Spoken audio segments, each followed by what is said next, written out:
Good evening. Thank you for being with us. In compliance with Chapter 551 Open Meetings of the Texas Government Code, I call to order an information session of the Board of Trustees of the Austin Independent School District for Thursday, February 12th, 2026 at 6:02 p.m. A quorum of the board is physically present at the Austin ISD Central Office to conduct this meeting. This meeting is being broadcast on cable channel 22 through Spectrum, Astound Broadband, and on channel 99 through AT&T Uverse. Closed captioning in English is available on these platforms for individuals who are deaf or hard of hearing. Welcome and thank you for joining us. We'll start with an opportunity for the public to share comments with the board. This time allows speakers to comment publicly on any topic of their choosing directly to the school board. We have time for up to 60 speakers, and as a reminder, the district also provides time during regular voting meetings of the board to hear from the public about agenda items up for consideration and vote. This is an opportunity for the board to take part in listening to our community. While we wish we could respond or provide feedback, the Texas Open Meetings Act does not authorize a board to discuss or act on comments or complaints from members of the public if the subject is not on a meeting agenda. Members of the public wishing to participate in the public comment portion of our meeting called a dedicated AISD phone line in advance of the meeting to sign up to speak in person or audio record their remarks. Tonight we have 8 people who signed up to speak in person and 49 who left a recorded message. We'll start with in-person testimony. To provide as many opportunities for input as possible within a limited time period at this meeting, each speaker will be allotted 1 minute. No substitutions or yielding of time to others is permitted. Callers who signed up to speak in person will be invited to come to the microphone when your name is called. As you come to the microphone, you'll see a button. Please press that button to turn the microphone on. And when the buzzer sounds, please make a final thought in 1 sentence. We do ask that whether you come to give a complaint or praise, that you reference any staff member by position or abbreviated last name. And we ask that all audience members, whether speaking or not, please show respect for all others at all times. We'll start with our first 4 in-person speakers. We have Barbara Spears Corbett, Lisa Peters, Sherwin Patton, and Saul Paul.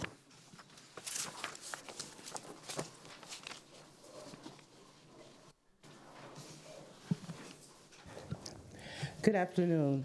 I'm Barbara Spears Corbett, president of the original L.C. Anderson Alumni Association. Last month, I shared my concerns about AISD's deliberate disregard for the policies and joint agreements on managing and using the historic Yellow Jacket Stadium.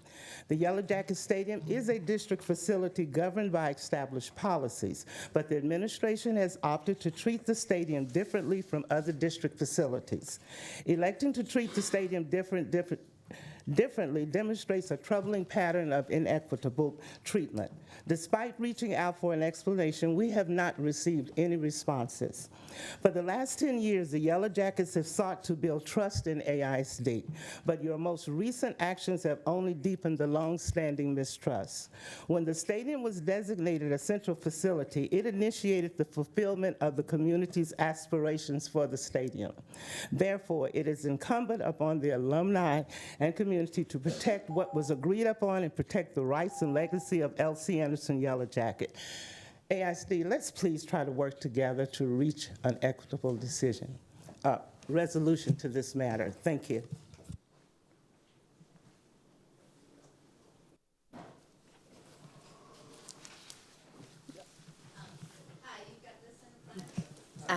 And you'll want to push the button so we can hear you. A green light will You've turn on. got this in front of you. My son almost lost a $96,000 scholarship because of AISD's GPA calculation. So when I looked into it, you'll see the scale we use here is very unusual compared to other places. I compared it to college standards, where colleges look at the College Board, Kaplan, et cetera, and we're up to a full point less for the same grades. So then I compared to our neighboring districts, and again, with the exception of Pflugerville, we're up to 1 full digit less for the exact same grades. Then I compared to large Texas districts. Same thing, we're up to 1 full point lower. Unfortunately, we're still a 4.0 scale, so we can't distinguish ourselves and explain why our kids have lower GPAs. For automatic merit at universities, it's a big deal because some of these universities use what is on the college transcript, so people are losing money directly. Also for NCAA recruitment, athletes aren't being recruited because their GPAs look abnormally low. They might not make the NCAA criteria later. So my proposal is, can we please standardize our GPA scale? I recommend standardizing to a 100-point scale and having a 4.0 alternative. And is there someone I can speak with? I don't know if they can answer a question. Okay. No. Thank you.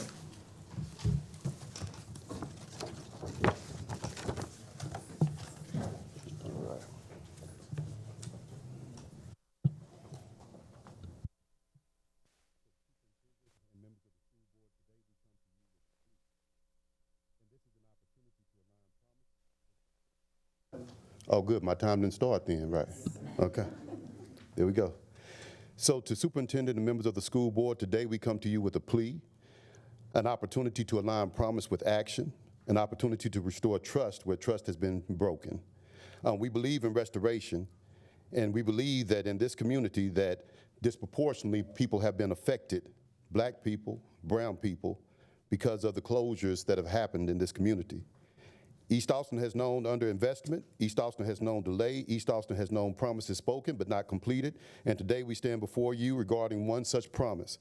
A school was started at the Oak Springs Elementary School site. Construction began, hope began, expectation began, but then there was no completion.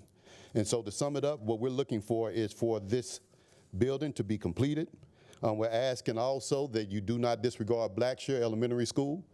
We believe that Blackshear Elementary School can be repurposed into an early childhood education site. We're asking that you take this under consideration, but not only take it under consideration, that we do it. We believe that East Austin deserves this.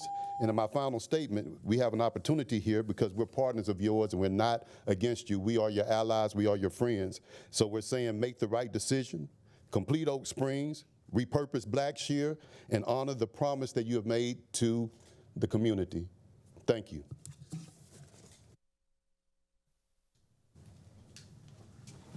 Thank you. Next up is Saul Paul.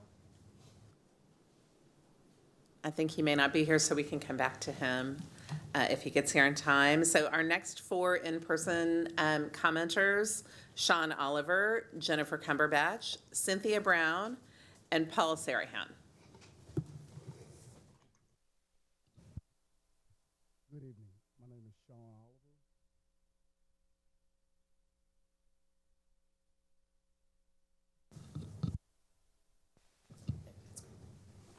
My name is Sean Oliver. I'm here in strong support of the continued and complete construction of the new school behind Oak Springs. I believe personally that the board is listening, that you care, and that whatever decision you arrive at will be the best one for the community and the children. Moving forward with the construction sends a clear message that AISD is committed to a strong and unified future, not one filled with uncertainty, but one filled with hope. A new campus means modern facilities, improved safety, and learning spaces designed for today's students. That is an investment in equity and excellence. Please stay the course, complete the project. Our students deserve nothing less. Thank you.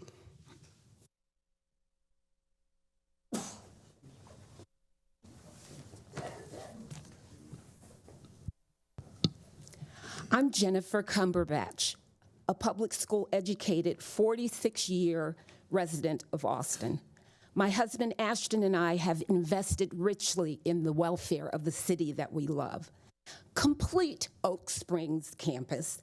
It's the best economic decision and sets precedent for restoring community trust in governance to finally honor repeatedly broken promises. Bond money is already allocated to complete Oak Springs. The bond was a promise. Finish it. Let's align our actions with our values. The merger honors the legacy of descendants of enslavement and Jim Crow, while two diverse communities forge a new identity of cooperation, serving everyone's best interest. Our economy is an economy of plenty. Vote to complete Oak Springs, to house this co-created model of the beloved community and usher in an era of restorative justice and excellence for all our children for generations to come. Thank you.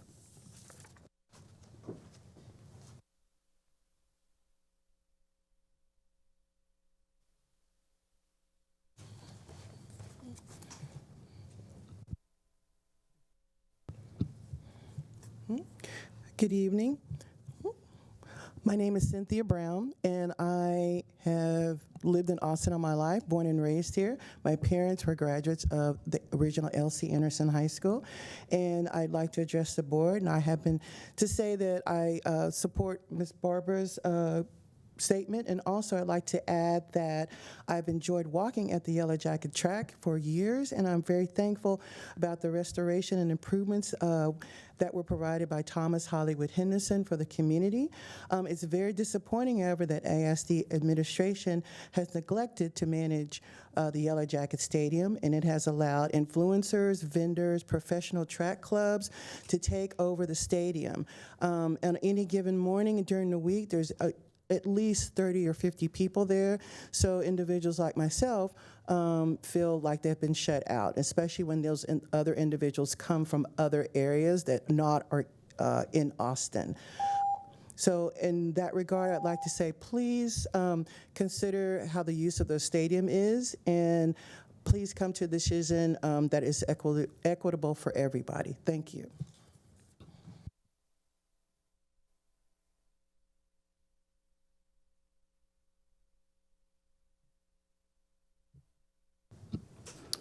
I'm Paul Sarahan, a community member and a founding member of Austin Racial Justice Journey, an interfaith movement.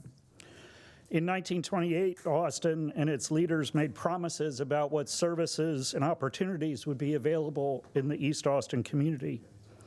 As we know, those promises were not and have not been fulfilled. In 2022, this board and Austin voters committed to make a down payment on some of those promises, in part through the construction of a state-of-the-art school at Oak Springs.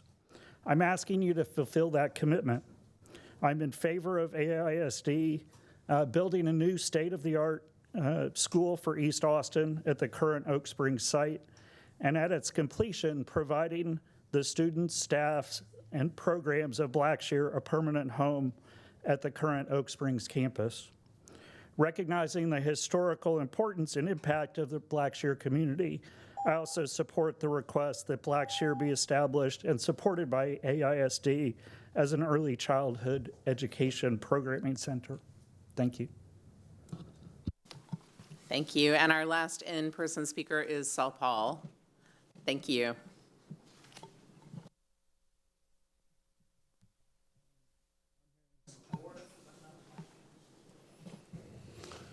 I like a number 5. All right, my time is going. So I'm here in support. I'm just going to read it because I'm loquacious. So my name is Saul Paul. I'm here as an advocate. I'm supportive. I believe tonight is not about bricks. It's about belief. It's about these children. It's about showing a second grader walking into the building that says, you matter. You're worth investing in. My team and I, we host an annual festival right across the freeway in Republic Square Park. We host it there specifically, and we invite the youngsters from East Austin to come so that they can see the big, beautiful buildings. They can be exposed to something they're not exposed to. You should see their faces. More so, you should have saw their faces, or you can see their faces when they were promised the building that would be their school. We should not take that from them. Instead, we should invest in that school. We should invest in them, invest in the community. Legacy is not just about the past, but it's about the future we build as well. Thank you. Thank you to all of our in-person speakers. We will now move to our recorded messages and play those for public comment. This is Roxanne Evans of District 1.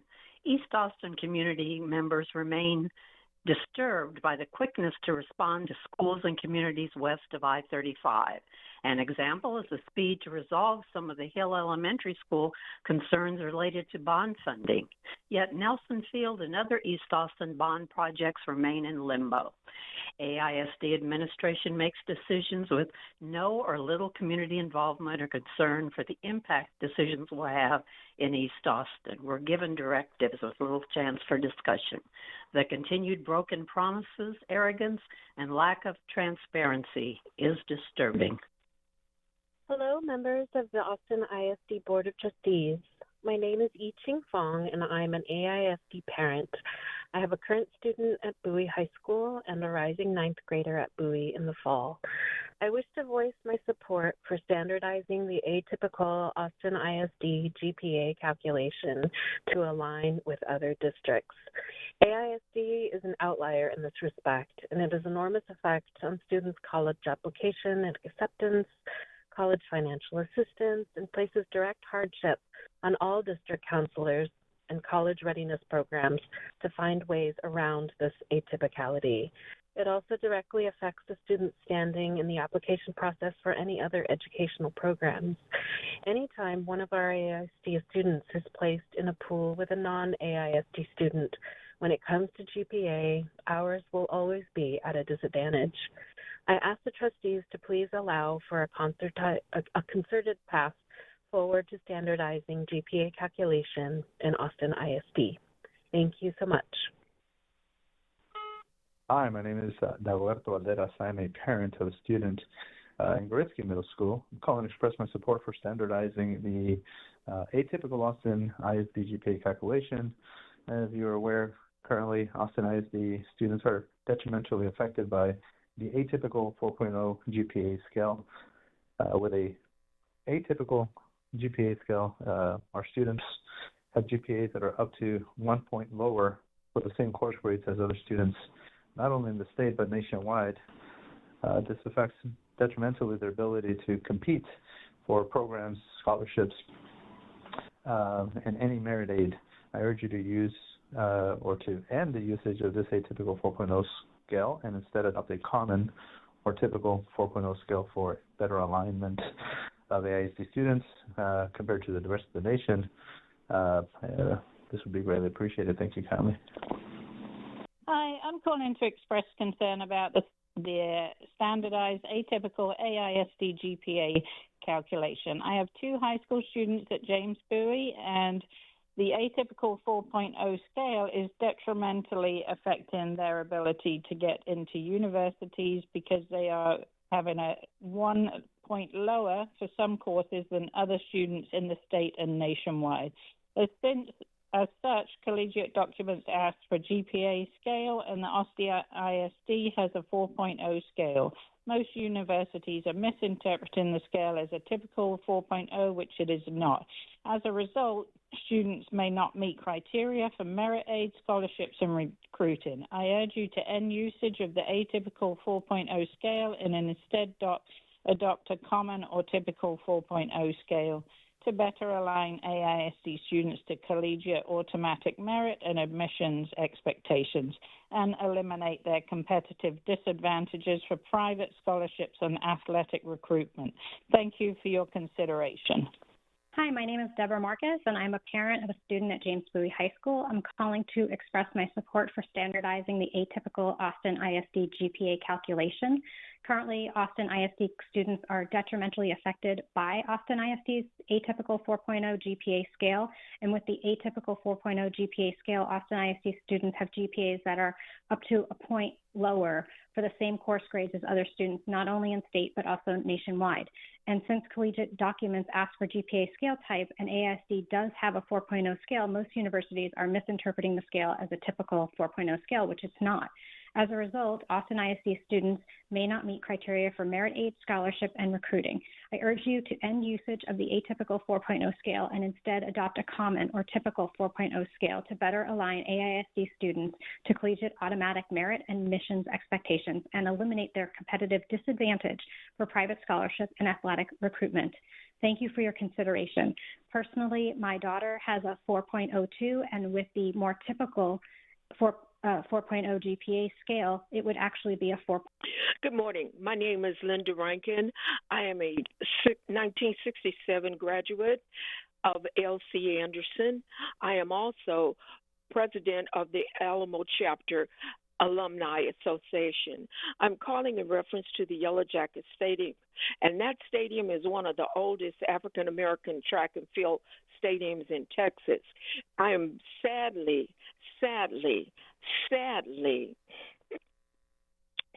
that AISD, the administration there, is failing to honor the policies and agreements that have been made for this statement.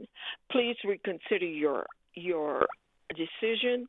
It is very important, and not to erase the history of L.C. Anderson on the east side of Austin, Texas. Thank you so much.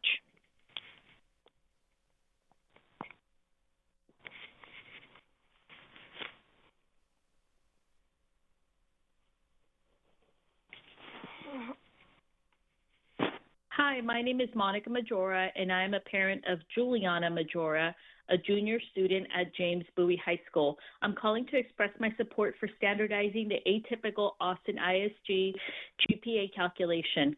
Currently, Austin ISD students are detrimentally affected by Austin's AISD's atypical 4.0 GPA scale. With the atypical 4.0 GPA scale, Austin ISD students have GPAs that are up to 1.0 lower for the same courses grades as other students, not only in the state, but also nationwide. And since collegiate documents ask for GPA scale type and AISD does not have a 4.0 scale, most universities are misinterpreting the scale as a typical 4.0 scale, which it is not. As a result, Austin ISD students may not meet criteria for merit aid, scholarships, and recruiting. I urge you to end usage of the atypical 4.0 scale and instead adopt the common or typical 4.0 scale to better align AIS students to collegiate automatic merit and admission expectations and eliminate their competitive disadvantage. Hello, my name is Emily Borromeo, and I'm a current parent of 3 Austin ISD students. 2 are currently in high school, a 9th grader and an 11th grader. And working with my junior to apply for summer programs at different universities, I've come to realize that Austin AISD has a different GPA scale than most other programs in the state and the country, and I am seeing the disadvantage he is at in competing with other students. I am requesting that AISD please look into this and try to standardize their current GPA scale to match so that they can be on a more level playing field with other students also applying to these programs and colleges. Thank you for your consideration. 6.1 appears positive. Appreciate the work of district staff on that item, raising concerns about 2 issues, the proposed GF policy changes and district planning at TIP campuses. First, the district is not following its own GF grievance process. The process has become performative and dishonest with no real opportunity to resolve issues at any level. Instead, the district's attorney uses it to rewrite the narrative. For example, a special education parent was denied observation of their child's placement in violation of IDEA. The district took the parent to a different classroom and then claimed an observation was provided. Blanket statements like this misrepresent facts. The mishandling and outright falsification of grievances and educational records reflects a troubling pattern. Second, the proposed GF changes appear to fast-track grievances, but SB 12 does not allow districts to eliminate statutory timelines or add barriers. The proposal strikes language requiring a Level 3 hearing within 60 days of a Level 2 decision. The district is also applying unapproved policy changes retroactively and selectively. Please review to ensure what you are approving is exactly what was discussed in committee. For TIP campuses, certification enrollment was going to be required as part of becoming a TAP campus. We have teachers on staff for years without enrolling. Why wait until enhanced interventions at TAP? Delaying means teachers go years without certification and students lose access to certified educators. I'm raising this because... Hi, I'm a parent of a sophomore at Lassa High School, and I'm calling to express my support for standardizing the atypical Austin ISD GPA calculation. Currently, students in AISD are detrimentally affected by this atypical calculation, and most universities are misinterpreting the scale as a typical 4.0 scale.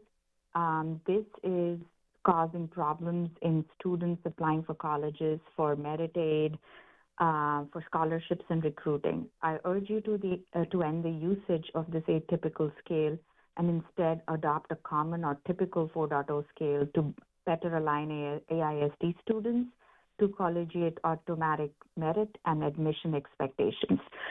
Thank you for your consideration, and I hope I add my voice to others who support this. Thanks. Hi, Hi, my name is Natasha Hartman, and I am the parent of Ella Hartman, a student at James Bowie High School. I'm calling to express my support for standardizing the atypical Austin ISD GPA calculation. Currently, Austin ISD students are detrimentally affected by the atypical 4.0 GPA scale.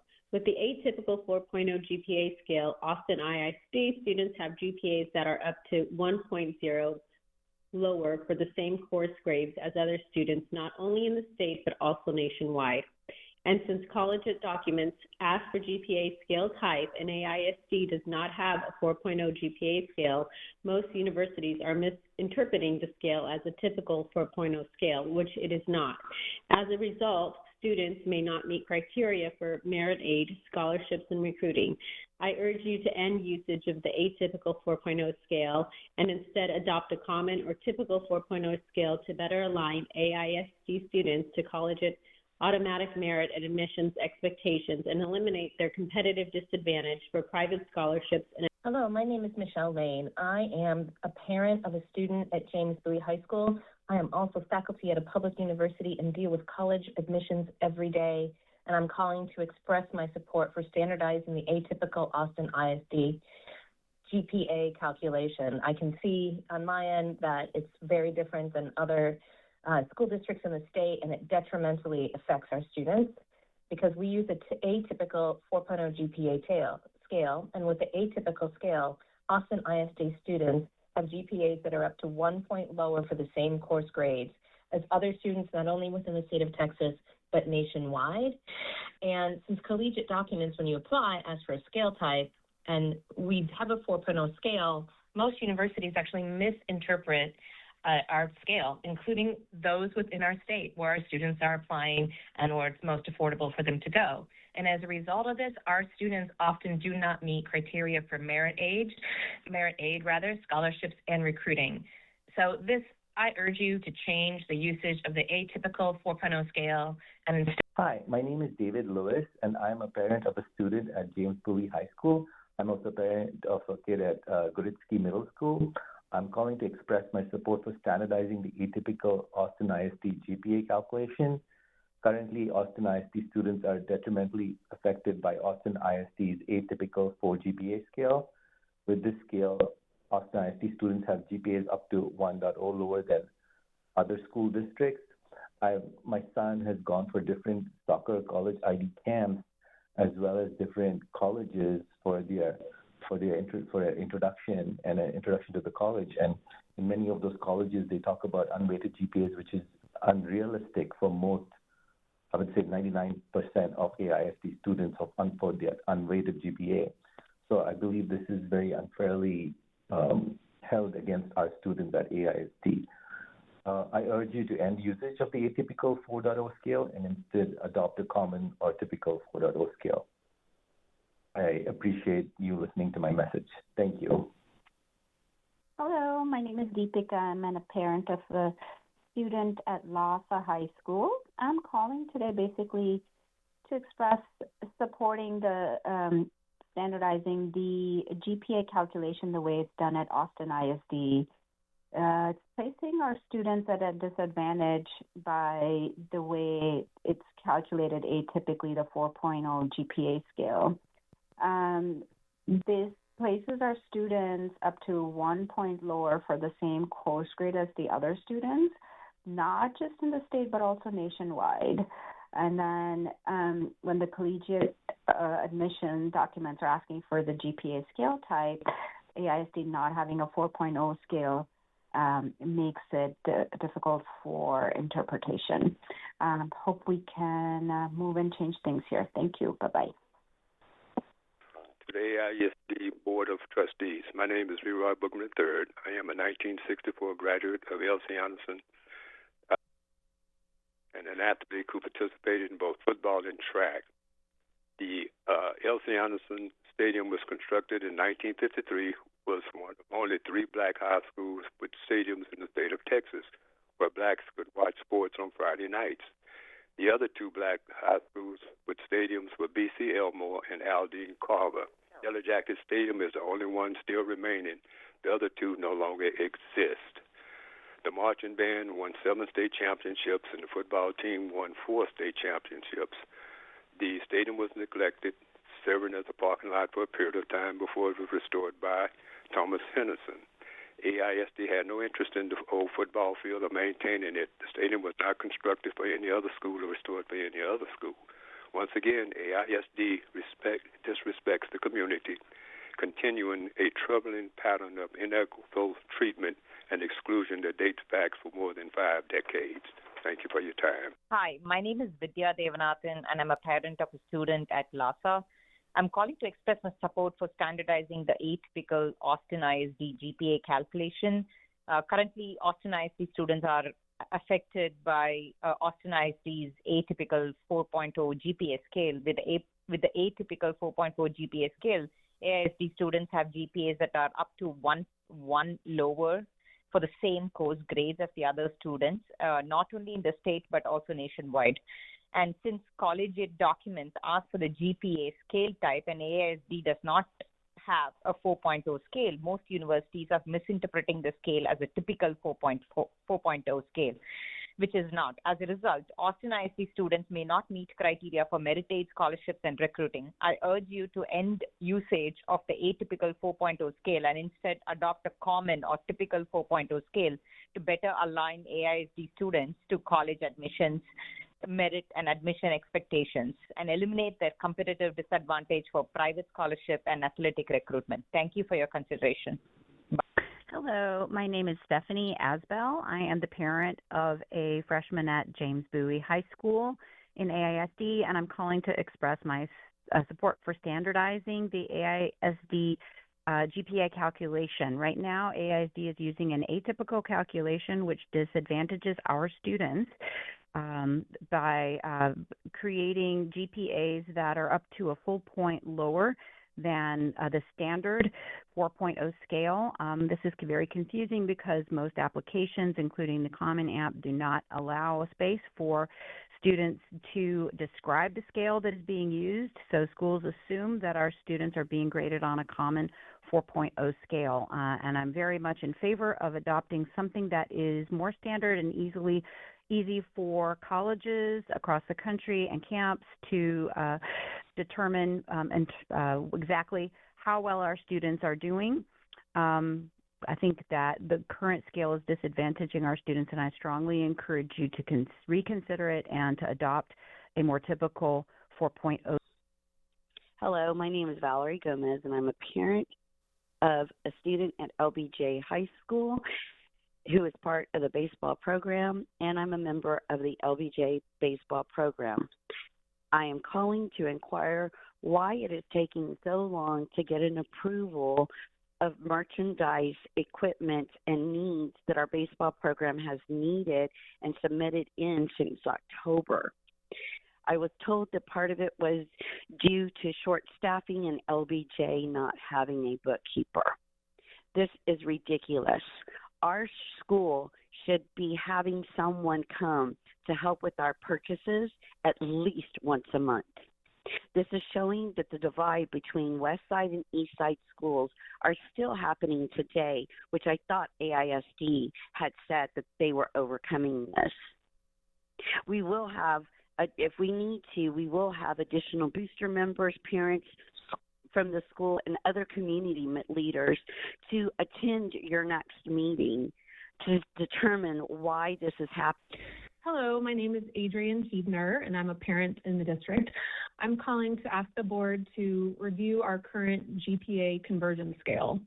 Our district uses a non-standard 4.0 scale where a student can earn straight A's and still have a GPA in the low 3s. When colleges, scholarship committees, summer programs, and athletic recruiters see that number, they assume it reflects lower performance, even though the grades are identical to students elsewhere who show a 4.0. This creates a real, measurable disadvantage for Austin ISD students. Merit scholarships, automatic admissions thresholds, and early athletic recruiting decisions are often based on the reported GPA alone. Families who don't know to advocate or can't are the most affected. I'm asking the district to align our GPA reporting with common national standards so our students are evaluated fairly against their peers. Thank you for your time and for your service to our students. Hi, my name is Jennifer Pickerel, and I'm a parent of a student at James Bowie High School. I'm calling to express my support for standardizing the atypical Austin ISD GPA calculation. Currently, Austin ISD students are detrimentally affected by the Austin ISD's atypical 4.0 GPA scale. With the atypical 4.0 GPA scale, Austin ISD students have GPAs that are up to 1 point lower than some course grades as other students not only in the state but also nationwide. And since collegiate documents ask for GPA scale type and AISD does not have a 4.0 scale, most universities are misinterpreting the scale as a typical 4.0 scale, which it is not. As a result, Austin ISD students may not meet criteria for merit aid, scholarships, and recruiting. I urge you to end using the atypical 4.0 scale and instead adopt a common or typical 4.0 scale to better align Austin ISD students to the collegiate automatic merit and admissions expectations and eliminate their competitive disadvantage for private scholarships. Hi, my name is Casey Gelfer, and I'm a parent of a student at James Bowie High School. I'm calling to express my support for standardizing the atypical Austin ISD GPA calculation. Currently, AISD students are detrimentally affected by AISD's atypical 4.0 GPA scale. With the atypical 4.0 GPA scale, Austin ISD students have GPAs that are up to 1 point lower for the same courses as students not only in the state but also nationwide. And since collegiate documents ask for GPA scale type and AISD does have a 4.0 scale, most universities are misinterpreting the scale as a typical 4.0 scale, which it is not. As a result, Austin ISD students may not meet criteria for merit aid, scholarships, and recruiting. I urge you to end usage of the atypical 4.0 scale and instead adopt a common or typical 4.0 scale to better align AISD students to collegiate automatic merit and admissions expectations and eliminate their competitive disadvantage for private scholarships. Hi, my name is Autumn Elgarian, and I am the parent of a student at James Bowie High School, actually two previous students. I'm calling to express my support for standardizing the atypical Austin ISD GPA calculation. Currently, Austin ISD students are detrimentally affected by Austin ISD's atypical 4.0 GPA scale. With the atypical 4.0 GPA scale, Austin ISD students have GPAs that are up to 1 point lower for the same course grades as other students not only in the state but also nationwide. And since college documents ask for GPA scale type and AISD does in fact have a 4.0 scale, most universities are misinterpreting the scale as a typical 4.0 scale, which it is not. As a result, Austin ISD students may not meet criteria for merit aid, scholarships, and recruiting. I urge you to end usage of the atypical 4.0 scale and instead adopt a common or typical 4.0 scale to better align AISD students to college automatic merit and admission expectations and eliminate their competitive disadvantage for private scholarships and athletic recruitment. Thank you for your consideration. My name is Eugenia Gaines. I am a graduate of the original L.C. Anderson High School in 1957. I'm calling regarding the Yellow Jacket Stadium, asking that AISD leadership not forget our history, carefully evaluate all decisions regarding the stadium, promises made and promises kept. Thanks for your consideration. Thank you. My name is Nathaniel Robinson. I'm a 1965 graduate of the original L.C. Anderson High School. I am deeply concerned to learn that AISD administration has failed to honor the facility's master plan and joint agreements concerning the management and use of the historic Yellow Jacket Stadium and Field, despite a clear mutually executed agreement affirming that the stadium and field is a district facility governed by established policies and procedures. AISD administration has chosen not to honor its obligations.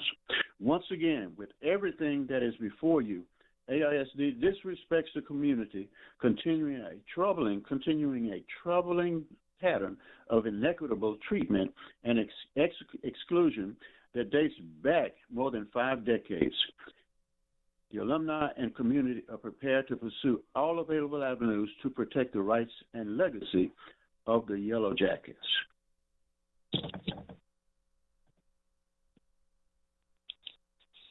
This is Amy Fry calling on behalf of LBJ Baseball. We had a purchase order that was put in October. We have not received items. We're 2 months almost into baseball season. We would like to know the status of the order. We feel like most of us, we are seeing that divide in Austin where schools east of 35 are still being left out. We would like our boys to be treated fairly, and we would like to know an update on the purchase order because we keep getting the runaround. We keep calling about it, and nothing is being done. We just feel like our baseball program is not being treated fairly, and we would like to know about our purchase order request for items that the boys are needing to have a successful season in baseball. Thank you. Hi, my name is Claudia Medina, and I'm a parent of 2 Bowie graduates and an incoming Bowie freshman. I'm calling to implore that you standardize the atypical AISD GPA calculation. Currently, AISD students are detrimentally affected by AISD atypical 4.0 GPA scale because most universities are misrepresenting the scale, misinterpreting the scale as a typical 4.0 scale, which it's not. Therefore, GPAs for AISD graduates appear to be lower than others around the state and the nation. As a result, AISD students may not meet criteria for merit aid, scholarships, and recruiting. Scholarships are a major factor in selecting between colleges, and I'm disappointed this has only now come to light. I urge you to end usage of the atypical 4.0 scale as soon as possible and instead adopt a common or typical 4.0 scale to eliminate their competitive disadvantage for private scholarships. Thank you for highlighting this issue, and thank you to the board for your consideration. Good evening. I think all of this back and forth and actual lying and upside down world we're living in right now has made me physically ill, so I'll be quick. My name is Brenda Malik. I am a proud alumni of the L.C. Anderson High School, original L.C. Anderson High School, and I'm just so upset that you guys are following this trend. At least I'm hoping you're not following this trend of going back on your word. So we have written agreements that you guys made with the community. So for the community and yourself, live up to your word, and make sure that the maintenance and operations of the L.C. Anderson High School Stadium stays the same. All right. Thank you so much for listening. Bye-bye. Hi, my name is Carlos Craney King, and I'm a 1970 graduate of the L.C. Anderson High School. I'm deeply concerned to learn that AISD administration has failed to honor the facility's master plan and join agreements concerning the management and use of the historic Yellow Jacket Stadium and field.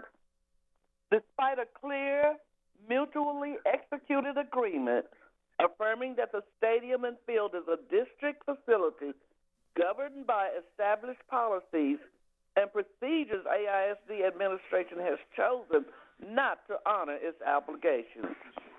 Once again, with everything that is before you, AISD disrespects the community, continuing a troubling pattern of inequitable treatment and exclusion that dates back more than 5 decades.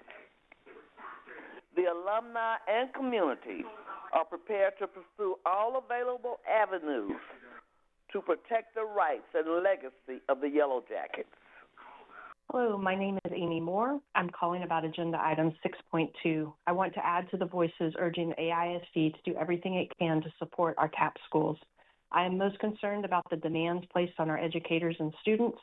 CBAs, MAP, Interim STAR, NAEP, TELPAS, walkthroughs, new checklists, and that's just since December. It is not sustainable.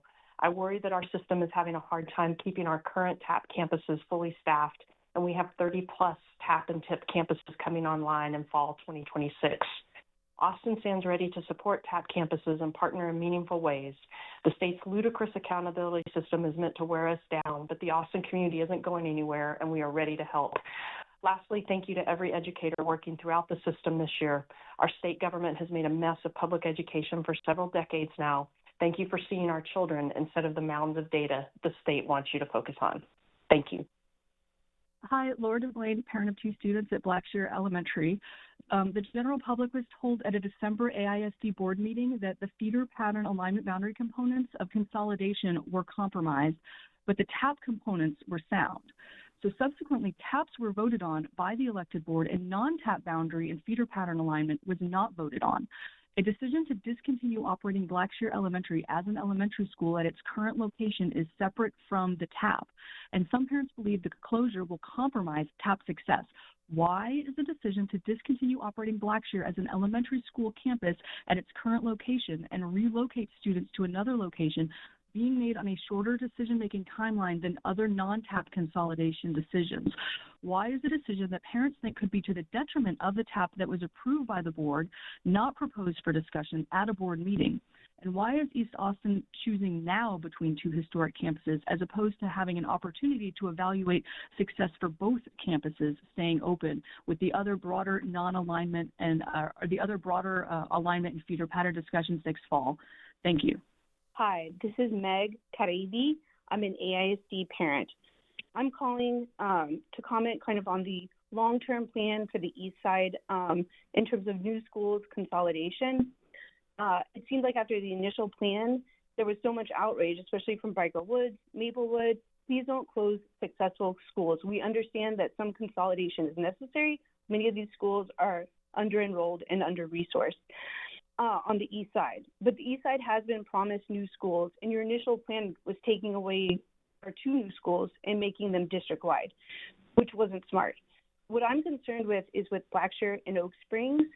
I think that, yes, at the Oak Springs site, a new building should be built because it was promised to the East Side.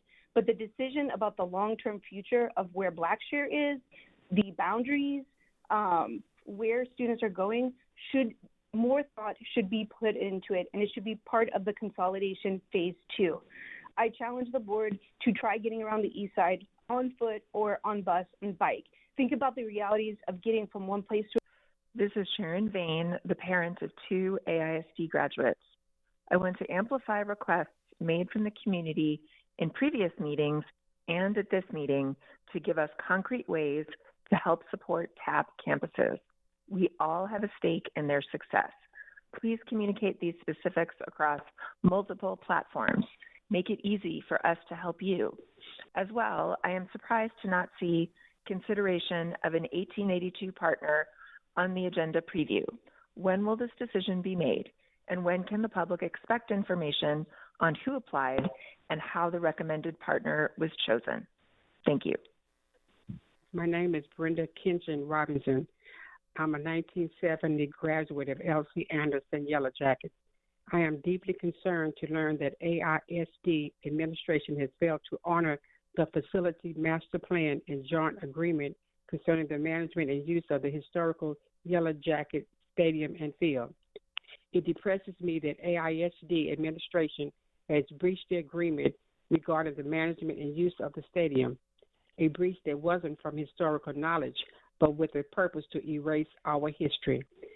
I'm reaching out to you for a firm decision to this matter. Thank you. My name is Deacon Victoria Mason. I am an Austin ISD District 7 constituent and a founding member of the Austin Racial Justice Journey and Interfaith Movement. I am speaking in support of completing the build of the new school building on the Oak Springs campus. In 2022, the Austin voters made a commitment to build a state-of-the-art school for East Austin at the current Oak Springs site. I encourage you to fulfill the direction of the community. I support that this building become the permanent home of the merged student bodies of Blackshear and Oak Springs. Furthermore, it is important to honor the historical importance of the Blackshear School by repurposing the building and campus as an early childhood and a community center. Thank you. Hello, my name is Patrick Rosenthal, and I am a parent of 3 children in Austin ISD. I am calling about agenda item 6.2 regarding the TAP-TIP campuses, particularly the 3 middle schools of Dobie, Webb, and Burnett. These plans should include support for basic family needs, classroom supplies, and clear pathways for community volunteers and partnerships. Our community is ready to help support student success. What clear next steps will the district create so community members can plug in and support our school communities? If you look at the map of North Central and Northeast Austin, these 3 middle schools are crucial to the success of Austin ISD. We should be prioritizing retention of teachers. We should be prioritizing support from the community in these 3 middle schools, and we need to do this well over the next few months in order for the district to succeed. Thank you for your time. Hi, my name is Sarah Sarahan. I'm a citizen of Austin, Texas, and reside within AISD. I am in favor of AISD building a new state-of-the-art school for East Austin at the current Oak Spring site and repurposing the Blackshear building for early childhood education. Thank you. Hi, my name is Jessie Neufeld. I'm an AISD parent, PTA board member, and co-founder of ATX 116. This call is related to agenda item 6.2. I want to add to the voices urging AISD to do everything it can to support our schools with turnaround plans, including letting me know how my community can help. We all know what the TEA is up to. We know that their accountability system wrongly stigmatizes under-resourced schools as failing or needing to be turned around, putting immense pressure on kids to perform on a single test while simultaneously stripping them of the teachers, staff, and administration they know and trust. I'm concerned about the need to provide wraparound support of families and schools with TAPs. We know that how a child is supported outside of school hours is as important in their educational growth as what happens within the classroom. I'm also concerned about the need for proper staffing at schools with TAPs, including supporting the teachers who are doing their best to help these students succeed. TAP schools and their communities have been through a lot and are being asked to do more. They deserve all the support we can give. Let us help by providing actionable next steps for community members and organizations to plug in and support these schools. The stakes are too high not to. Thank you. Hi, my name is Rachel Bowden. I'm a parent to 2 students zoned to Blackshear, and I'm calling to discuss the proposal to close our school. AISD rejected a restart for Oak Springs. Instead, the TAP plans to build on Blackshear's record of success.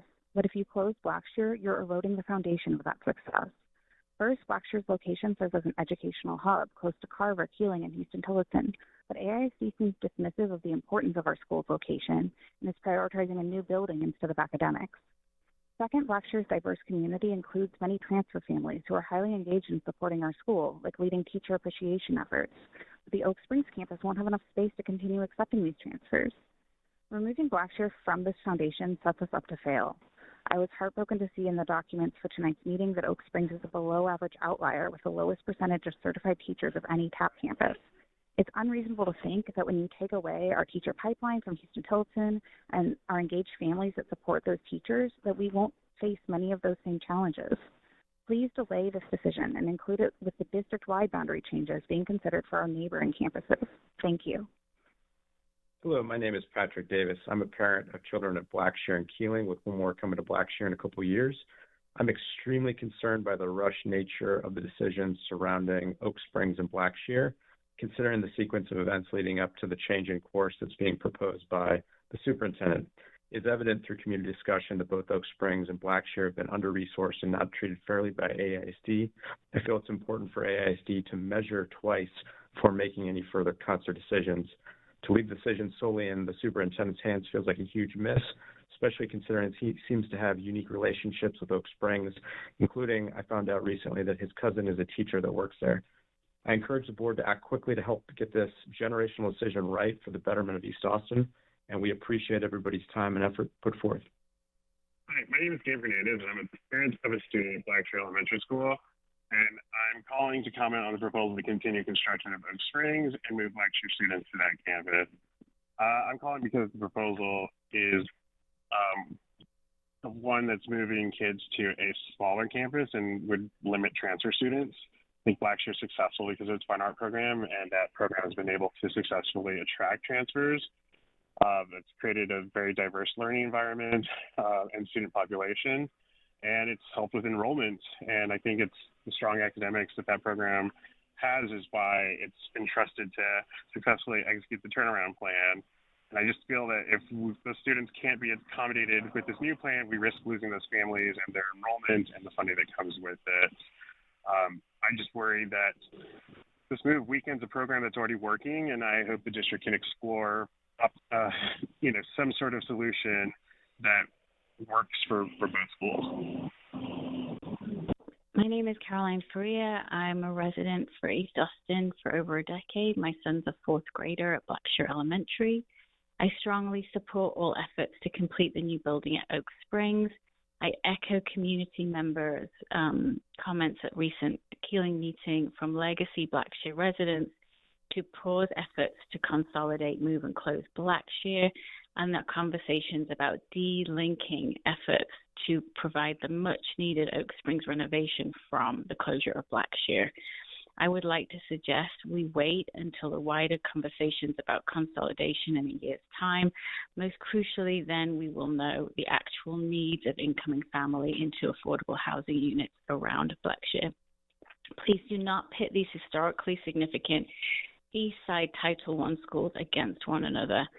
Blackshear has shown great innovation and is a model of how to survive and thrive in the current challenging environment under the leadership of Miss Tiona Bell and her team of teachers, many of whom have been there for decades. Thank you for your time. My name is Nora Delius Comstock, and I'm an Austin resident. I'm calling about agenda item 6.2. I'm adding my voice urging AISD to do everything in its power to support our CAP schools, including letting me know how my community can help.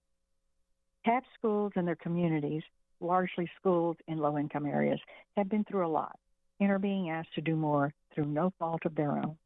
Families in these schools have urgent basic needs, and the schools seems to have a lack of school supplies to support student participation in learning. A few of the situations I know of.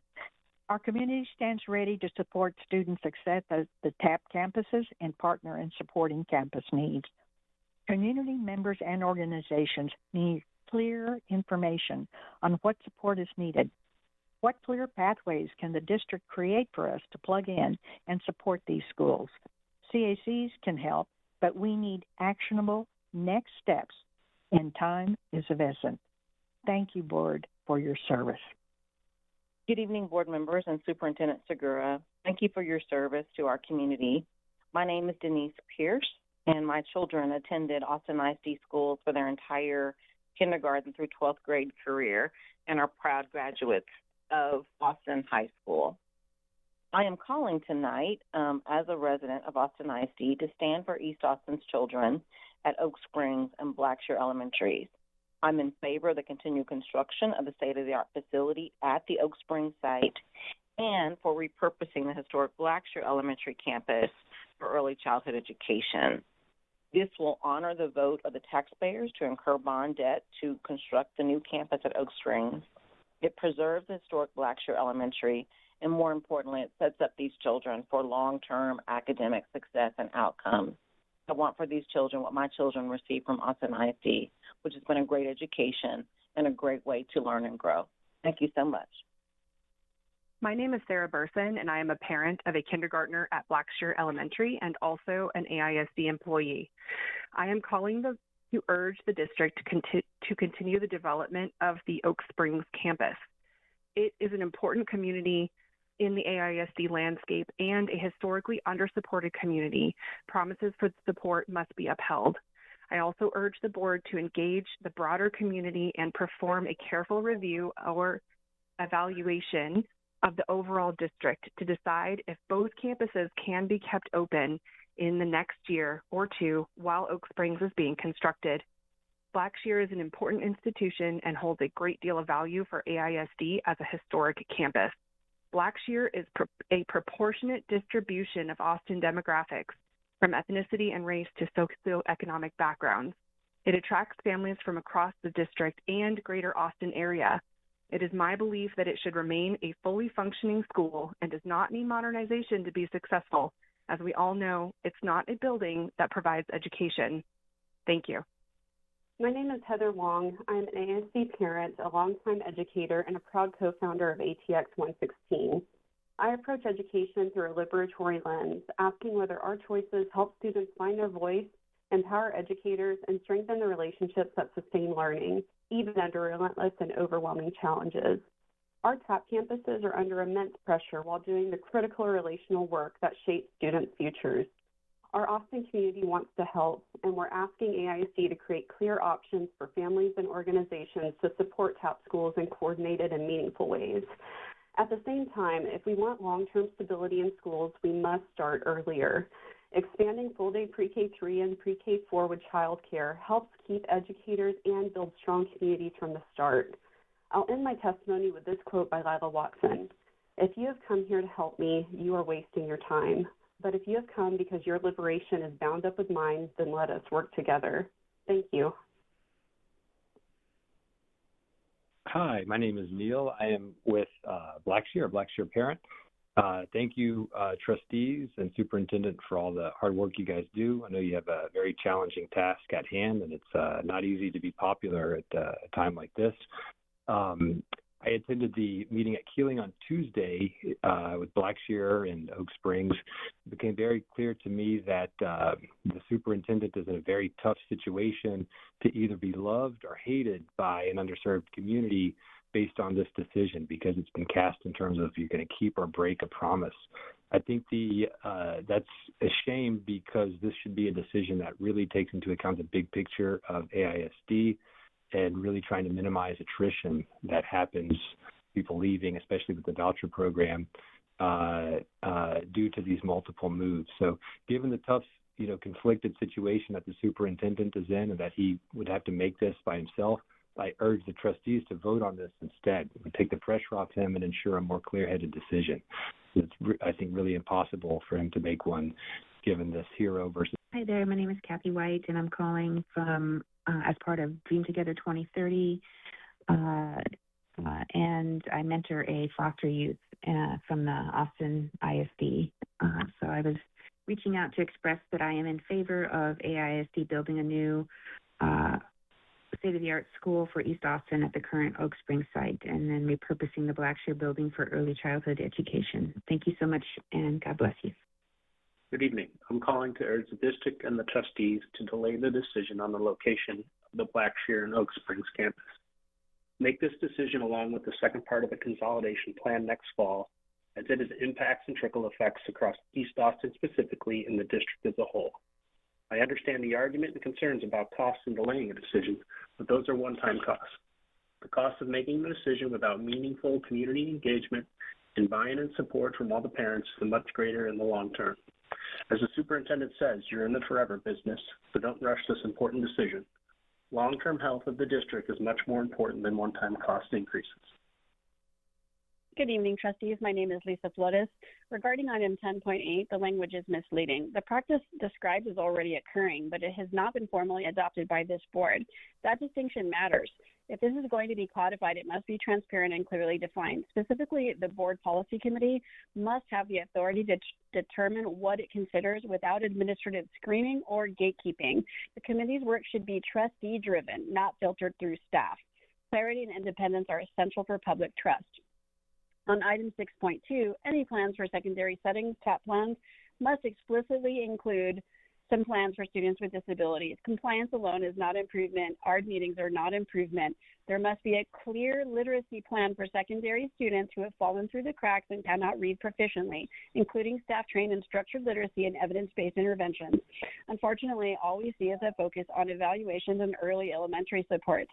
So those students will continue to fall through the cracks without a plan. Please instruct the superintendent to make changes. Thank you. Thank you all. This concludes our public comment. Thank you to all of our commenters. As a reminder, please feel free to share any comments or questions with the board by email at trustees@austinisd.org. Next up is the President's report. As part of our agreed order with the Texas Education Agency, our agreement requires that the board shall, at the first board authorized meeting each month, publicly report by reading into the record A, the percentage of time invested in student outcomes during the prior 3-month time period, and B, the total time spent in closed session during the prior month. The November, December, and January 3-month average board meeting time spent on Lone Star governance-defined student outcomes and special education monitoring was 59%. So we have exceeded the target required by the order at 50%. And for the last month of January 2026, it was 54%. And in January, the board spent 325 minutes in executive session.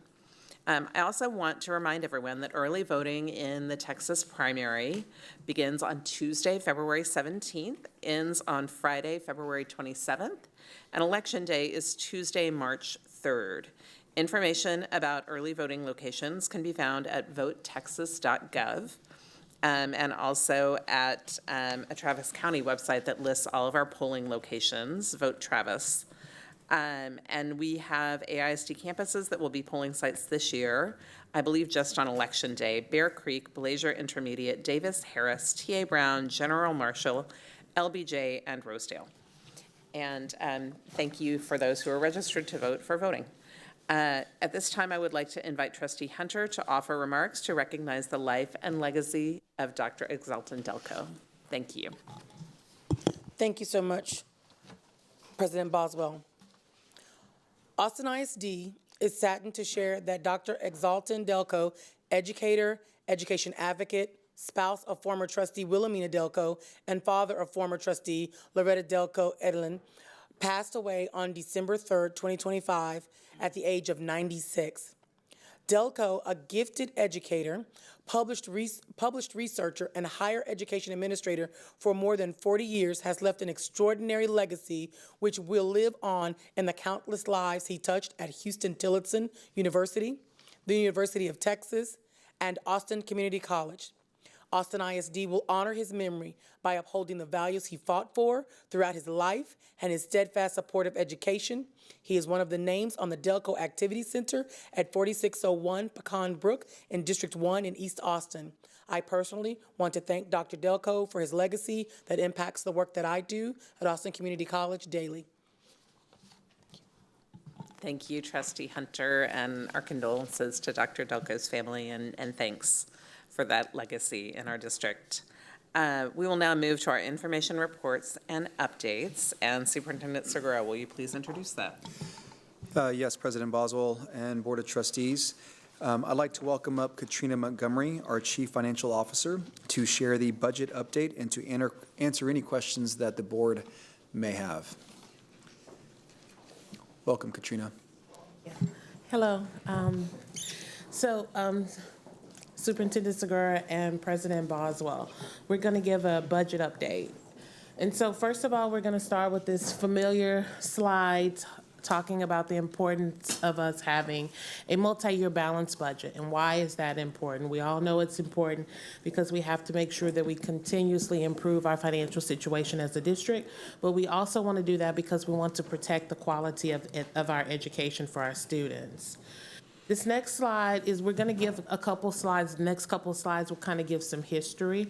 So this slide here, you can see it shows our adopted budget, our actual, and then what our fund balance was.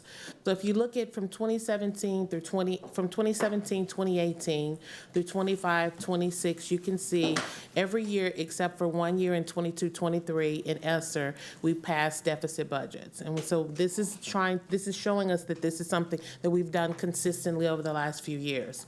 What you see next in the actual column is every year, except for 1 year, the district did better than what the budget passed. And so we always talk about what happened. And I remember President Boswell says, what is the magic? And so what we need to know here is that this is an opportunity for us to budget better, right? So we want to, first of all, make sure that we're not continuously passing deficit budgets, one.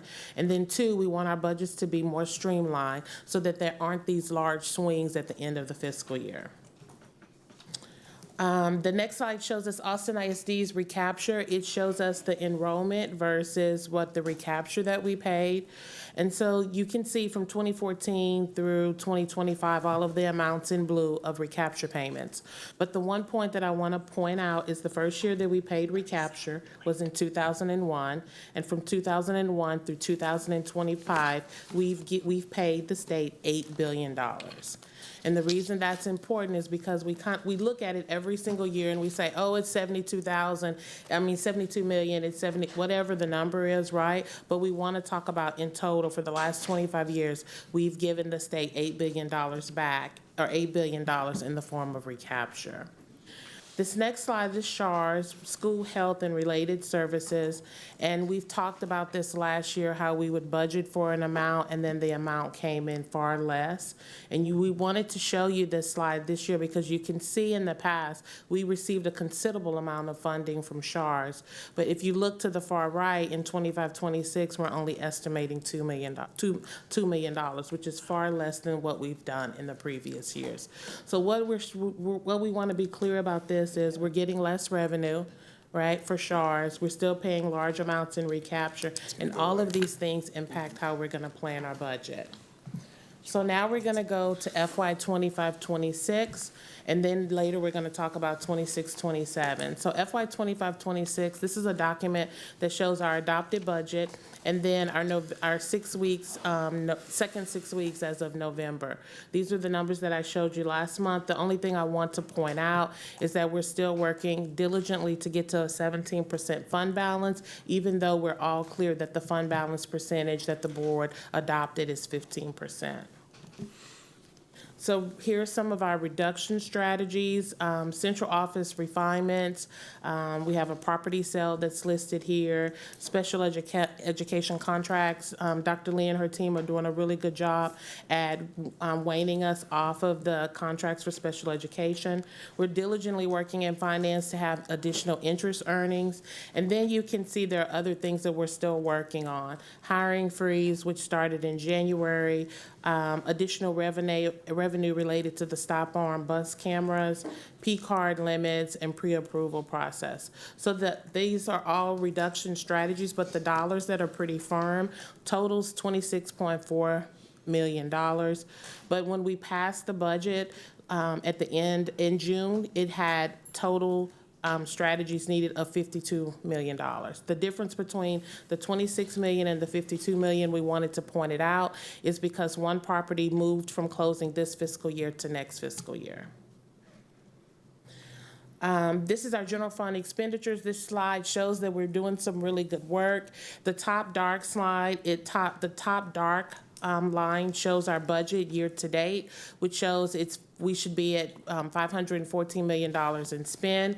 We're currently at $484 million in spend, which means we're under budget by almost $30 million. This is really good, but the most promising part about this is in December, this is prior to us making some really strategic decisions about the hiring freeze for external candidates, as well as the P-card restrictions that we have and the reductions in spending. So we're really looking forward to see how these numbers show in January. The fund balance restoration, these are all things that you're familiar with. 24-25, we did the voter-approved tax rate election. It passed. We're very proud that our community supported that. We had a hiring freeze, spending controls. FY 25-26, which is our current year, we had the central office restructure, the hiring freeze. We also have spending controls, additional interest, and property monetization. So in 26-27, I'm not going to go over this too much in detail because we have some more slides later, but we have a campus staffing guide compliance. Of course, we're pursuing all additional revenue streams, and we're doing stipend evaluations. We just met with Talent Strategy this afternoon, and we're going to be presenting some ways that we can save funds on stipends, as well as vacancy collapse. That's something that we've not done as a district, but that is something that we're going to start talking a little bit more about. And so now we're going to look at 26-27. So this is very early, but we did want to start talking about our budget assumptions for FY 26-27. So the first four columns, 23-24, 24-25, and 25-26, are our numbers when we pass the budget. And then you see FY 25-26, which is our current year, where we were at snapshot, which is October. And then in the far right column, you have FY 26-27, what our projections are so far. It's still very early, but we want to start making sure we're all kind of understanding where we're going to create this next budget. So our budget for 25-26, we did our budget on 72,303 students in enrollment. Our snapshot showed we were at 69,207. And then our team is saying, Victoria and her staff are projecting that we'll be at 69,550. So what we've talked about, because of vouchers and consolidations and everything that's going on, we are going to reduce our budget projections to enrollment to 66,768. So I want to be really clear. Denisha and her team are going to do their staffing on the 69,550 because we want to make sure that the teachers are in the classrooms, the staff, the counselors, everyone is there for our students. But we're going to build the rest of the budget on the 66,768. So this is kind of like a high-low. We want to be really clear that this is what we are expecting, but this is what we're going to build the rest of our budget outside of staffing on. So it gives us a little bit more of a cushion, okay? Vacancy savings, we always do 2%, and our average daily attendance we're going to do at 60,314. Our property value change, the team had a meeting with TCAT today. They're projecting that we'll have between a 3 to 5% property value decline. We're going to do 5%. And the reason why we're projecting this is because the last 2 years we've projected like the average, and it ended up becoming a little bit worse than what we thought. So we need to build the budget so that we can make sure that we can survive through the next few years. The tax collection rate is always 99%, and the maintenance and operation tax rate, we'll have that in September. So FY 26-27, our budget balancing options. So we're going to have a column to the far left that talks about under evaluation, and then we're going to have some items on here that we've considered, and we're going to keep considering. We're going to keep bringing these forward until we can make sure that we have a balanced budget. So under evaluation, the check marks mean we've completed, we've done school consolidations. ADSE, additional days school year, Joshua Gianna and his team are leading that. Resource campus designation, transportation efficiency and ridership review.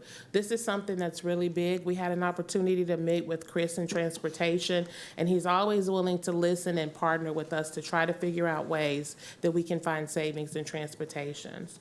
Review of stipends and supplemental costs. I just talked to you a little bit about the very good meeting we had with Talent Strategy today over stipends.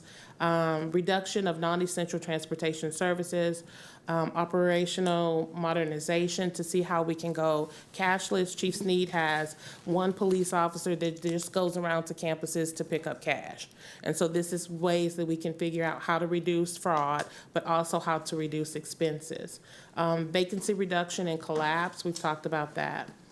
Options considered but not supported for FY 26-27. We have our boundary adjustments because we know that those won't impact the 26-27 budget.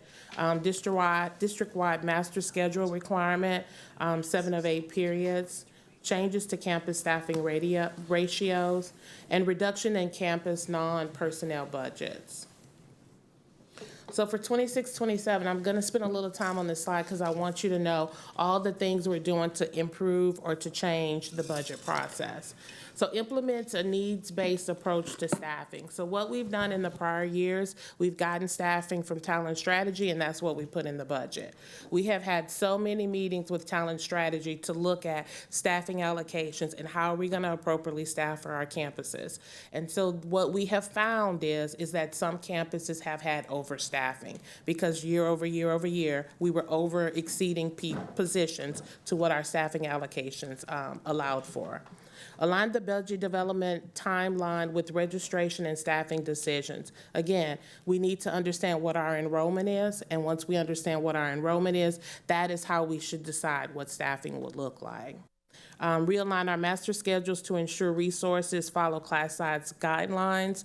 This is one we'll see now if we say that for an elective there must be 15 kids and there's only 2. How does that impact our budget? Phasing campus non-personnel allocations to reduce mid-year leveling distributions. So what we're going to do this year is give 80% of the budget to our staff. Update non-personnel funding formulas based on enrollment, embed detailed scorecard-driven accountability in all budget planning. This is important because when we build the budget, most people put everything where it was last year or in miscellaneous. Now we're asking for people to be very detailed about how you're going to spend your budget. And reduce structural reliance on Title II and IV for personnel costs. We want to reduce the reliance on additional funds from the government because of the impact that we had last year. Enrollment and average daily attendance. I love this slide. Matthias even knows that I love this slide. And the reason I love this slide is because even though our enrollment is decreasing, our average daily attendance is not decreasing at the same level. And that is very important. And the reason that is important is because that's how we receive funding on average daily attendance. So this clearly shows that what Victoria and Carla De La Rosa and their team is doing is working because our average daily attendance is not dropping at the rate of our enrollment. What are other school districts doing? They're calling us, asking us what we're doing. And they're doing most of these things that we've already done. The voter approval, tax rate election, school consolidations, increasing facility rental costs. There's really not much on here that we're not already looking at as a district. One of the things we've talked about in the past is looking at the opportunities to talk to finance. One of the things that's very important to me is that we're getting out, meeting with our teachers, meeting with our staff, meeting with our community. So if you look at this slide, this is 19 events that we've already had this fiscal year, where we've gone out and met with community or staff to talk about finance and or the budget. And then you have the next slide, which is going to show all of the pre-planned events that are later. It's to the left, Austin ISD staff, and then you have one for stakeholders. I do want to point out there are quite a few here on Saturday. Allie and I were completely always surprised about how many people come out to hear a virtual session about a budget on a Saturday. We end up staying like 30 to 45 minutes longer because there's so many people on the call. But these are going to be the upcoming opportunities. And I'm here to answer any questions. Thank you for the presentation. Thank you. Do we have questions? Trustee Quintana. Thank you for that, and I appreciate your ability to talk about really complicated stuff at a fast pace. What percentage of state dollars makes up our revenue? I don't have that number in front of me, but I can get it. I know it. Thank you. I apologize, Trustee Quintana. I don't have that number, but I'll get it for you. But I can tell you it's a very small percentage. State or federal? She said state. State. State is small. Well, are you when you say, are you referring to like the actual revenue we get from the state by way of enrollment? Enrollment. That's a significant amount for 199. Federal, Title III and Title IV. I just want to make sure I'm clarifying the way that you're asking the question. Yeah, how much of the money that we get from our enrollment makes up our revenue? So we get tax collections. Yeah. That's the majority of our revenue. When you say state, I think Texas, the state of Texas. So that is very minimal. Is that what you're asking? Okay. Let me rephrase. Okay. What is the percentage after recapture that we get to keep? What is that percentage? I'd say it's approximately 51% that we get to keep after recapture. Okay. That's what I thought. And I'm looking at these enrollment projections for 26 on slide 12. Mm-hmm. And it looks like we're projecting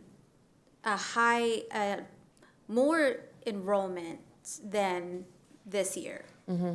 So when you look at the column that says 25-26 budget, our budget was built on 72,303. The snapshot was 69,207. So that's because of the budget, the enrollment decrease. You see that? And then if you look at the projection is higher than where we were at snapshot, but it's lower than when we created the budget. So where's our enrollment right now? Right at the $69,000, a little bit less than 69,000 students. 69,000. But snapshot is on October 30th or 31st. And then over the course of the year, as we move to the end of the year, students enroll and unenroll the entire time, but we're budgeted based on what happened on October 30th. Okay. So we project that we will have more students starting in the fall? Compared to snapshot of this year, correct. Okay. And we've taken into considerations vouchers, school closures, and just a general population decline? Yeah, so this is one of the reasons we have 66,768 number there. So there are two things that we're wanting to do. We want the enrollment process to run independent and for Victoria O'Neill and her team to use information from surveys, who's enrolling, the registration process, to build up a 69,550 number. So that is a separate number.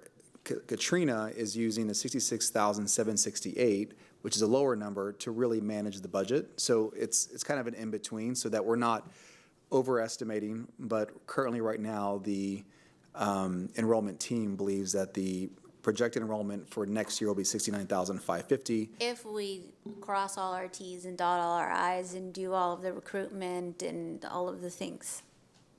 I think both are true, both ways. Like we are assuming that it is a year where we continue to improve. When you say dotting our I's and crossing our T's, I mean, we're kind of building off all the things that we've done over the last 2 years. We certainly recognize that there have been disruptions, but based on where registration is on the surveys that we have, what we're seeing through the information we're collecting based on the consolidations that did occur, they've arrived at that number. Now, for budgeting purposes, the 66,768 is really kind of where we're wanting to be mindful of and thoughtful of. Last year, so we kind of used the enrollment number as steady state, and what we're saying now is if enrollment's going to use that number, that's great. We feel like we can get to that number, but for budgeting purposes, we don't want to use that same number. It's kind of a way to mitigate against any loss. But right now, they're not expecting much of a loss, if any. I find that surprising. I mean, I don't. I think it's I've questioned the number. We're talking through it. We've had conversations around it. The big reduction was based on kind of federal immigration changes and laws more than anything else. When you look at where we are now in the enrollment process, remember these systems started up, back in, early this year. So there's information right now that strongly suggests that we'll end up at that number, which is flat. But again, being mindful of what we've seen in the past, we're using a lower number to budget. Okay, thank you. We haven't had that adjusted enrollment before, so it's kind of a lesson learned. So, Trustee Hunter. No, I just want to remind us of our time limits on our sheet here, as we can have our questions and our answers be a little bit more succinct. Thank you. Yeah. Thank you. Yeah, we're budgeted for 20 minutes for this, and we are at 20 minutes. Do we have additional questions? This is an important topic. First time we're talking about budget with our community, so Trustee Kaufman. I have 3 questions, and I'll try to be quick. First, have the savings from reducing central positions held, or has there been like slippage on that when new positions have been added or other positions have been filled? Positions have been added. There aren't many positions I can think of that have been added that weren't tied to special education. The question is really, have we maintained those savings that were originally? Yeah, I think that the way I would summarize it is largely, yes, we were able to capture the savings that we'd estimated because those notifications went out prior to the fiscal year starting. So it wasn't like a slow wind down. We started the fiscal year with those changes in place. We've added protocols in our system to where any ask actually comes all the way up to me as a superintendent. So I'm not aware of many kind of adjustments that have been done that would move the needle. I know maybe in special education, or there might have been 1 or 2, but we were pretty clear about why that was needed. And then we've also held off on key positions and vacancies. So we're seeing them. And I think if you look at the number, the $29.6 million under budget, I think that kind of reinforces that what we thought was going to happen is happening, but even to a bit greater degree. So I don't have any evidence that it swung or that we've added. Thank you. Many positions. And I would request some more detail on what a needs-based approach to staffing, like what the specifics are around that, how need is defined, and how that process will go. I'd just like to, not necessarily right now, but if you could follow up in writing with whatever is provided to campuses about what that looks like. Yeah, I'm going to be very brief because I will respond in written form, but I think the way that we've done it in the past is we rolled over previous allocations and then worked down. What we've done this time is started with our staffing allocation and have worked up. And Denisha's having conversations with each of the principals and making adjustments. So it's a different approach because that rolling over was really hard to do, after the school year started. So anyway, I'll put that in written form and send it to the board. Okay, and part of why I ask is because need is a slippery term, I guess. And if you ask the campuses what they need, they would double their staffing, right? So I would like to be careful with identifying something as need when our definition of need might be very different from what the teacher with 26 kids or the campus with one counselor for 500 kids, what they're experiencing. So perhaps it's a terminology thing, but I just want to make sure that we're very clear with people what that means. Yeah, and Trustee Kaufman, it's a really great point. And one of the things that I would like to reinforce, and I'll do it also in written form, is that there's been a practice in Austin ISD of kind of trading positions based on what the principal believes is best for their campus. And so we're kind of having those conversations very, very deliberately before it was just kind of rolling over. So that's where I think that need piece comes in. There have been some principals that say, I would prefer to have an instructional coach and a content interventionist versus an assistant principal, right? And they've chosen to do that. And there are others that choose something different. So that's where that conversation comes in. Thank you. And then I've been hearing from other districts where they're concerned about hold harmless with the increases to the homestead exemptions. There's been some concern that the current calculations coming to school districts are treating the increases to state funding for like teacher raises, et cetera, from the legislative session as the increased funding. And then when they calculate what our new tax appraisal is, given the increased homestead exemptions, then they say, well, yeah, we already provide, the state did provide you that money, because look at all that money we gave you back in the session. So I don't know whether that's a real thing, if that's just a miscommunication that's happening, if it's a glitch that's going to be corrected. But I'm very curious whether Austin ISD has any concerns, how confident we are that the hold harmless provisions of the Senate Bill 4 and 23 will hold, and that we will see no net loss in funding because of the homestead exemptions. Yeah, I think what I would say, Trustee Kaufman, is no hold harmless I've seen from the state has actually been a true hold harmless. There's always some deviation in dollar amount, so it may not be a hold harmless is dollar for dollar. It might be 89 cents on a dollar. And I remember those conversations when the bills were going through and the combining of hold harmlesses to really address some of these issues, especially when it comes to large urbans. We can work with our team and just kind of revisit that.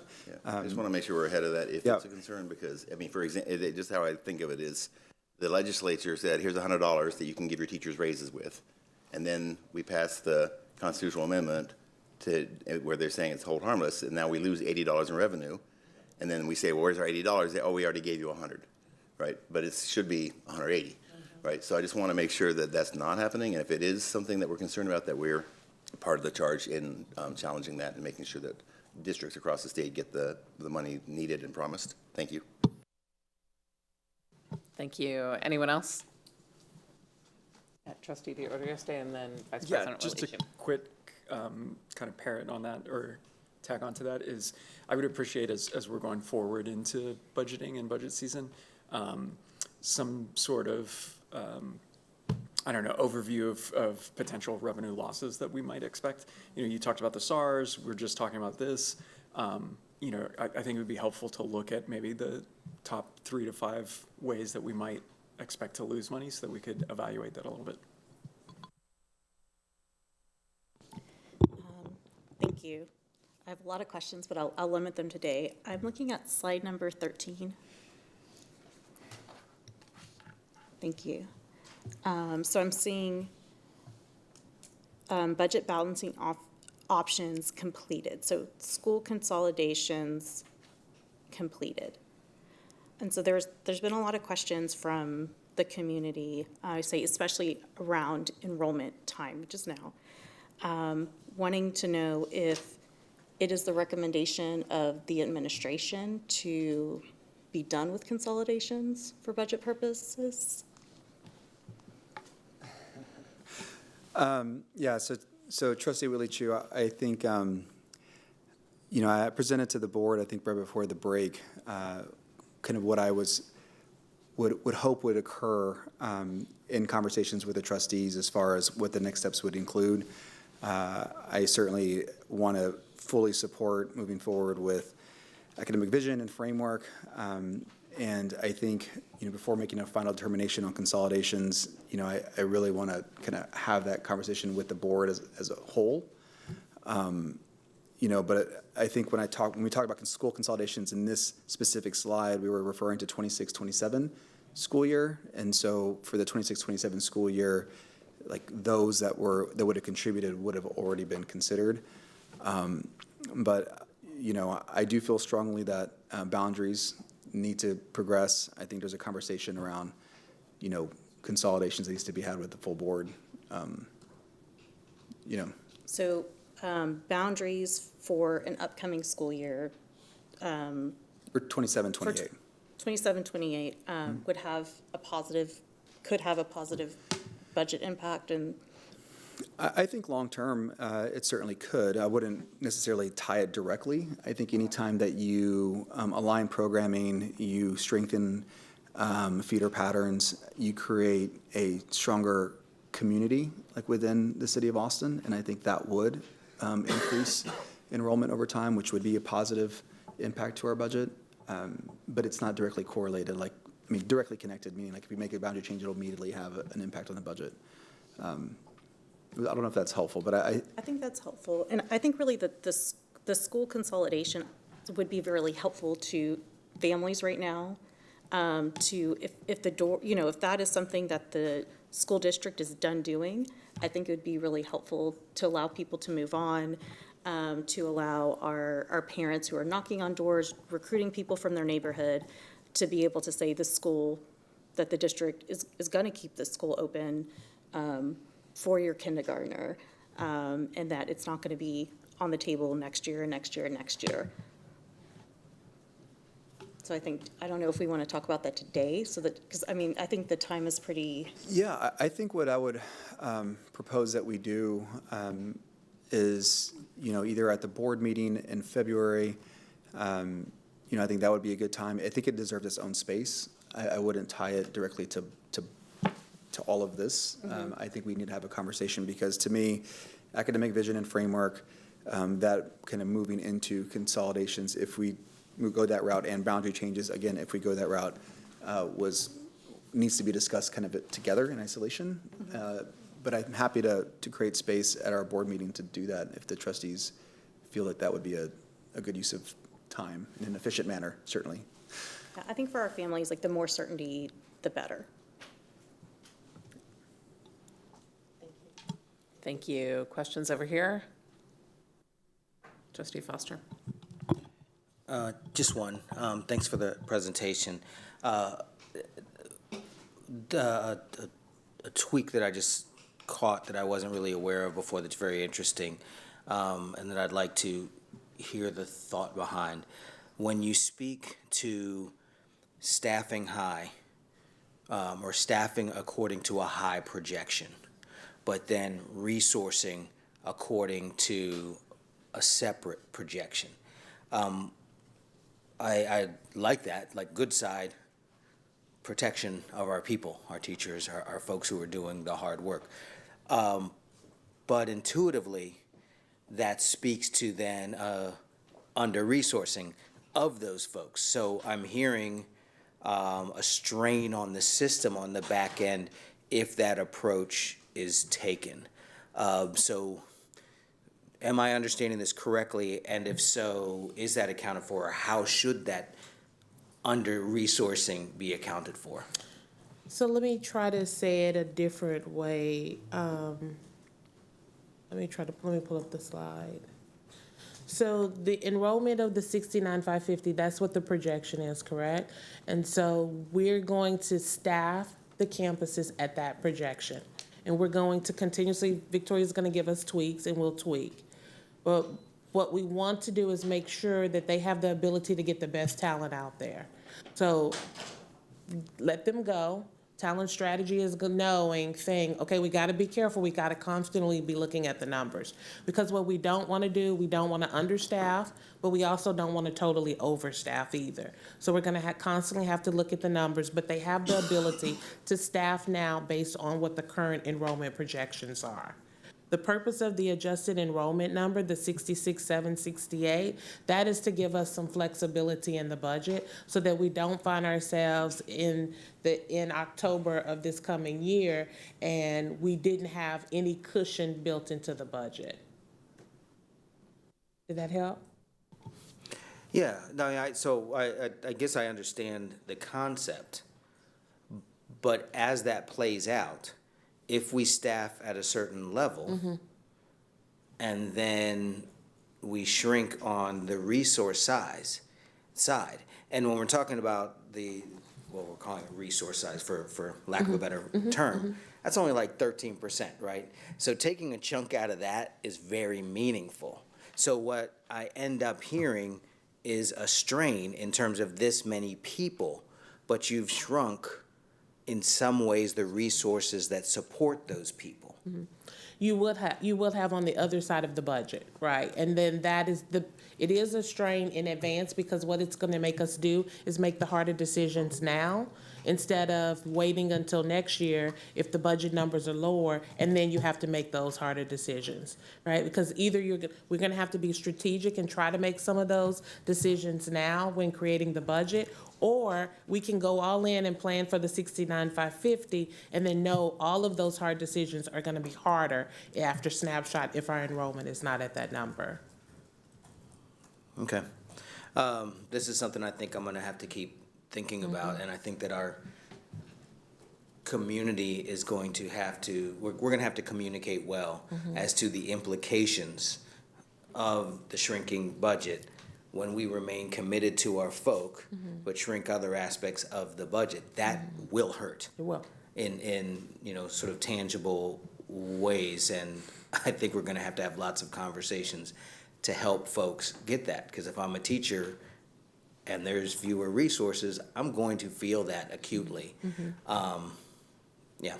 So, well, thank you for that perspective and information and sharing about that approach. Let me add one other piece, Dr. Foster. The other, it is going to, but it is not going to impact the campus immediately because the campuses are going to get what they need per the enrollment numbers we have now. So they're going to have the ability to staff now what they need. Okay. Got it.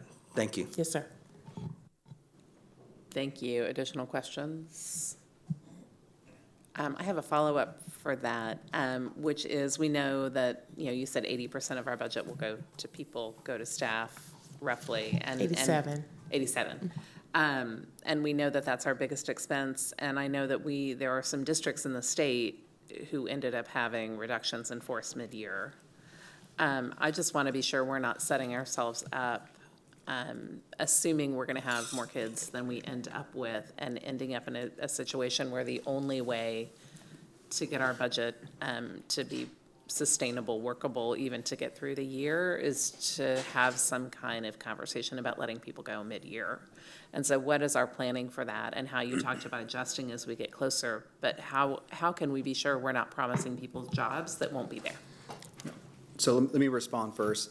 I think there are two things at play here that both yield different numbers when it comes to total staffing. The first is the kind of buildup of the staffing allocations based on the enrollment number. What we know right now is that many of our campuses are overstaffed when using our staffing allocations. That is just the truth. And so as we look at tightening that up, there's going to be a number of positions that are greater than the current need, even if the number was the same, right?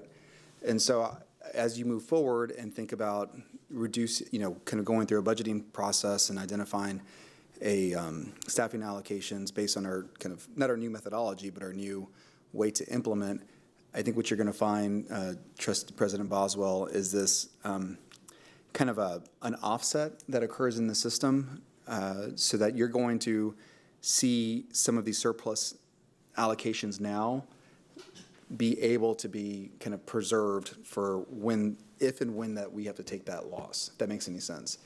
It's just, they're not, if we kept the same staffing allocations, then I'd be more concerned about that second half. But right now, I mean, we just are overstaffed in some of these schools because we've been rolling over the same allocations year over year, and we haven't really been assessing the master schedule in some cases. So both of those have us being fairly not as, I would say, I don't want to use the word efficient. It's not the right word to use. Not as clear as we need to be when it comes to allocations. It's just there are like three different things that are putting kind of pressure on this, and so I don't know. That's probably a wrong way to say it all, but it's complicated and it's kind of nebulous only in the way that if the first two were tight, like if our master schedule was really, really tight and our staffing allocations are really, really tight, then I would say yes. But because those two are not tight and have been loose for years, as we tighten those up, we'll actually see an offset. And then if there's a future reduction,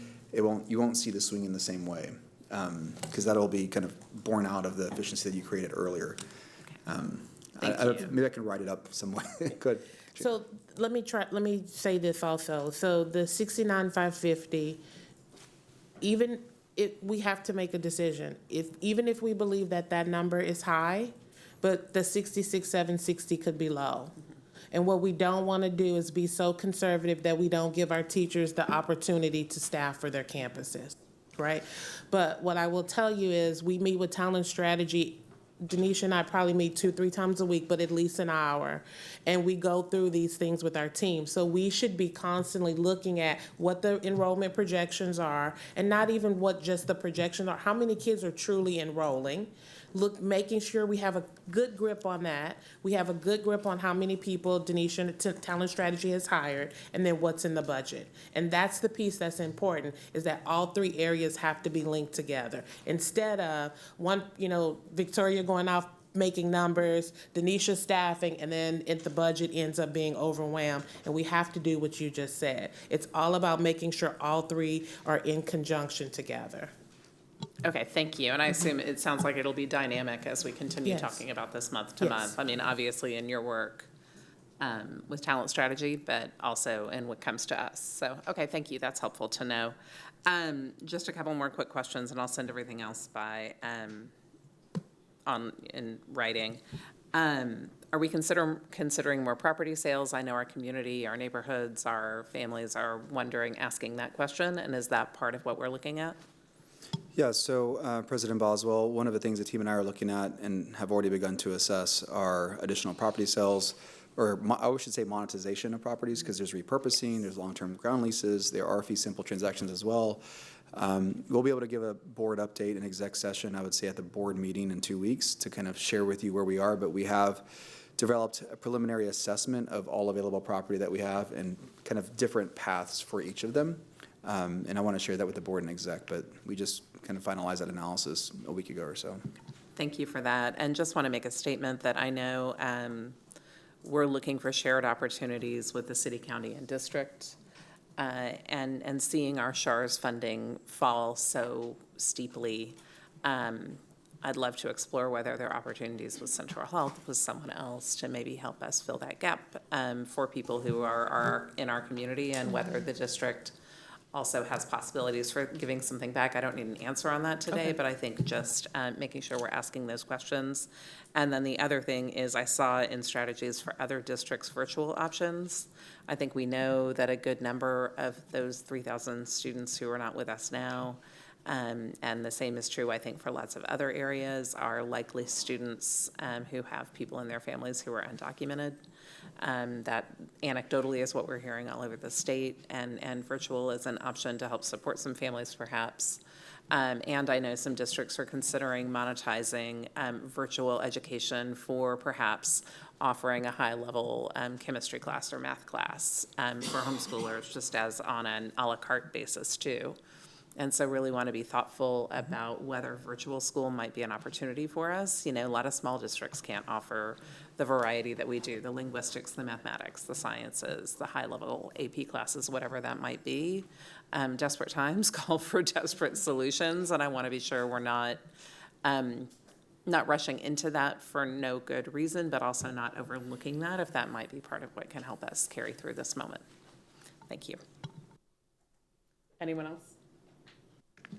All right. Thank you for all of this. Really appreciate the update and the work and the chance to start talking about this because June comes fast. Yeah, lots to be done. Thank you. So this ends our section on the information reports from the administration. At this time, we're moving into a preview of agenda items that will be considered for a vote at the next regular board meeting on February 26th. Staff is available to answer any questions for tonight's preview. We're starting with item number 6. That is the agenda preview for upcoming academics and curriculum items. Are there any questions on these items? All right, thank you. And I know we have some trustee questions there in with the list of items. Up next then is Section 7, Business and Finance. Any questions? All right. Up next, Section 8, Facilities.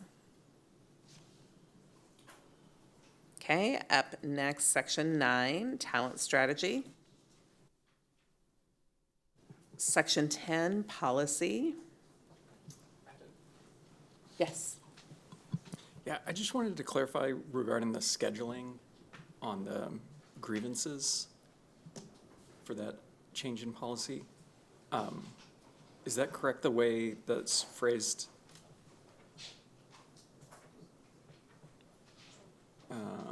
Looking here. I guess the way this is worded, it sounds like we're not giving the grievant an option on when the hearing is scheduled, or? It says the district shall provide reasonable notice, and we're kind of changing the mutually agreeable time. Yes, that's correct. I think in practice, Trustee De Udeoste, what we've done is that we've created a calendar that where we each month will have scheduled times in which grievance can be heard. And so we will select those dates, notify them well in advance, and if they are unable to attend on that particular month, then we'll give them an opportunity to push it to a future month. So I think in practice, there will be options for grievance to have their hearing scheduled before the board once it gets to that point. But in the past, I think what we've tried to remedy here is that oftentimes we're unable to get these decisions heard and get them before the board because there's not always instances in which people are able to agree. There's conflicts in schedule. So again, we've tried to create a process that we believe will lead to a more efficient resolution of the grievances. Yeah, I guess my only concern there is if we could have a little bit more clarity on when the district may hold the conference without the grievant there. It just says if the complainant fails to appear at a scheduled conference, but since they're not necessarily given a lot of option the way this is phrased about the scheduled conference, that's my concern, is if we're giving them a date that they can't make under this policy, it reads like we could still just have the grievance without them. So like if there's a reasonable accommodation to the scheduling is kind of what I'm asking about. Sure, and I guess to further respond to that again, I think what we've tried to design here is a schedule, if you will, in which grievance will have options. So it'll be set times during the month in which grievances will be heard, and it's based on availability of all parties. But if they're unable to do it, then it'll be pushed out to a future month. Now, I think in practice, if we get to a point in which they're just unable to, appear in person, there is an option in which the board can hear the grievance, but strictly on the record. So it's not as though it will be decided without them. There will be a decision on the record. And then I think also be mindful, Trustee Udios, is that it would have had an opportunity, I guess grievance would have had an opportunity before it gets to the board to articulate all of their concerns, because there are various levels that come before it gets to the board. And so, I think, if they're unable to appear in person, there's still an opportunity for them to be heard and for the board to hear all of their concerns, just not in person, but in writing. Yeah, well, far be it for me to dictate language to the attorney. I'm curious if there's a way to put in here that, giving notice for options of when it could be scheduled, or, because it's sounding like you're saying that there would be potentially more than one date, and the way this is written, I think it would potentially have the appearance of that we're going to mandate when they need to show up. So I'm just concerned. I've received feedback about like time of day. Yeah. And Chair, may I address kind of where this came to us in the policy committee, and so this would be very consistent with any other municipalities or courts or any type of hearing that someone that it is scheduled by. That you come to a scheduled time. And we still attempted to make ours more, I would say, lenient and accommodating than probably any other municipality, certainly a court would have for a hearing. And then do we also offer virtual? Do they have to come in? Does a grievant have to come in person? No, and it's been our practice that they don't have to come in person. So they are given flexible options to attend. And I also highlight is that, I think the way it read, it could indicate maybe perhaps to you that it's just scheduled with a short amount of notice and they don't have the flexibility in their schedule to attend. I think what we endeavor to do is to give them ample notice. So, I think right now we're probably working maybe a month out before these grievances are scheduled, and for them to notify us within a reasonable time if that date doesn't work, and then we can push it out to a future month. So we're trying to set these such that we can get them heard efficiently, but also being mindful of schedule. So it's not to just leave them out without any option to have their grievance heard, because they would be given sufficient notice and then have an option in the future to reschedule. And then I think also the flexibility here is for sometimes agreements that can't make it in person. They can attend virtually, they can attend in person. And so I think also in this policy, it gives the flexibility to the board to hear it on the record. So it's just going back to what I said earlier. I think that there are multiple options here contained in the revised grievance for there to be a quicker resolution and giving the flexibility to the board to hear it in various different ways, or to decide it in various different ways. Maybe I didn't see that. Does it explicitly say in here that they have the option for appearing virtual? No, it's not in the policy, but I think that's historically been our practice. I think at least since I've been here, I've attended several grievances where the grievant attends in person, even the most recent one. Okay, thank you. Thank you. Additional questions on policy? Yes, thank you. I have a question on 10.7 EIC local on academic achievement and class ranking. I think class ranking always has a large audience because of the number of kids it impacts and the impact it has on their future options and choices and many other factors. Anyhow, the policy committee had a fairly informative timeline and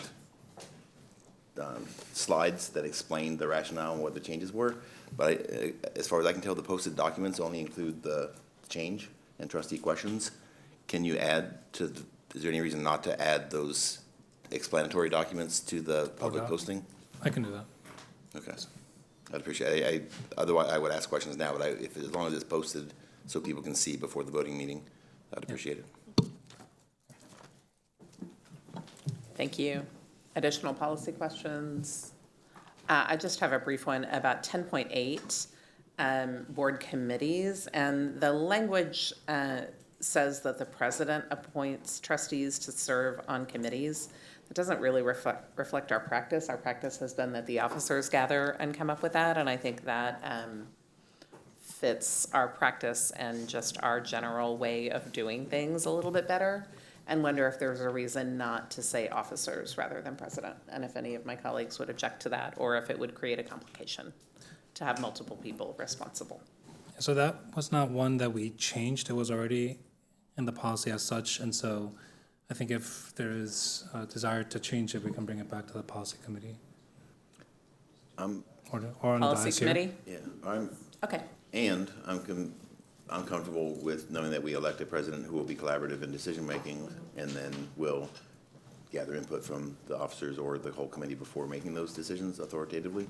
So I feel comfortable having it in policy as it is, but we have to choose wisely who our president is.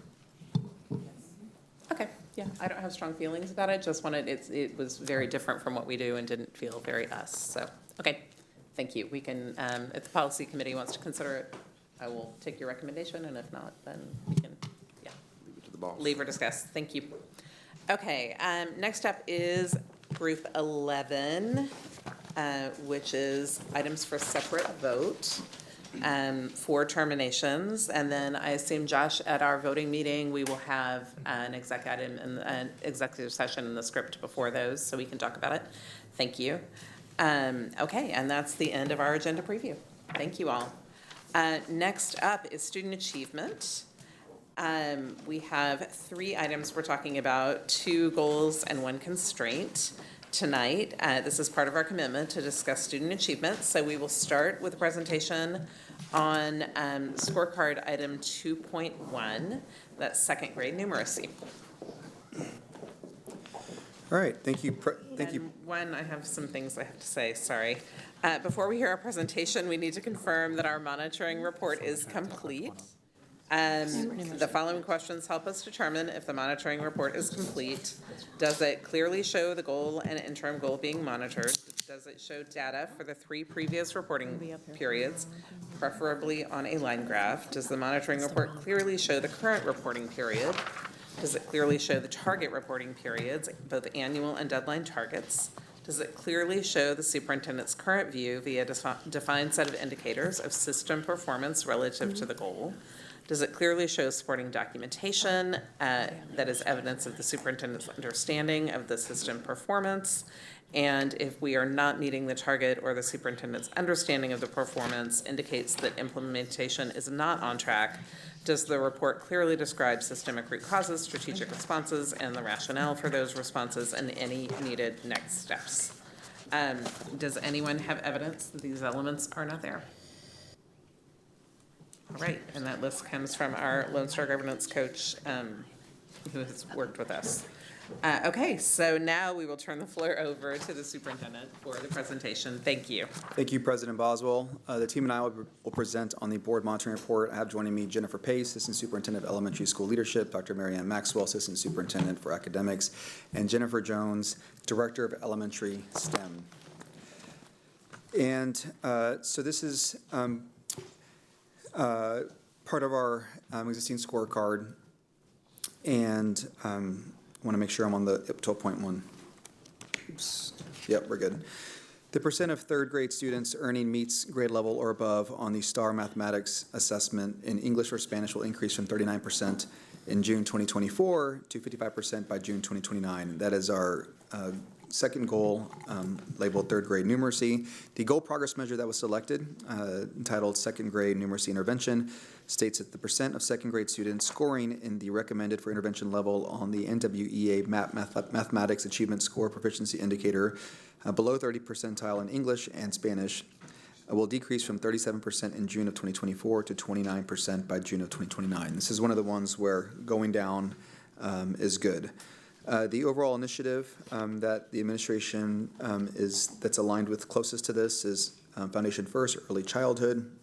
The evaluation of progress, as stated by the superintendent, provides evidence that the district is on track to meet the third grade numeracy goal, beginning with the fall 2025 administration of the NWEA MAP Growth Mathematics Assessment. I do want to point out here that this presentation and this report was going to, because of the way the cycle is and the number of times you have to report out on goal progress measures, we have 2 kind of data points that are being shared now, beginning of year and middle of year, and that'll also be true with literacy that we'll share in a little bit. And we'll be coming back in a couple months providing an update, but the data will not necessarily change because it'll be in between assessments. Data for the beginning of the year shows that 31% of second grade students scored in the recommended for intervention level on the fall 2025 NWEA MAP mathematics assessment. And data for middle of year shows that 22% of second grade students scored at this level. Based on previous year program implementation results and the positive trajectory of student outcomes, we have strong evidence that we are curating the correct learning environments for students.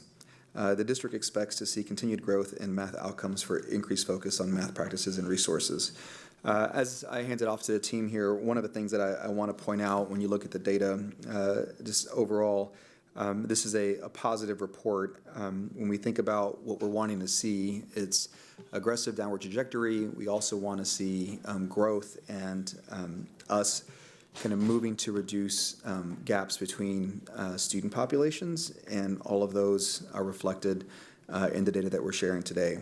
And so with that, I'll hand it over to Dr. Maxwell to take us through the next section of the presentation. Thank you, Superintendent Segura, and good evening, President Boswell and Board of Trustees. We're excited to bring our numeracy results to you tonight and share some of the hard work that campuses have been doing in all of we've had the opportunity to talk a little bit about changes in the MAP assessment this year that started. So there were changes in the assessment itself. And there were also adjustments to the norms. So previously, we've all been looking at 2020 norms, and there are new norms that came out in 2025. That is because NWA conducted an analysis and really needed to update the norms based on how students across the nation are performing today, which looks different than it did pre-COVID. So there was a need to adjust those norms and just update the assessment at the same time to make it match grade level and be a little closer to grade level and focus on grade level learning. It still is adaptive. It still goes a little bit above, a little bit below, but those two things happen simultaneously. So we've talked about this a little bit, knowing that it would affect the way that our achievement percentiles look. This is what we look at for these measures for numeracy and literacy. They are the achievement percentile. So how our students in Austin ISD are achieving in their scores compared to all other students in the nation that take this test. And so overall, the achievement of the nation actually has gone down since the 2020 norms were established, and that's why they changed a little bit in 2025. So what that means basically is if a student was performing, let's use simple numbers, and had a RIT score of 100, and that put them at the 50th percentile for where all of the rest of the nation was performing in 2020, that because the rest of the nation's performance lowered, if you keep the same RIT score at 100, now you're not performing at the 50th percentile, you're actually performing at the 53rd percentile or maybe the 55th percentile. So you're performing a little bit better than some of the other students in the nation. And so that's how that kind of affected the norms. We expected to see a little bit of a change in achievement percentiles, and are hoping to get through this year, at least 1 year cycle, going through this new assessment and the new norms before we look at the targets. And what changes we might need to make for the future. Now, that being said, what we usually do in these reports is we look at this time of year, and then we look at where we were last time at this time of year to see if we were in the same place. We can't do that anymore because of the change in the assessment and the change of the norms. We also look to see where we are in projected towards the target at the end of the year. Those targets were set with 2020 norms and not 2025 norms. And so we can't look at the data the same way that we usually do. But there are a couple of things that we can look at. It's actually beneficial for us this evening to include beginning of year and middle of year, because at least now we have two times of the same assessment, the new assessment with the new norms, when you look at where we were performing the beginning of year and where we're performing now at middle of year. So at least we have a couple of the same sets of data within the same year with the new assessment and the new norms. So we can look at that change for from the beginning to middle of year. And also another thing that we did in these reports that was a little bit different than what we previously do is we were able to look at longer term closing of the achievement gaps. We looked at our underserved populations and how they were comparing to all students, and then racial categories of underserved populations compared to white students. Over time, looked at whether or not we've been recently closing those achievement gaps. And so we have some data we're really excited about to see where our kids are now versus where they were a few years ago, and even where they were at this time last year or at the beginning of the year. We actually had a meeting with NWA to make sure we were interpreting the results of the assessment correctly, because we needed to look at how the rest of the nation was performing, how we were performing in some different comparative groups. We actually asked them to compare us just to Texas, urban districts, students in the same economic category, to make sure that we were performing the way that we thought we were, and we're interpreting the results correctly, because we see some very positive decreases in the numbers of students, the percentages of students that are qualifying for interventions. And so what we found out in the meeting with them, which we can continue to talk about a little bit more, but just in general, that we are interpreting these results correctly. We can see that there's nothing in a change of the assessment, we were told, assured, and nothing in the change in norms across the nation that would falsely show a closing of an achievement gap. That is really, really good news, because that means compared to our own students, us comparing ourselves to ourselves, we really are seeing the kinds of gains in our most underserved populations that we think we're seeing. The other thing that we found out too is that Texas appears to be having a banner year with the MAP assessment, and we are performing on par with the rest of Texas with that in that banner year, and we're currently outperforming most areas of the nation. So that was all good news too. We just needed to double check. We got very excited when we saw beginning of year and middle of year come in. And of course we did, what we can to validate our beliefs in that and what we're seeing in our interpretations before we actually get to end of year and see a full year cycle.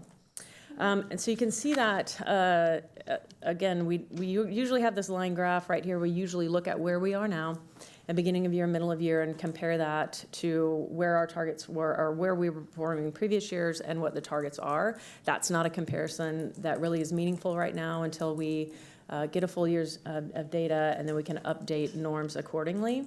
But we do, of course, have our regular chart here that shows where we were beginning of year, where our student groups were middle of year.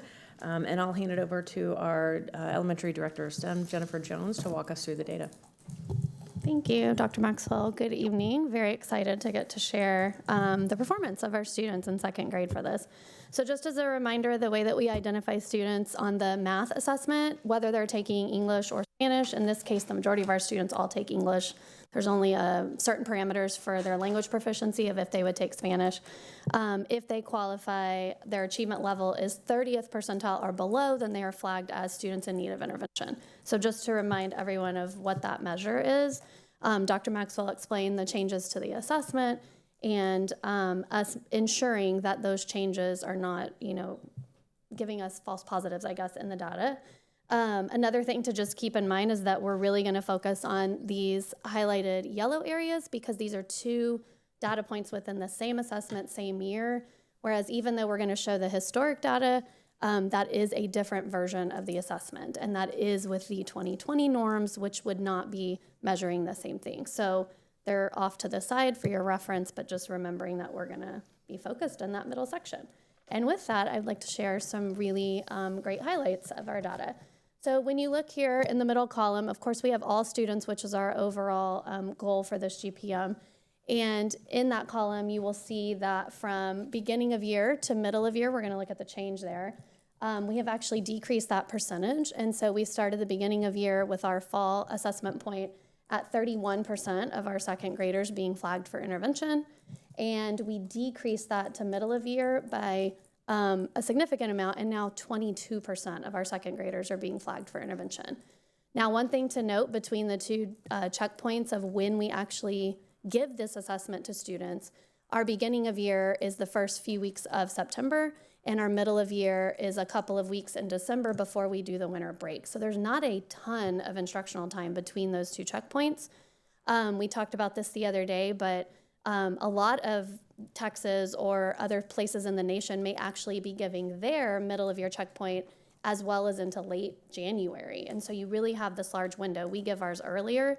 So just keeping that in mind, students have had less instructional time before they take this assessment again as well. So that's really great news, is that we're decreasing, and that's the goal. That's what we want to see.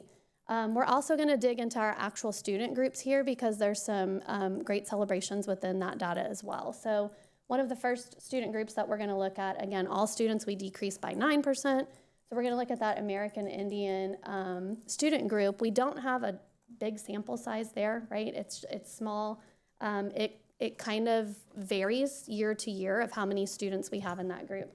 But with that in mind, they stayed stable. We didn't see an increase. We didn't see a decrease. So that's good. We don't want to see an increase. But we do hopefully want to see them decrease by the end of the year. Then if we move into our Asian student group, we will see that that decreased by 4 percentage points. So we went from 14 to 10 as far as the percent of students identified. Our Black and African American students, I will say I'm extremely proud of. We actually decreased our African and Black students, African American and Black students, by 15 percentage points. So that is the most significant gain so far that we've talked about out of our student groups. If we move down to our Hispanic student group, we decreased that by 13 percentage points. So now we're in double digits for some of our historically marginalized students. If we go to 2 or more races, that's a decrease of 4 percentage points. If we move on to our white students, that's another decrease by 5 percentage points. Our economically disadvantaged students, which sometimes we actually see a more stable or even maybe a peak at different times of the year for our student groups, economically disadvantaged is one of those. That was a decrease by 15 percentage points also. If we move to our emergent bilingual students, which we have a large population of emergent bilingual students in Austin, that was a decrease, which I'm so proud of this, by 16 percentage points. And if we move down to our special education population, equally proud, a decrease of 13 percentage points. So again, this is for all of our second graders across all of our campuses. And this is why we met with NWEA, because even they agree we don't often see these drastic changes. And actually, if you go back and look, even though it's 2020 norms, if you look at our historical data, we actually tend to peak middle of year. We go up in the number of students identified and then decrease by end of year. And for the first time in several administrations, that is actually not the story to tell tonight. We are actually decreasing across our students middle of year within the same assessment. So hopefully that trend continues, and we can only imagine what we will be reporting on for end of year. Really quickly, before Dr. Maxwell talks deeper into some more data, I want to really highlight some of our decreases when it comes to closing achievement gaps for students. So remember, these are achievement percentiles. So the first one we're going to talk about is student groups in relation to the all students category. So when we compare our all students to our African American or Black students, our beginning of year was 22 for our gap, like how many percentage points per se were in between those two measures. And we've decreased that to 16, so a reduction of 6 percentage points from beginning to middle of year. For our all students and our Hispanic student population, our beginning of year was 13 percentage points of a gap. We have decreased that to 9, so that's a 4 percentage point reduction. For our all students compared to our economically disadvantaged student group, our beginning of year was a 20 percentage point gap. We have decreased that to 14, so again, a 6 percentage point decrease in an achievement gap there. And then our all students versus our emergent bilingual students, we started, the beginning of the year had a 19 percentage point gap, and we decreased that to 12, so that's a decrease of 7 percentage points. And then our all students compared to our special education student population, we started the beginning of year at 19 percentage points difference with that gap, and we've decreased that to 15. So that's a 4 reduction in that gap. The very last thing I'm going to touch on has to do with our racial achievement gaps, and there were also substantial reductions when we look across our races for our student groups. So we're going to compare African American and Black students to white students, and then Hispanic students to white students. So when we take our white student population and we compare that to our African American student population, at the beginning of the year, we had a 41% point achievement gap, which is, that's hard to sit with for a minute. But I am very proud to say that that's been reduced by 10 percentage points, so now we're sitting at a 31 percentage point difference in the gap from our white students to our African American students. And then when we compare our white student group to our Hispanic student group, When we look at our beginning of the year, we had a 32% point gap, and we've decreased that to 24% points. So when we look at that, that's a decrease of 8. Oh, it's a decrease of 8 percentage points. So again, I know I'm going to turn it over to Dr. Maxwell to share some additional data tables that we have there. But I don't think I could be more proud to sit here and be able to share these closing of achievement gaps with you all. So thank you. Thank you. And now you can see the table that Mrs. Jones has been talking about. We wanted to add this table, though, just to be a little bit more clear. She called out the differences between the beginning of year and middle of year for this year. And this is what that change in achievement gap looks like over time. So, for example, at the end of year in 2022, there was a 25 percentage point difference in how Black and African American students were performing versus all students. And you can see in that there's definitely a similar gap between all students and those underserved populations. And then it goes down and it goes up. It's a little bit of change, not much consistency. And then in 2024, we start to see a little more consistency with how those achievement gaps are closing. Just a little bit at first, a few percentage points at a time. And then we're starting to see larger gains at this point in the year. And then a little more pronounced when we're looking just at the different racial student groups. So in 2022, there's a 49 percentage point difference in how Black and African American students were performing compared to white students. And now at middle of year in 2026, or actually this winter 2025, that's been reduced to a 31 percentage point gap. Still work to do, all right? Those gaps still exist, but that's significant movement. And significant change for some of our really historically underserved student populations. And we're starting to see that right trend happen at the end of 2024, and then again in 2025, and then also beginning of this year and continuing to the middle of this year. It's just a continued decrease in that gap of how they're performing. And so some of the root causes we attribute to these are, even though we can't compare at this time our data to some previous versions of the assessment with previous norms, this is still a very good indication that we're on a positive trajectory.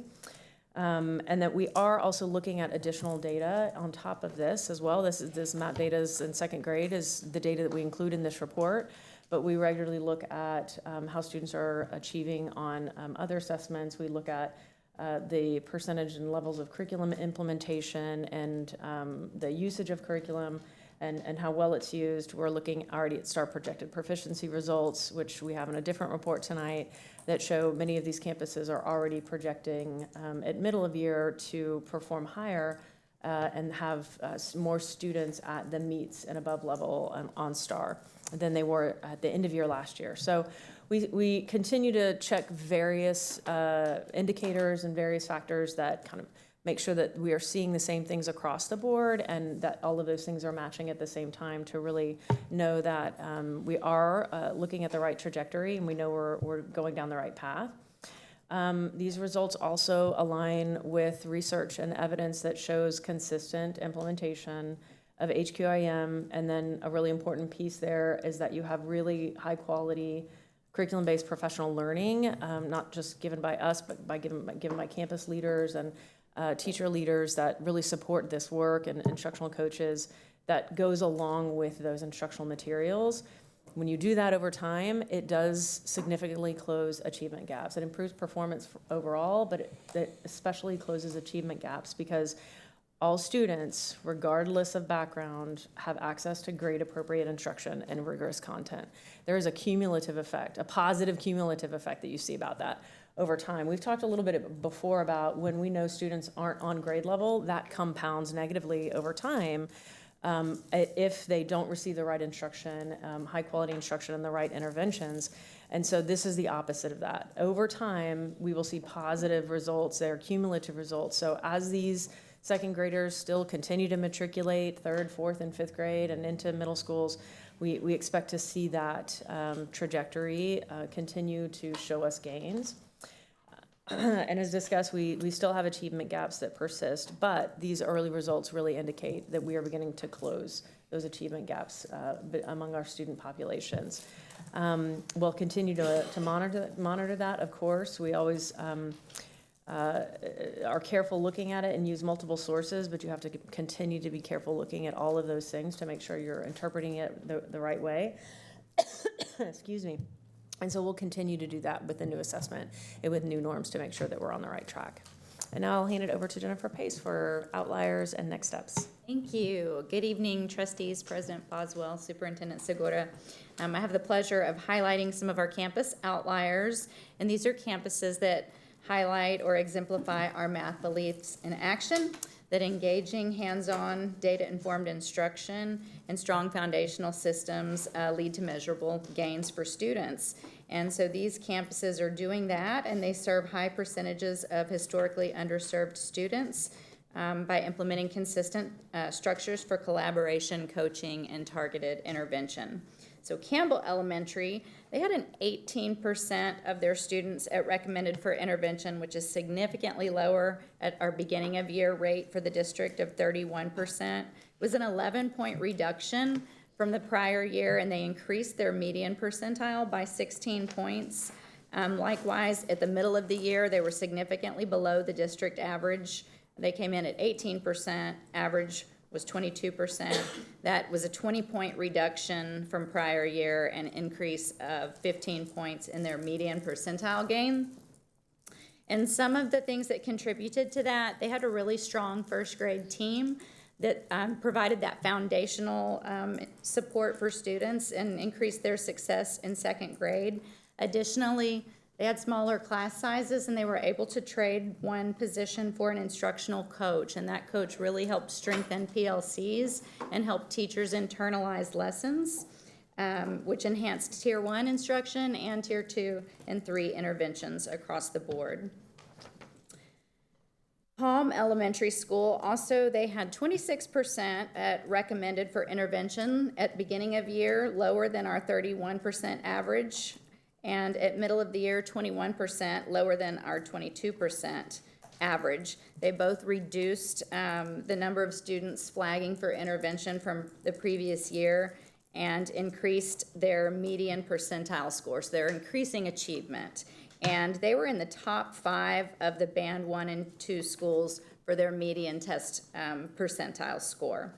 At Palm, they have really intentional PLC structures that are focused on targeted small group instruction and ongoing progress monitoring, and it's allowing them to make adjustments in real time, both in Tier 1 instruction and in their interventions.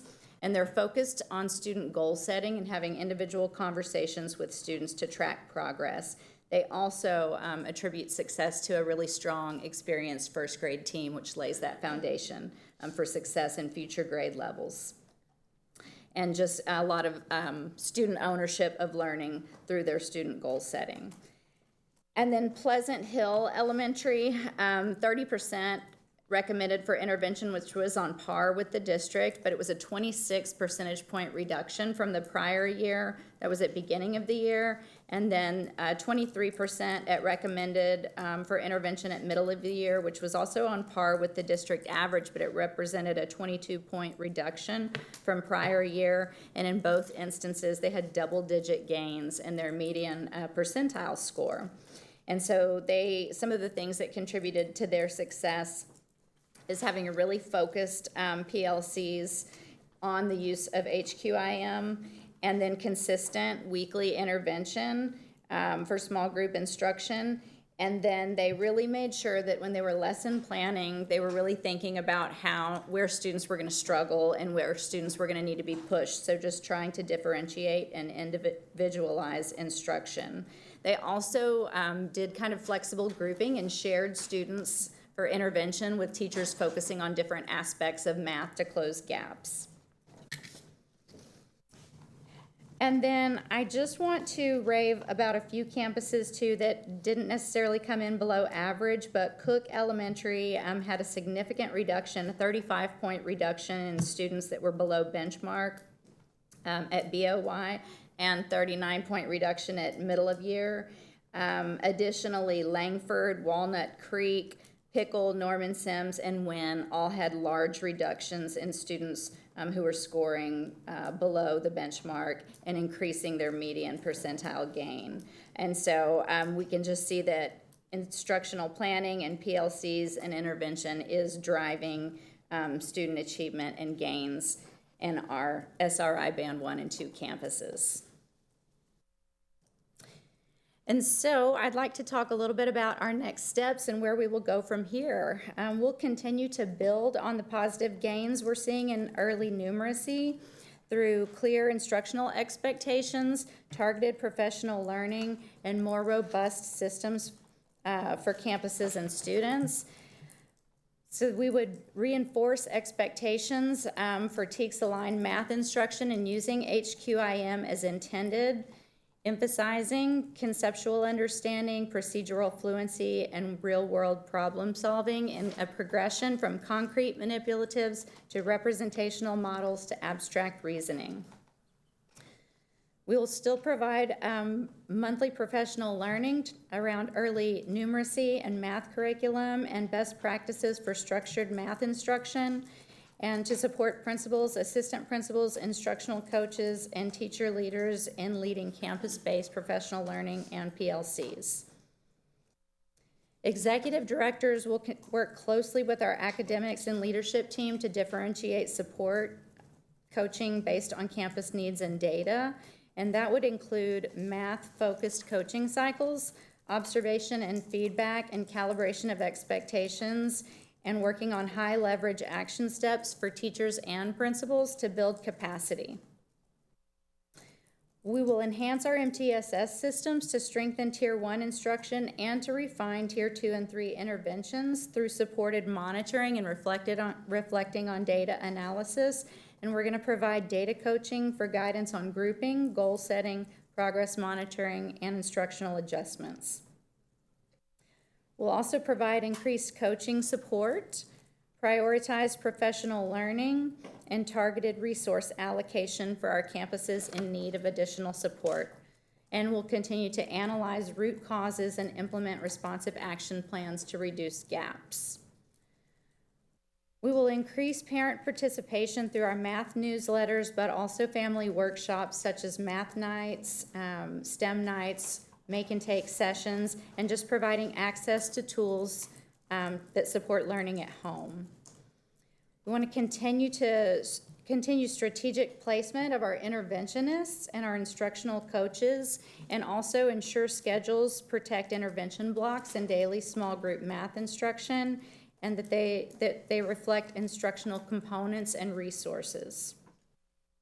And then using our data, our MOI data, especially to adjust planning and supports for our campuses, looking at the data and our projected proficiency data, as well as our walkthrough data, we'll identify students not accelerating as expected, and identify campuses needing additional support and adjustments, and provide supports to continue to improve Tier 1 instruction, intervention, adjust our schedules, and make adjustments to our professional learning. So really, our goal is to deepen and strengthen the implementation that we've started to scale what's working and ensure all of our students accelerate. And just see if my team wants to add anything, and if not, we can open it up for questions. Okay. All right, thank you. Trustees. Trustee Hunter, we'll start with you. Thank you. Question, I think. Sorry about that. Well, I just want to read the question. I'll just talk to you. I'll ask the question. My question was, or it wasn't a question, it was a comment and then a question. Really encouraging to see the numbers going down for African-American students. My question is, how true is the data, and have you calculated for movement in the denominator? I mean, did like 20 kids leave the district and so now they don't need intervention? And then like, what's the error margin on that?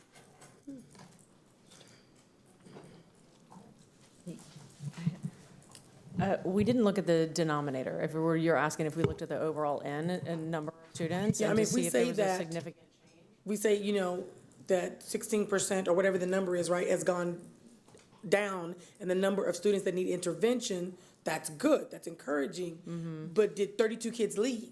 And then that's why they don't need intervention, right? So now the number is not 60, it's 32.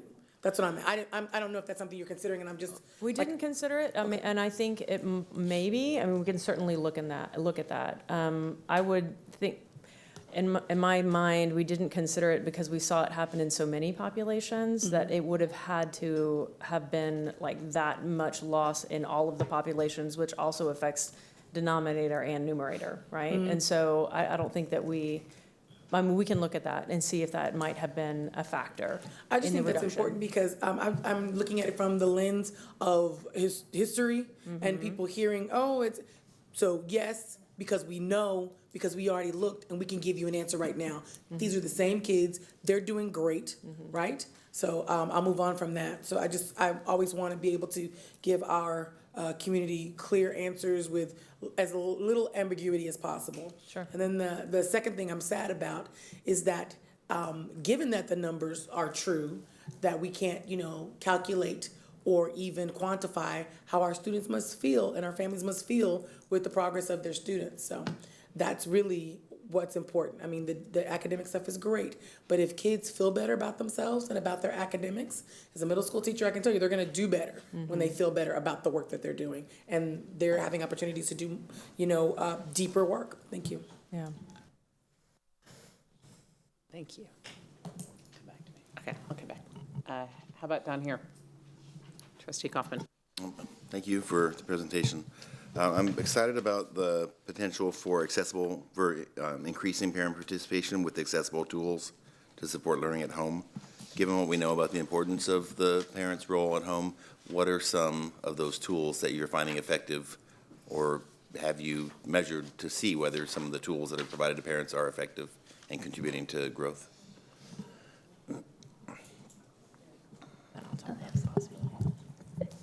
We're debating on who's going to talk. Okay. So I'm so glad you asked that question because I was ready to speak about family engagement. I do think we have a lot of work to do, though, when it comes to bringing our families in to be more like content specific on things they can do to help their child. A lot of times, we're more general in what they can do. I really don't want to be rude, but I really just want to know what tools are available to them. Oh, I'm getting there. Yeah. Sorry. Okay. So we use Imagine Math as one of our digital supplemental tools, and so there is the ability to log into that program from home. We do have some students that are doing that, and usually it's due to the campus leader who set goals and a program in order to do that. We do also have that available in the summer where parents can actually log on.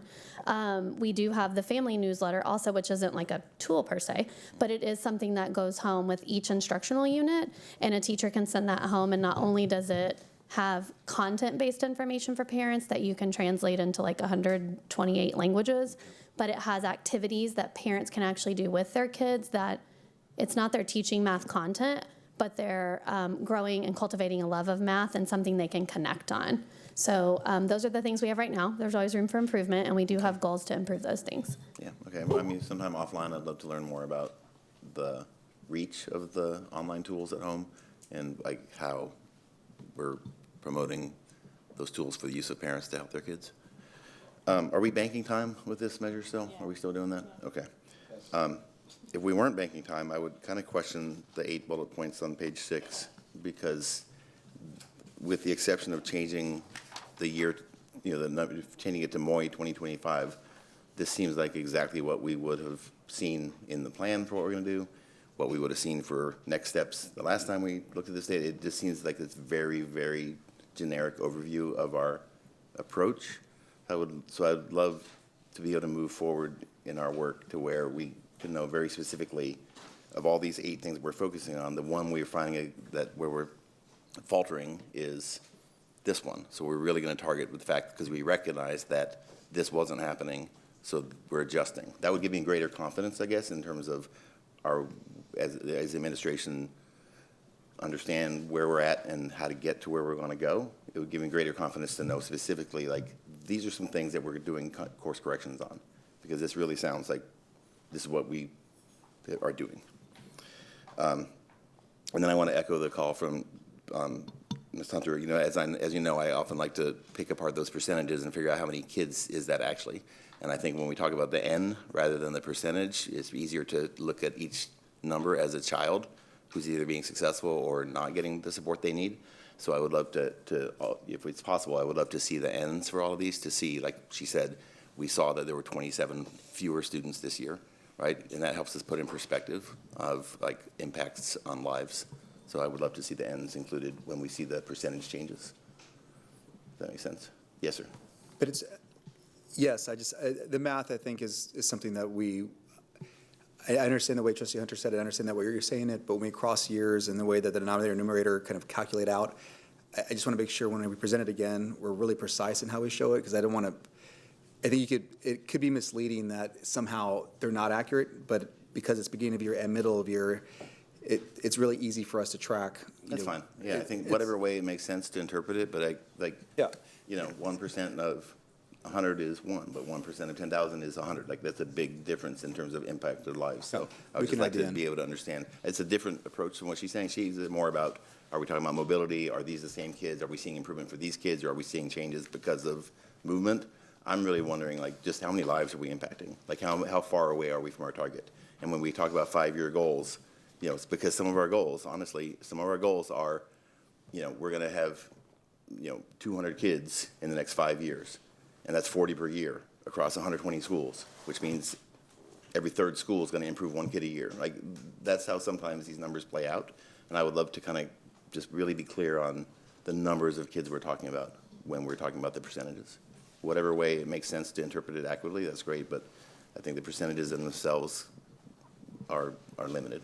Yeah, I appreciate that. And I think when it comes to also, when we talk about next steps, this is a challenging section, because I understand what you want to see. It's just that sometimes if we don't include it, it seems as though we're not doing it.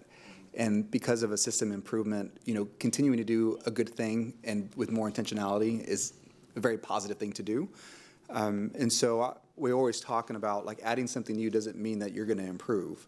If you're seeing success, ensuring that you have accelerated learning, accelerated growth means kind of adjusting what is working. But I'll work with the team to figure out how to show that perhaps differently so that we're not going through everything over and over again, but you see kind of where the tweaks need to be versus where other things are pretty stable and just a continuation of effort. Yeah. Maybe that's the way to do it. More opportunities in the future to customize these reports for the most useful way in the future. So I'm patient. Thank you. Thank you. Asked and answered. Yes, Trustee Kaufman. Okay, thank you. Okay. All right. Hi, I'm looking at page number 3.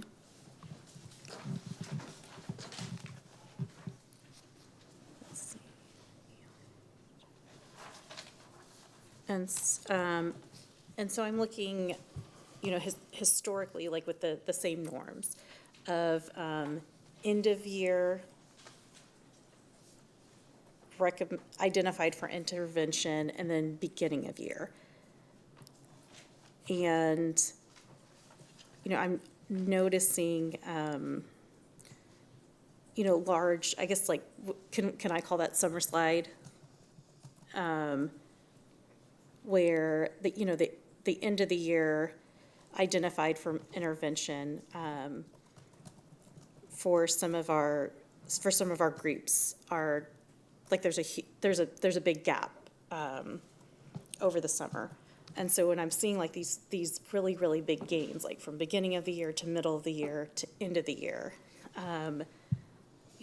my question is, I would say, like, one, if you, like, what can the board do to help support that, that beginning, so we're not starting all over again. And I think both with, like, in the budget constraints and, like, what would you want to do if you weren't constrained? So, like, aspirationally.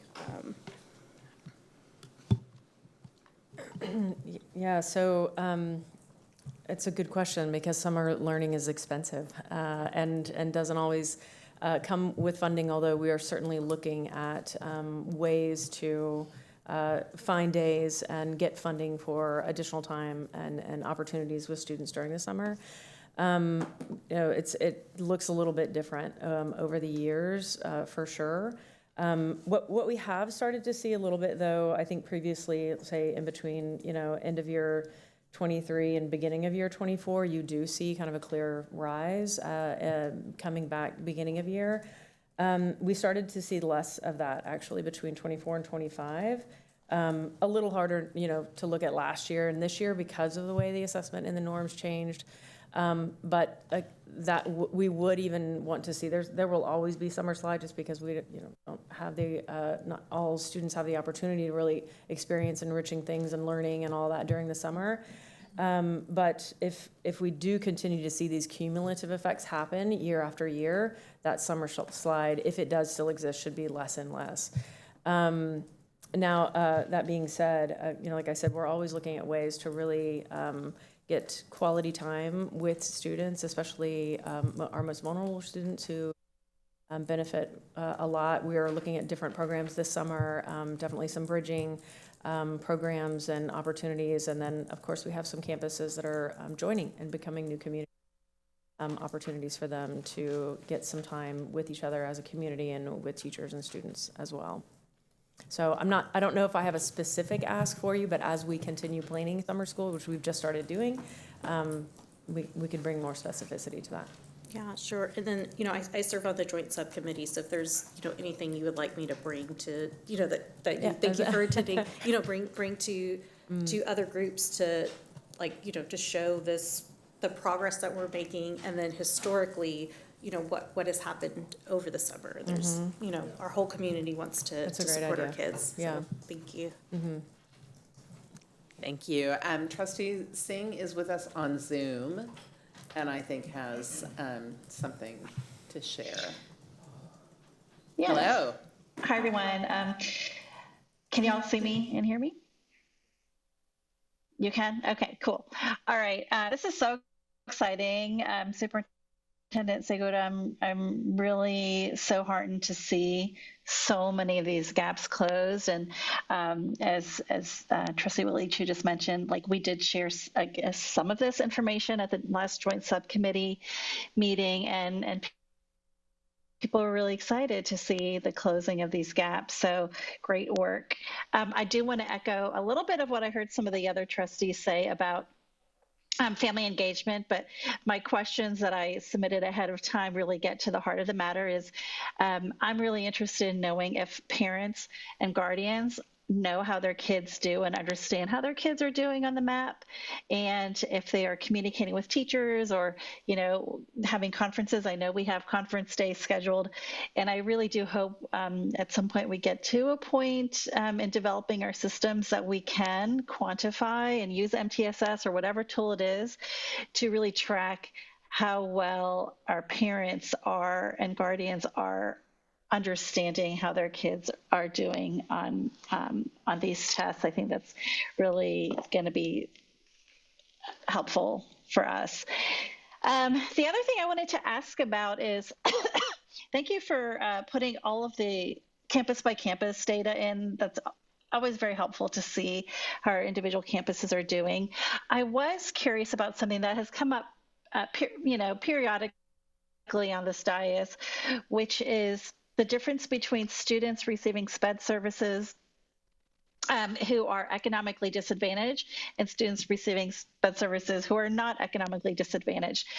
In the past, when we used to look at intersectional data, that was really where we saw the biggest gap between ECODIS and non-ECODIS, like it was within the special education group. And I would just like to know, Superintendent Segura, would it be possible for us to continue, or maybe just, would it be possible for the administration to provide that level of intersectional data it doesn't have to be every monitoring report, but for some of the big ones, I think it would be really important for us to keep track of that, especially since special education has been such a focus for us. We have the data, and we can certainly do it. want to make sure we're consistent on how we deliver the monitoring reports. So I'm happy to do it. I think, perhaps it's a conversation with the board officers as we go through a review of all of the monitoring reports and say, okay, this is the scorecard, these are supplemental, maybe we put it in the appendix. That's something we could do. I am hesitant to change this structure here without going through a full board vote. But I think maybe in the appendix, let me work with the team and the board officers and see what we could propose. I've seen different things that we've done in the past. Sometimes we show it, sometimes we don't. I know we haven't recently, but we have it. Okay, that's really helpful. I appreciate that. And I think the question came up for me as I was really looking at the campus level data and wondering, there seems to be a pattern there, and I just want to make sure I'm not misinterpreting it, and there may be others who are also interested in that. So thanks for just considering that. But I want to end it on a positive note, saying I'm really, really excited to see so much growth from beginning of year to middle of year, and keep it up. Thank you. Thank you. Secretary Gonzalez, you ready now? No, I think mine are good now. Okay. Thank you. Trustee Foster, asked and answered? Okay. All right, I have just a couple.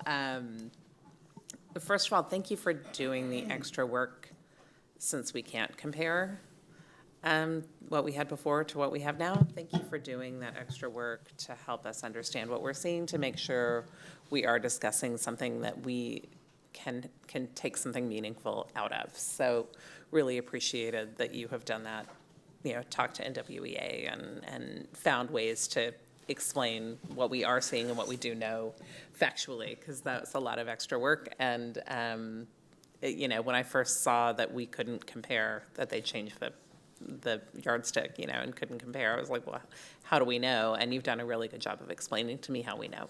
About closing the gaps about beginning of the year to middle of the year. So thank you for that. And I know this will be relevant again when we talk about literacy in a minute. And thank you too for pushing this to February with us so that we could talk about middle of year. Because that one data point was less valuable than it normally is, even just all by itself floating out there. So thank you for that. Definitely glad to see this movement, really excited about that. And I would love to ask, I think we understand beginning of the year to middle of the year is solid. We trust that. We trust the closing the gaps. How well do we know these goal progress measures are supposed to be predictive of our goal? What do we know about that, since we haven't yet had a STAR cycle that uses this data to predict anything? How predictive do you think it may be, or are we in a wait and see place? Well, so I think in previous years, we have looked at actual STAR results compared to STAR projected proficiency, and also tied that back to, yes, how are we doing on achievement percentiles. We're also looking at this in multiple grade levels as well, so that, we're to ensure we're kind of seeing the same trend everywhere with different grade levels. I think more than anything, just the continued trajectory is definitely good information. We will need to look at this data when STAR scores come in and make sure that it does have the same kind of alignment that it has historically. I don't think enough has changed about the assessment or the norms to really substantially make that non-correlated. I think it'll change a little bit as far as how closely correlated, or, it's always good to have a couple of years of data to see that correlation a little bit more. And then also in our third report tonight, we are looking at STAR projected proficiency. Those numbers weren't affected. They're really the only, and growth, looking at growth is not affected by the change in achievement norms for the nation. So our growth numbers show a similar pattern, and also the increase in STAR projected proficiency, those that are projected to meets grade level, is also showing the same thing. So we continue to kind of look at different data points to make sure there's correlation. Okay, thank you for that. Appreciate that. And then, and obviously the most important thing is how our students are learning and how our students are growing, and we have a lot riding on the STAR. as well at that campus level. So thank you for that. And then I want to pull out, we don't need to put it up on the screen necessarily, but just in the appendix when we look at Band 1 of our SRI schools, and there still are very high numbers at so many of our campuses where our students need them most, where the need for intervention remains very, very high. And I'd like an understanding, it would be really helpful while we're looking at this new data, to kind of have an understanding of how much that gap has shrunk from beginning of year to middle of year. If that could be sent just separately, I think that would be really valuable for us to have, if that's not too much effort. We can do it. Thank you, just across the bands, and we can see that progress there, because those numbers are so high. And again, we want to be sure our students are making progress, and that number will give us a really good sense of that, and how much the resources that are there are moving us in the direction we need to go. And then I think, again, looking back at the STAR and seeing what's at stake at some of our top campuses, some of our campuses wanting to be sure that we're also going to meet that need at the campus level as an institution, to kind of address our accountability, what we owe for accountability, as well as we're working with each individual student. So having that would be extremely helpful to understand how we're working on both of those things at the same time. So good. Well, thank you so much. This is very exciting. And any other questions from anyone? Just to close it out, I think one of the things that Dr. Maxwell and certainly JJ and Dr. Jennifer Pace and I have talked about for quite some time is, system improvement, it takes time. And we had been anticipating, to see growth last year, and we certainly did. When we talk about correlation between, MAP and, end of year summative STAR results, so we did see that. We presented that in September. And so the correlation is there, and this is just, a continuation of that. And we did check multiple times, because we knew that we would see accelerated growth kind of this year, given the buildup we've had over the last 2 years. It's what you would expect if you had a true system improvement. And so I kind of want to reinforce, to the best of my ability, that continuing to build and refine is really what the focus needs to be, opposed to introducing something different. We have conversations with the principals all the time, and they're like, we're feeling good, it's moving. Like, let's continue. And so right now it's about refinement, focusing, communicating to our board where we need additional resources. But we are very excited, and again, I didn't even want to talk about it until I had multiple confirmations that the data was accurate. So thank you for bearing with my constant text, Dr. Maxwell. But yeah, great work, and again, just demonstrates, I think, that we're on the right trajectory. More work to do, lots of areas of improvement, but definitely excited to be here. When I remember when we adopted goals and numbers, talking about the hockey stick. Yeah. And hoping that's what we would see, and different growth rates. That's correct. Thank you. Good. All right. So before we move on to our next report, it's time to vote on whether we will accept this monitoring report. And as a point of clarity, voting means accepting the report as a formal acknowledgement that we had a satisfactory conversation with the superintendent and have a deeper understanding about how the current reality for students lines up with our vision. And I will entertain a motion to accept the monitoring report. I move to accept the report. Thank you. Is there a second? Second. Thank you. Any discussion? All right. Having a motion by Secretary Gonzalez, a second by Trustee Quintana to accept the monitoring report. All those in favor, please raise your right hand. Trustee Singh, are you voting with us? Okay. I think there was a lag. Okay, and the motion passes by all those on the dais. Thank you all. All right, we will now move on to our next agenda item, and we may have the same people with us. Scorecard, this is Scorecard Goal Progress Measure 1.1, second grade literacy. And before we hear the presentation, we need to confirm that our report is complete. I am not going to read all of our questions again, because we read them unless someone needs to hear them. So does anyone have evidence that the elements we need to have an effective report are not present? All right, thank you. So we'll turn the floor over again to the superintendent for this conversation. Thank you, President Boswell. And just as a reminder, we have 45 minutes for this presentation, but with the board, so 20 to 25 for the team here. So the team and I will present board monitoring report. I have joining me Jennifer Pace, Assistant Superintendent of Elementary Schools Leadership, Dr. Mary Ann Maxwell, Assistant Superintendent for Academics, and Liliana Kendrick, Director of Elementary Humanities. So we are discussing here Goal 1, third grade literacy. The goal states the percent of third grade students earning meets grade level or above on the STAR reading assessment in English or Spanish will increase from 47% in June of 2024 to 59% by June of 2029. The goal progress measure 1.1 states the percent of second grade students scoring in the recommended for intervention level on the NWEA MAP reading achievement score proficiency indicator, which states 30% percentile in English and 40th percentile in Spanish will decrease from 30% in June 2024 to 29% by June 2029. As always, we align these scorecard goals to our work, and the initiative internally is identified as Foundation First, Early Childhood. And the superintendent's evaluation of the monitoring report is that this goal progress measure is on track. The goal reporting provides evidence that the district is indeed on track to meet the third grade literacy goal. Data for beginning of year shows that 26% of second grade students score in the recommended for intervention level on the fall 2025 MAP reading assessment. Again, 30th percentile in English and 40th percentile in Spanish. And data for middle of year shows that 21% of second grade students scored at this level.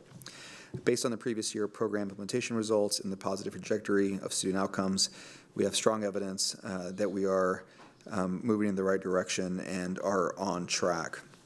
And so, again, just as a reminder, we are sharing beginning of year and middle of year data within one report, which means that we'll be coming back in a couple months without another data point, but just to share an overall update of where we are regarding the progress. And so with that, I'll hand it over to Dr. Mary Ann Maxwell to take us through the next section of the report. Thank you, Superintendent Segura. So we have a very similar trends that in literacy that we saw in numeracy. A little bit different numbers because we were starting in a different place with literacy than numeracy. We had a lot more challenges and needed a lot more movement in numeracy, and so we still have that movement with literacy, just same decreases, same positive trajectory, but the percentage point movement, as we're talking about decreases in different student populations, as we're talking about decreases in achievement gaps are there, but the percentage points are a little bit smaller, but still moving in the right direction, and still really a great indicator of the work that we're seeing on our campuses and all of the work that we see our instructional leaders and teachers and our teams doing. So definitely some positive results continuing in literacy with very similar inputs that we have seen in math. And we see again here, knowing the changes again that happen in the assessment and the norms, same thing for literacy as for math. Now, the changes in the norms affected literacy just a little bit less, we found, in conversations with NWEA. So these percentages are a little bit closer to what we would have seen in 2020 norms, even though these are 2025 norms. So these, as we kind of think through that and we look at all of that information and look at future targets, that's just something to keep in mind, that these would have been a little bit closer to what we would have been looking at if we were still using 2020 norms. And so beginning of year, 26%, and then down to 21% at middle of year. Definitely shows that trajectory, although we just take a little bit of a grain of salt, a little bit of caution as we're looking at the past targets, the past where we were, past results, and then future targets. And then I'll hand it over to Ms. Kendrick to talk about the data table and some data analysis. Thank you so much, Dr. Maxwell, and good evening, Board of Trustees and President Boswell and Superintendent Segura. Tonight, I wanted to talk to you about the table, as you can see in here, and what we're going to look at is the beginning of the year and the middle of the year of the NWEA MAP reading data for second grade students. The data reflects the percentage of students scoring and recommended for intervention range, defined as 30% for English and below 40% for Spanish, based on our 2025 NWEA forms. Just as Dr. Maxwell said, previously, due to the shift of the 2020 norms and the 2025, the data is not directly comparable to the previous years as the historical data has shown. However, we're going to examine the data And we are going to look how the beginning of the year and the middle of the year data provides a strong and reliable measures for learning. Like Ms. Jones talks about, as you can see on the table, we're going to be looking at the columns that are in yellow, and we're going to be looking at the middle of the year, beginning of the year, middle of the year on all these populations. So I want to begin to talk to you all about all the students at the beginning of the year. We have a 26% of the second grader students were identifying or needing intervention. By the middle of the year, the number decreased by 21%. This is a representation of 5% reduction points on the student needed intervention in just one semester. And just like wanted to mention is we do the time from September to December. That's a lot of instruction that's happened, but the time is not a lot. But then we saw a decrease of the numbers. So that it is definitely an improvement on our tier 1 instructions, but also supported by the tier 2 and tier 3 systems that we put in place. So you can see that it's on a positive trajectory. When we see changes from beginning of the year and middle of the year, we saw positive movements across nearly all students groups. So I'm going to go through the table. So all students decreased by 5% points. Our American Indian students remain stable from beginning to the middle. And just because, again, our student population is very minimal into that. Now, our Asian students decreased by 5% points. Our Black African American students decreased 9% points. Our Hispanic students decreased by 7% points. Our 2 or more students decreased by 1% point, and our white students decreased by 5% points. Our economically disadvantaged students decreased by 8% points, and our emerging bilingual students decreased by 6% points. And our special education students decreased by 8% points. So as you can tell, these reductions demonstrate that our improvement efforts are benefiting our multiple students populations. Now, we want to talk about how we're going to go to the next table. Okay. And we are going to talk about how we are going to compare the achievement gaps between all groups and our historically underserved groups. So this is going to be all the students and the rest of our population. So for all the students, an African American gap was reduced by the beginning of the year from 20 to middle of the year 16, having a gap reduction of 4 percentage points. Now, all the students with Hispanic, we have a gap reduction from beginning of the year 9 to middle of the year 7, having a gap reduction of 2 percentage points. Our all students and eco-disadvantaged students, gap reduction from beginning of the year was 15 to the middle of the year 12, having a gap reduction of 3 percentage points. Our all students, compared to an emerging bilinguals, we have a gap reduction of beginning of the year for 12 to a middle of the year 11, having a gap reduction of 1 percentage point. And now we have all our students with our special education students, we have a gap reduction of beginning of the year of 14 to middle of the year 11, having a gap reduction of 3 percentage points. So this is really show that not only our students are improving overall, but the gaps are narrowing. And it's very important, especially because it shows us an equity indicator across our population.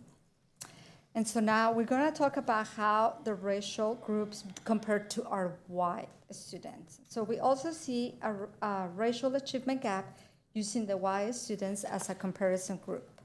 So when we are looking at our white students compared to our African American students, we see a decrease of beginning of the year of 33 to a middle of the year 29. And so this is a 4 percentage point reduction. And then when we look at our white students compared to our Hispanic students, there is a decrease from beginning of the year of 22 to a middle of the year 20. So it's a 2% points reduction. So these reductions, as you can see, it is very tied to our instructional support. and also help us to see how our historically our students that have not been receiving the support now they're getting it through our systems.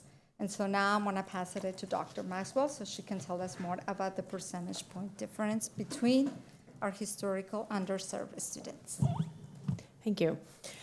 So this is a similar table to what we just saw in numeracy, and I won't belabor the points in it, but I did find interesting in looking at the comparison between the two is that we start to see a more consistent trend and closing that gap in literacy starting at the end of the year in 2023 to 2024 to 2025, and then of course see that same decrease in 2025-26 continuing.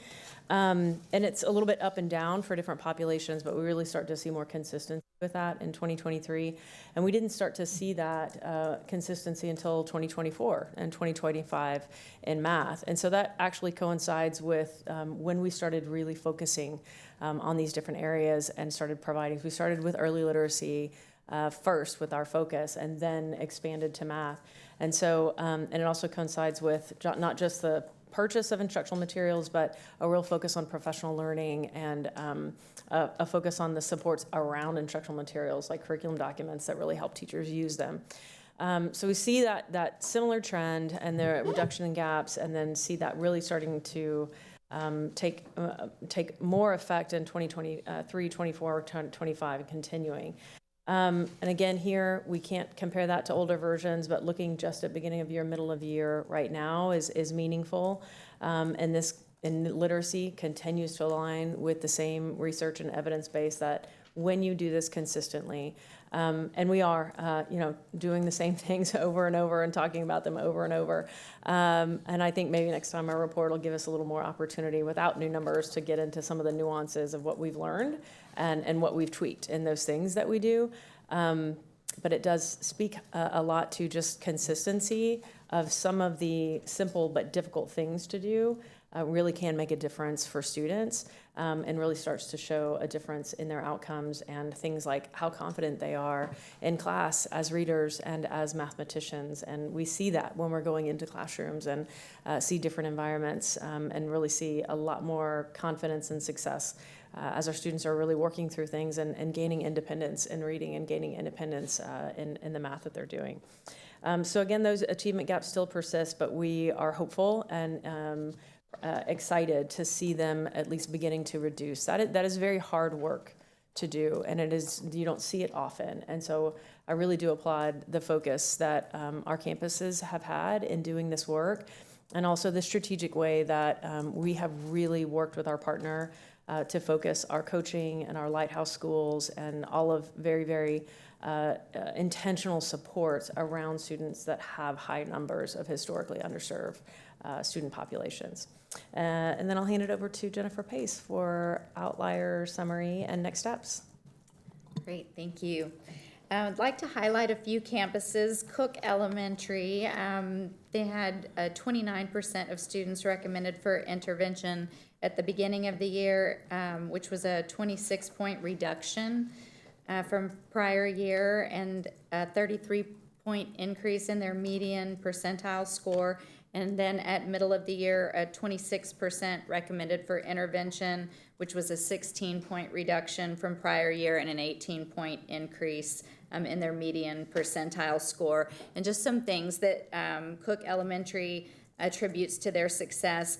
They're really intentional about building a second grade team that includes a teacher who's had first grade experience and third grade experience to kind of bridge the gap from the foundational learning to understanding what is expected at a tested grade level. And then they're just really working on strengthening alignment between foundational skills and making every minute count, like bell-to-bell literacy instruction. And because they were really building on their MTSS systems from prior year, they were like, we started intervention groups like second week of school or third week of school. And so that has helped them move the needle. And also just flexible grouping for interventions, being able to differentiate who's pulling which students and supporting them. Also, Wooten Elementary, they were at 29% recommended for intervention, which was just a slight decrease from the prior year. But at that was beginning of the year, and at middle of the year, they had a 16% recommended for intervention. So that's a significant decrease from beginning of year to middle of year. It was also a 25-point increase in their median percentile score, so they are increasing achievement. So that they performed just slightly below the district average, but serving a significantly higher needs population. And some of the things contributing to their success is having a strong instructional leadership system. Their leadership team gets together weekly and does instructional rounds, and they calibrate together on what they're looking for effective literacy instruction, and they're providing regular observation and feedback with actionable action steps and like tracking. It's just a really good system, and the entire leadership team is keeping up with that. And then they have a really strong student data tracking system that everybody contributes to and tracks progress. And they're using, of course, our HQIM in Tier 1 and also our intervention resources. Campbell Elementary, we talk about them quite a bit. They're also an outlier for literacy. They had 25% recommended for intervention at beginning of the year, and then at middle of the year, 7%. So that was a huge reduction from beginning of year to middle of year. Also at middle of year, it was a 31 percentage point reduction from prior year. So even with a change in the test, it's huge, a huge reduction. They are attribute their success, I mentioned this in math, to a highly strong first grade team that really set them up for success with foundational learning. They're working on really implementing HMH with fidelity. They're using UFly for their Tier 2 interventions, and they've had a lot of success with that. And their instructional coach is really supporting them with more consistent and frequent feedback cycles and going into classrooms and helping to model during the literacy block. They're also using flexible grouping and using some Title I funds for some part-time hourly support to help provide those interventions. And then Pillow Elementary School, they had 25% recommended for intervention at the beginning of the year, which was below the district average, and they decreased that slightly at middle of the year to 23%. In both instances, it was a significant reduction from prior year, and at middle of the year, it was a 32 percentage point reduction. Also at middle of the year, they increased their median test percentile by 46 percentage points, which is just incredible.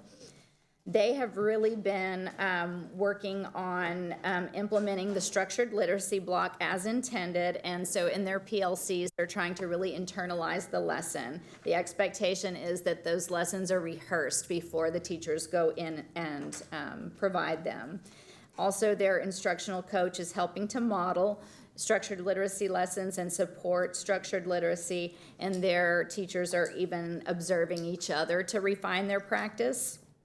And some of the more experienced teachers are helping to support the novice teachers. They're also implementing Tier 2 interventions with fidelity and addressing student needs early on. And then there were others that I won't go into as much detail, but when Montessori reduced percentage of students below benchmark by 21 points from beginning to middle of the year, and increased their median percentile points. And then Pleasant Hill also significantly reduced students below benchmark and increased their median percentile. TA Brown as well, they reduced percentage of students below benchmark by 22 points at the middle of the year and increased the median percentile score by 13 points. So just we see people moving the needle, and it's exciting.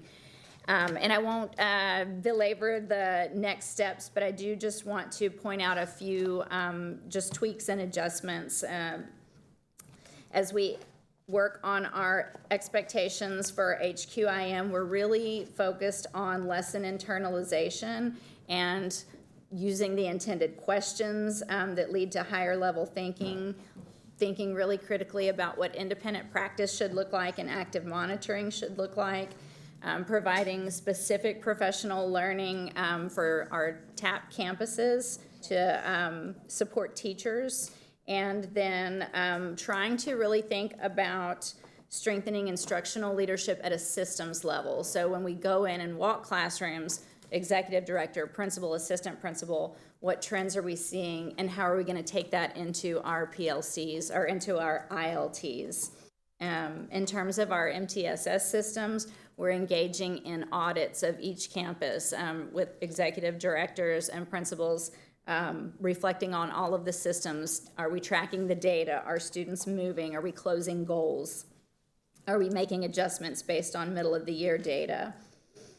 And then just differentiating support, which can look like just the frequency of our visits, and then being really intentional about what grade levels we're going to visit and what classrooms we're going to visit. Also around family and community engagement, similar to math, workshops, newsletters, but also just having the expectation that a conference is held in spring for all students, and that those are being tracked at a campus level. And then again, just using our MOY data to adjust our schedules and adjust our student groups. So anything, team, that you would want to add before we open it up for questions? No, that's the end of the presentation. Okay. Welcome your questions. Thank you very much for this. Who wants to start? Trustee Kaufman. Oh, sorry. Mine Not were asked trustee. and answered on the last session. Thank you. Okay, thank you. Trustee Hunter? Oh, I thought I saw your hand up. No? Okay. Anyone have questions? Asked and answered? Asked and answered? Trustee Gonzalez? No, yeah, I don't think so. Okay. Helps to look at second grade data back to back and have similar results. That's Trustee De Urioste. Okay.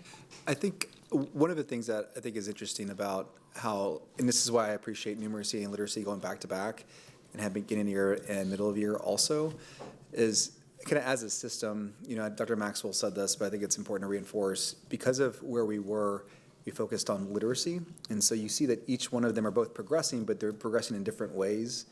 You know, you saw like a lot of growth in numeracy because based on where we were starting from, the focus is on literacy. And so it's really, I think, it's really helpful to see both of these kind of moving in parallel, but also recognizing that the emphasis within the system was lagged because of where we started and kind of how we understand each one of these ultimately improves over time and how quickly they can rebound. And I think Dr. Maxwell, I think over a year ago, was said, you know, you'll see numeracy begin to respond quicker, but it's just kind of having it all come to fruition and just seeing it in this data, I think, is really helpful, especially going back to back with beginning of year and middle of year.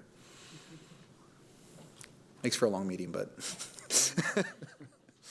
So I see if I can pull this into a coherent question, but seeing these two back to back, one of the things that occurs to me is because of the cohorts that we're looking at and the initiatives that that we've started, looking at, say, like the students back that are still matriculating from the COVID groups that went through, how, you know, I appreciate the efforts and everything that we're doing on here, but if there's anything we know or thought that we've given into the difference just inherent in the cohort, since they've missed, or that, you know, their experience at this grade level is pretty significantly different than, say, our middle schoolers that are you know, having those effects. I guess starting with that, is there anything we know about that, or is that a consideration at all? Yeah, so there's definitely a difference in, you know, the students and their adjustment to school. And I mean, there was such a different learning experience for Who we're looking at tonight, second graders, these were our first graders last year when we really went heavy with a lot of this work, and our kindergartners when we kind of started dipping our toe into a lot of these things in a couple of years ago for literacy. And, we've talked about cumulative effects either being positive or negative. And when you've got those gaps and they continue year after year, we are seeing the effects of those now in our middle schools. It's one of the reasons why we talked a little bit about accelerated plans. I think it's also in the next presentation, but it is one of the things we did in the middle of this year as we looked just across campuses, not just at literacy or second grade, but really looking at across campuses and seeing how we were performing middle of year, and implemented accelerated learning plans, which really continued to teach core instruction for the rest of the year, because we know as a system how valuable that is and how important it is for teachers to have that time for grade level instruction. And then we also included just some teaching practices and some spiraled activities from what happened the first half of the year that are just really high leverage understandings that help students overall with reading and language arts. And we also did the same thing for science and social studies. And we implemented those at multiple grade levels, but really the concentration was 3rd through 5th and 6th through 8th. Because we know because those effects have been compounding over the years, it's almost like you have to compact some things in the curriculum and then continue to double down on what you're teaching for really important standards so that students are getting even more than they normally would in a regular year. We've found really positive ways to do that. We've had some really positive feedback so far. Implementation began this, but it's a response describing exactly what you're saying and what we're seeing in students. It's much more difficult to address, and we see it now, those effects, and definitely in middle school. Yeah, I appreciate that, because as this cohort matriculates, obviously, we're expecting to see the continued benefits of this, downstream. But I do appreciate hearing that, there's already attention and thought. We've took off some of the score reporting around middle school, and so that we're still monitoring that cohort as they move through, and then that it's going to tie back into any stragglers from this cohort. So thank you for that. Well, I just think I know it's late, but it's about system improvement. A healthy system, you start early, right? Early numeracy, early literacy, kindergarten readiness. I mean, you're starting early, right? We're investing. We're ensuring that our students are on grade level as early as possible. And then the only way so that's where a lot of our focus has been in the last 2.5 years. At the same time, build a system, MTSS, to where you can understand, where your students are who are further along in the system, what interventions they need, procure the resources you need to ensure that the educators have those to, implement or administer the interventions, and then have the educators in the room that love our children. And so it's all like getting students back on grade level who didn't have the benefit of the work that we've done over the last several years. At the same time, ensuring that as the cohorts continue to grow, that we have a strong system, because we will continue to see the benefits. We have 2 years of data now, and neither one of these cohorts that are in these reports actually have taken the STAR test. But we know that all the other grade levels are benefiting, because we do track that. We just don't share it in this report. So you'll see a compounding effect as we move through the system, and we expect that to be something that we celebrate in the future, if not the near future. Thank you. Trustee Quintana asked and answered? Yes, ma'am. Okay. Trustee Kaufman? Nothing. Trustee Singh? I'm good. Okay, thank you. I just have 2 things. One, I really appreciate the conversation about what this means in the future for these students. As we're not preparing students to be second graders. We're making sure second grade is as great as it can be for our students, and then making sure they have opportunities in 3rd grade and 4th grade and middle school and high school and when they graduate. And I do think it's really exciting. We're talking about data, but we're talking about kids, and really to know that we're making them ready for all the richness that we offer, so they really, really can take advantage of that. So I just appreciate that conversation. an acknowledgement. And I do have a question about the shift in the norms, and if 29% is, the target for intervention, and the norms have shifted, is 29% still the right percentage, or do we need to be offering intervention to larger numbers of students because the norms are watered down from what they used to be? Yeah, it's a great question. It's something we're tracking this year, also in our MTSS systems as well. We're seeing the percentages of students that are receiving interventions decrease, which matches increase in core instruction and our positive results that we're seeing in core instruction. So that matches. But we are also looking at the system this year to make sure. So really what we're 29% was the goal here, and what we look at, as you know, is the 30th percentile or the 40th percentile and below. That 40th percentile, it being in Spanish, and 30th in English. So that has previously been the recommendation from NWEA for flagging students for intervention. And what they have recommended this year is that you watch your system and see if that continues to be the correct number. So that's what we're doing. We're watching, we're seeing, making sure, and talking with campuses and looking at, we're doing a different sort of level of analysis on what we are seeing in ECST this year, working with our data department to do that. The MTSS and data departments working together to do that, to see what's happening in the system, to make sure that we're capturing the kids appropriately. It could be that we need to think, okay, it should be the 35th percentile and below, which would change, what we're looking at as far as the assessment goes, and capture more students if we feel like that's appropriate.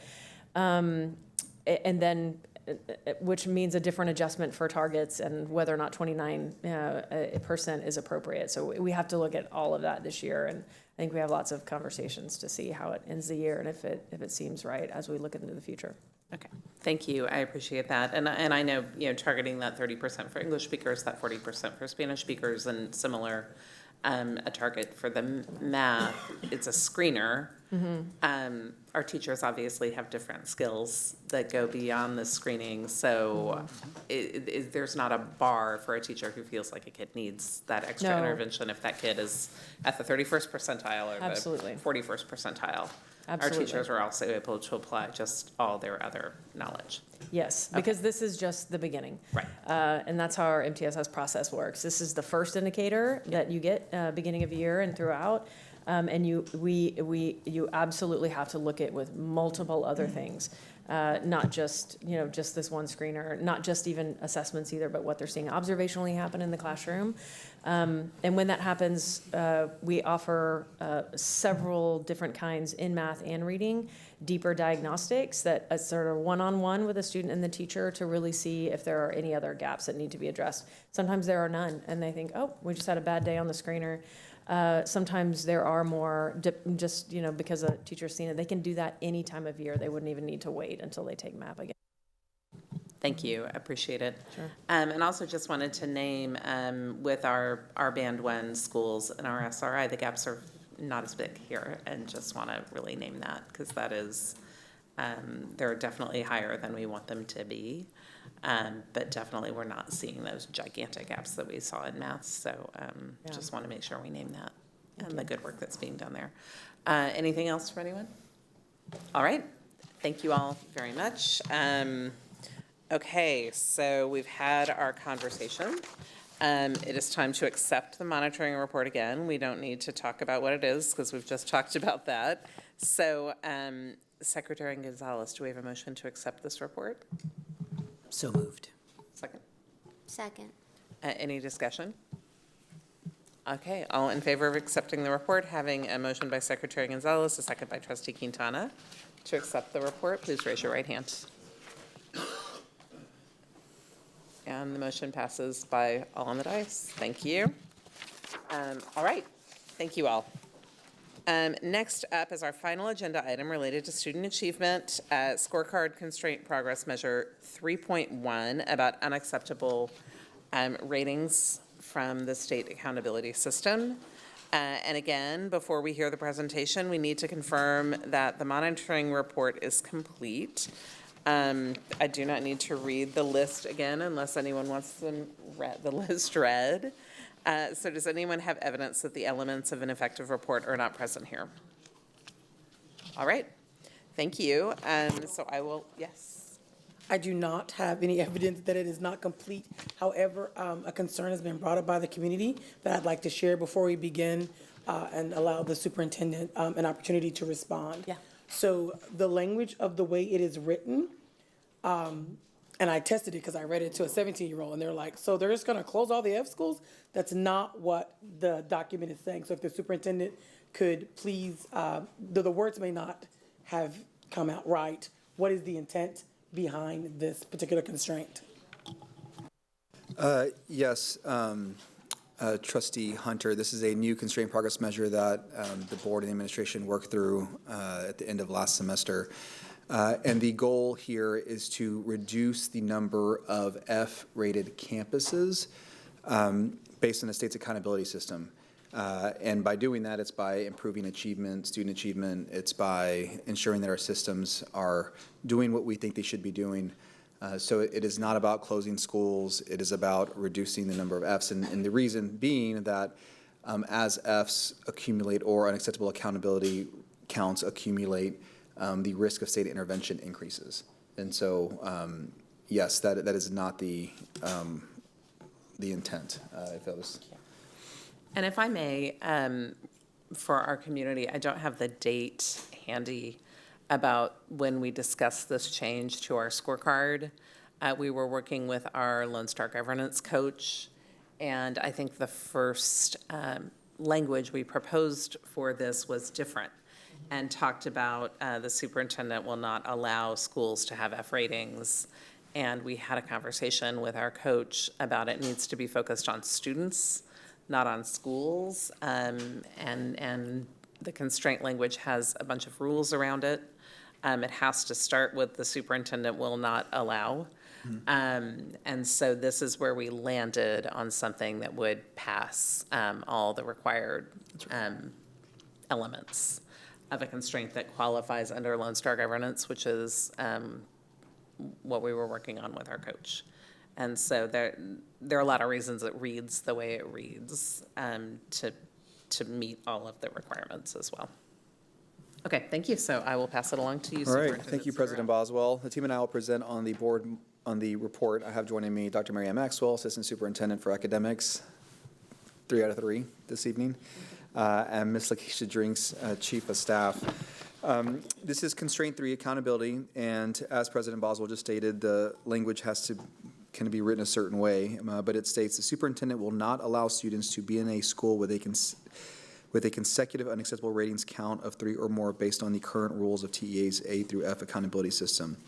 The Constraint Progress Measure 3.1 states the number of campuses receiving an F rating under the Texas State Academic Accountability will decrease from 29 in 2024 to 0 in 2029. Really, everything we do in our system is aligned with this. So there are lots of different initiatives, including early learning, middle years forward, post-secondary success. Based on the superintendent's evaluation, I do believe that we are on track to meet the accountability constraint. Based on progress measures and qualitative observations of instructional implementation, the district is on a positive trajectory to reduce the number of campuses receiving an F rating to 15 or less. Just to be clear, I fully expect to be below 15, just for the record. I know that's our target, but I fully expect to be beneath it. There are lots of things that we track, and as we move to the next section of the presentation, what I want to do is to kind of share the graphic itself. I think it's important to talk about kind of where we've been and where we are. As a reminder, in 2019, AISD, under a different assessment, a different star, had 8 schools that received an F. In 2020, due to the pandemic, in 2021, there were no state accountability ratings given to school districts. In 2022, if you were D or F, you were not rated. If you received an A, B, or C, you could receive a rating. And then in 2023, we had the star redesign. The one thing I want to point out that's unique to Austin ISD is that we had 4 different superintendents in that same time period. I know that we don't usually label things like that, but I think it's important to note that disruptions in the system do have impacts. And so in 2023, after the STAR redesign, we had 30 schools that received an F rating. In 2024, we had 29, and in 2025, we had 23. So we certainly are on a downward trajectory, but it's very, very important that with all the work that we're doing, that we continue to see that number decrease very quickly. When you look at table 3.1, when you look at the next table, what you'll see here are just the kind of in tabular form, the goals for 2026 being 15, 2027 10, 2028 5, and 2029 0. I also want to be really clear, it's not just about taking the number that we have and reducing them, it's also ensuring that we add no others. It is a full system effort, and all the work that we're doing is to ensure that we have none, but it's not just about getting the ones that we have now to a C or better. It's about also ensuring that the system is not adding more.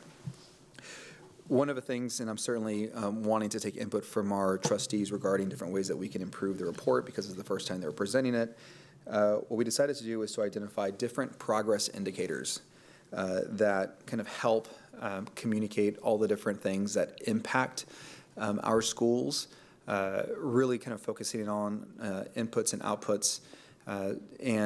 And so what we decided to do was to pull up and display all the schools that currently have an F rating with their unacceptable accountability count, and then list different data points that we track. They're all aligned to the Effective Schools framework, but you can see here, we talk about them a lot, number of vacancies in a school, or the number of years that of experience of our educators, or the principal experience, number of years. These are things that we've talked about for quite some time, but we don't ever display them in this way.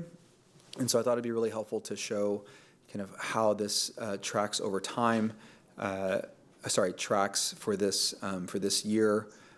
One thing that we're going to do on future reports is kind of show the historic numbers of the changes. Some of the data sets we didn't have, like TIA wasn't around 2 years ago, but it is now. So we'll see some adjustments.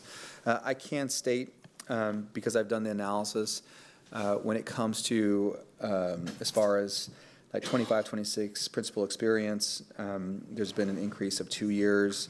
Average teacher experience has increased by over a year. Percent of certified teachers across from 87.4% has gone up 3.4%. And so there are a lot of different inputs and outputs that we track. And for our community's awareness, in senior leadership meetings, we track these data sets plus many, many more, just to ensure that the system is being responsive to the schools that have the highest need. When you look on the far right, there are 2 columns that I think help communicate where we've been and kind of where we are. The one on the furthest right is STAR 2025 meets and above for the schools, and you'll see there the percent of students, and so on the bottom you'll see the average of 19%. When you look to the second column from the right, which says 25, 26 middle of year meets and above, this is a STAR projected proficiency. And so what we're doing here is using the data we have to project where we believe we will be as it pertains to meets and above. So though they're not identical as far as the data set goes, they are ones that can be compared against each other because they're highly correlated. And so when you look at the percentages and summation beneath, you see that 23% is an increase of 4%. I think given we are middle of the year, that's encouraging because in Austin ISD historically you've seen a tremendous amount of growth in the second semester, so we would expect that number to grow. When you look at some of the just general percentages, some things I want to call out here, 16 out of the 23 or 70% show greater than a 1% growth. 11 of the 23 or 48% show 5% growth or more. It's okay. No, you're still here. I'm just doing analytics based on this to just save them verbally opposed to showing the next slide.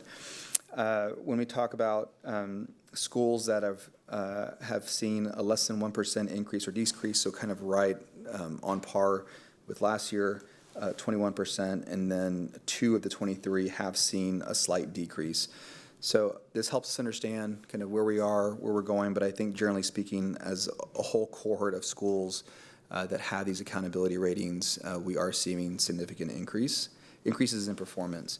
I think the next graphic demonstrates this a little bit better. Our schools, there's always a journey, right? And I think this graphic here, our series of graphics helps show that. I know it's maybe hard to see because we're showing 4, but the top 2 graphs from left to right are elementary schools, and what you're seeing is fall beginning of year and then winter middle of year.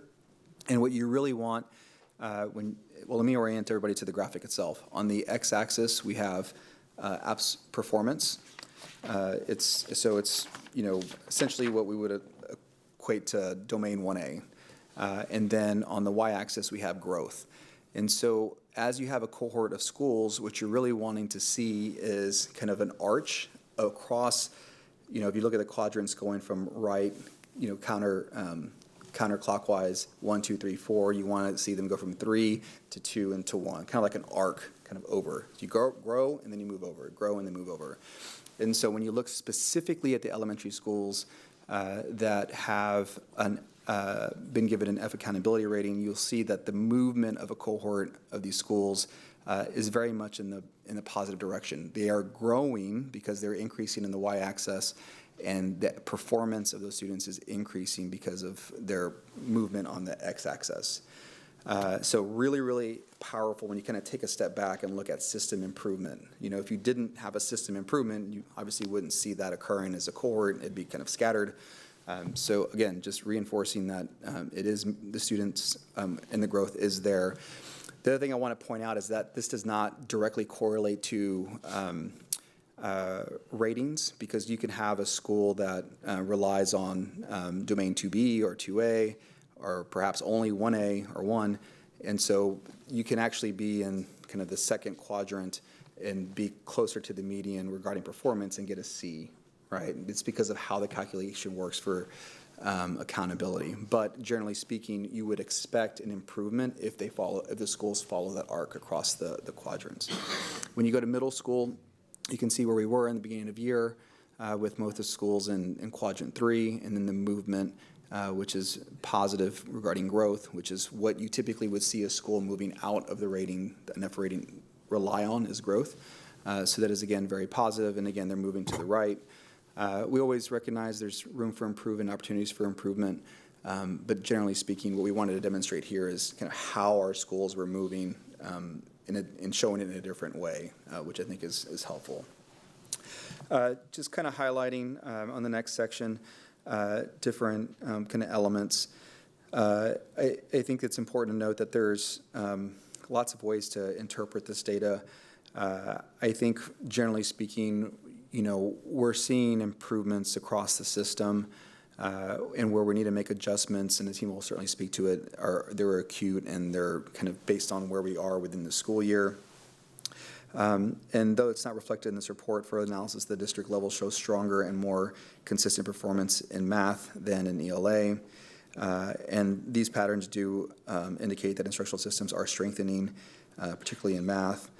And again, these are some of the reasons why, and after kind of scrutinizing the data for many, many weeks, we believe that the number of campuses that have the rating of F will drastically reduce and be well below 15. And so with that, I'll hand it over to Dr. Maxwell to take us through the root cause analysis. Thank you.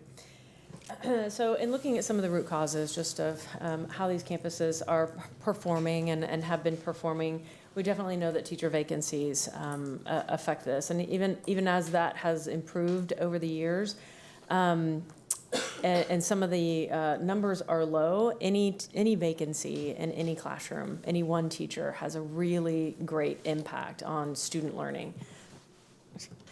It has a strong impact on student learning. It creates an unstable learning environment, inequitable access to just really powerful learning.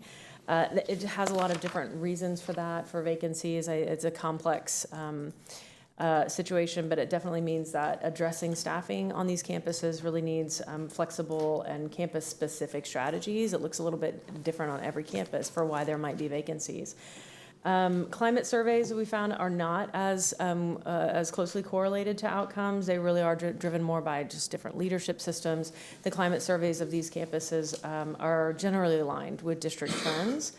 But what we have found, of course, what we talk a lot about tonight for various reasons are just the impacts of inconsistent Tier 1, just core teaching, and the rigor of that teaching. And what we've also found a little bit deeper there, we have talked a lot about higher numbers of usage of high quality learning materials, but whether or not the material is present and the lesson, and particularly the activities, the work that the students are doing, whether that is aligned to the intention of the materials and the rigor of the lesson, we find inconsistencies there. So just in general, 39% at elementary schools were aligned and 23% at middle school. Doesn't mean there's not good teaching there, but for full alignment to make sure that students are getting the best access to grade level instruction and grade level work that they are doing, we would want to see complete alignment there.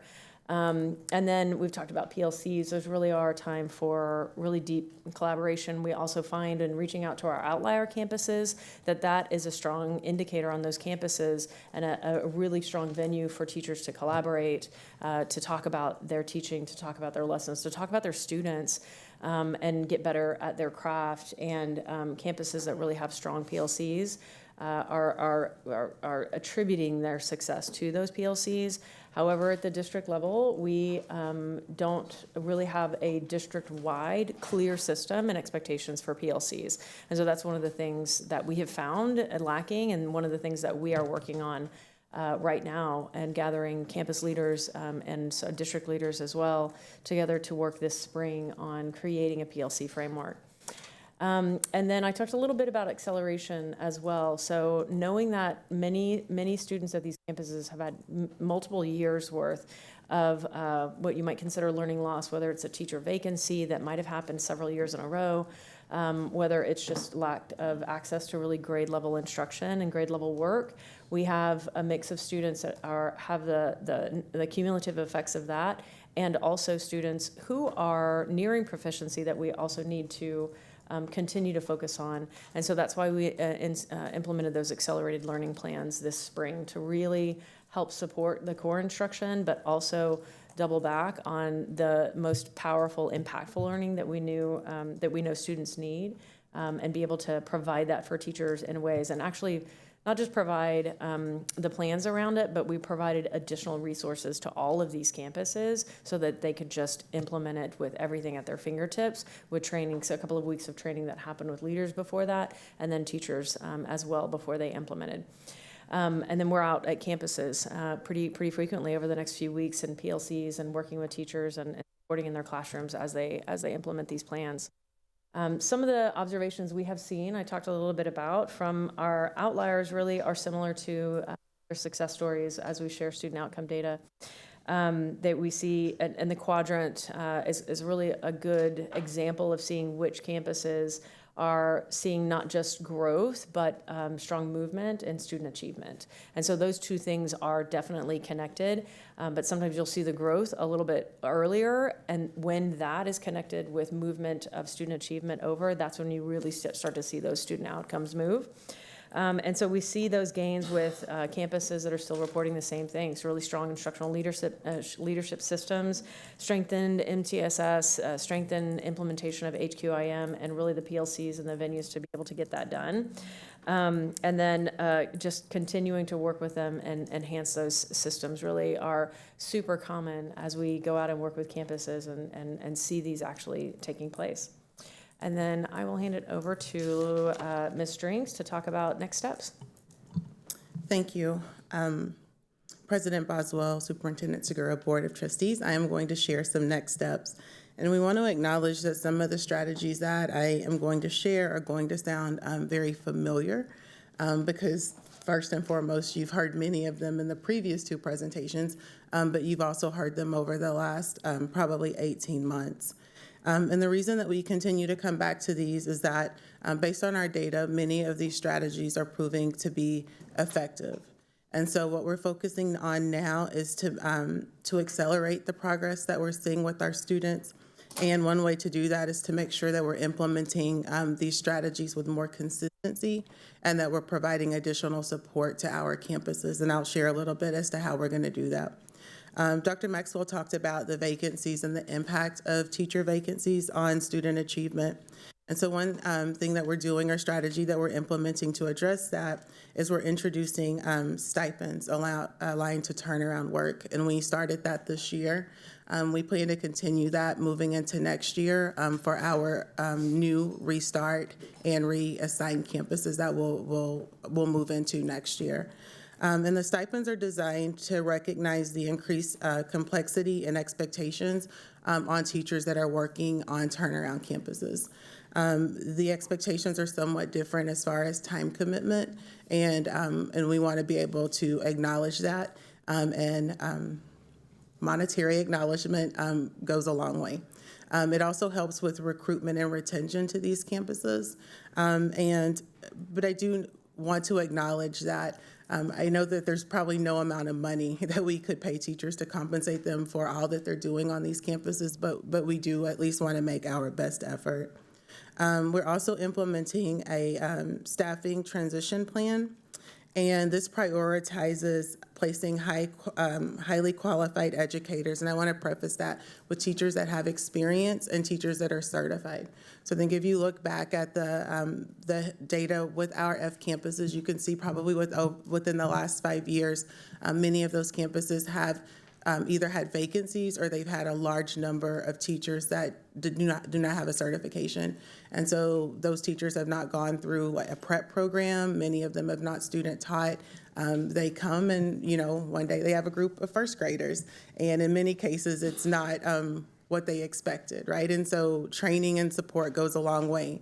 We want to make sure that our students that have the greatest academic need have teachers that have training and that they have their certifications. We also want to support our campuses as they focus on climate. And one of the best ways to have a positive climate on a campus is to have trust-based leadership practices. And so with that, we're really being responsive to what we're hearing from teachers and then also what we're hearing from our principals as far as the tools that they need and the additional supports that they need to continue to build a strong campus climate. And so with one of our restart principals, I had a conversation with her a couple of months ago, and she had a very valid point. So when we restart a campus, we know that we bring teachers together for the most part from all over the district, right? And then they're put together and they have an expectation to tackle turnaround work. And so her reflection is that we had not allowed enough time and resources for team building.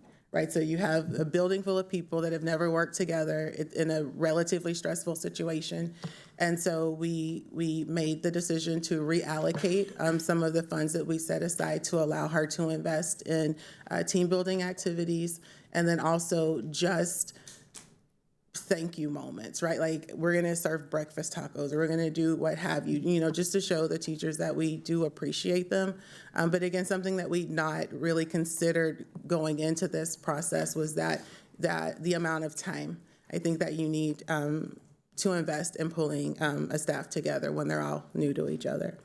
And then we also are focusing on Tier 1 instruction, which Dr. Maxwell said. And what I wanted to elevate from that is the idea of Tier 1 instruction really committing to teaching students on or above grade level for direct instruction. That's something that we have not always expected or seen when we've gone into classrooms, right? And so that's why we have MTSS, so that you're able to pull students and you're working on the gaps during that time. But when we're delivering whole group instruction, we want to provide scaffolds, but we have to teach students on grade level. So if you don't teach a fifth grade material, then they never have the opportunity to work at a fifth grade level.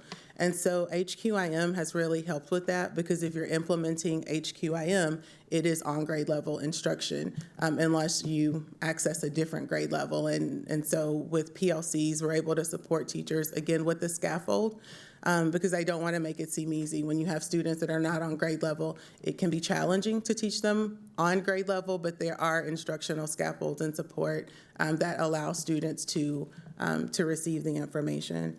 We're also working on strengthening our PLCs. Having been around when we started PLCs, we had really general expectations coming in. It's like X number a week, you have a PLC. We didn't really dive into what a meaningful PLC looks like.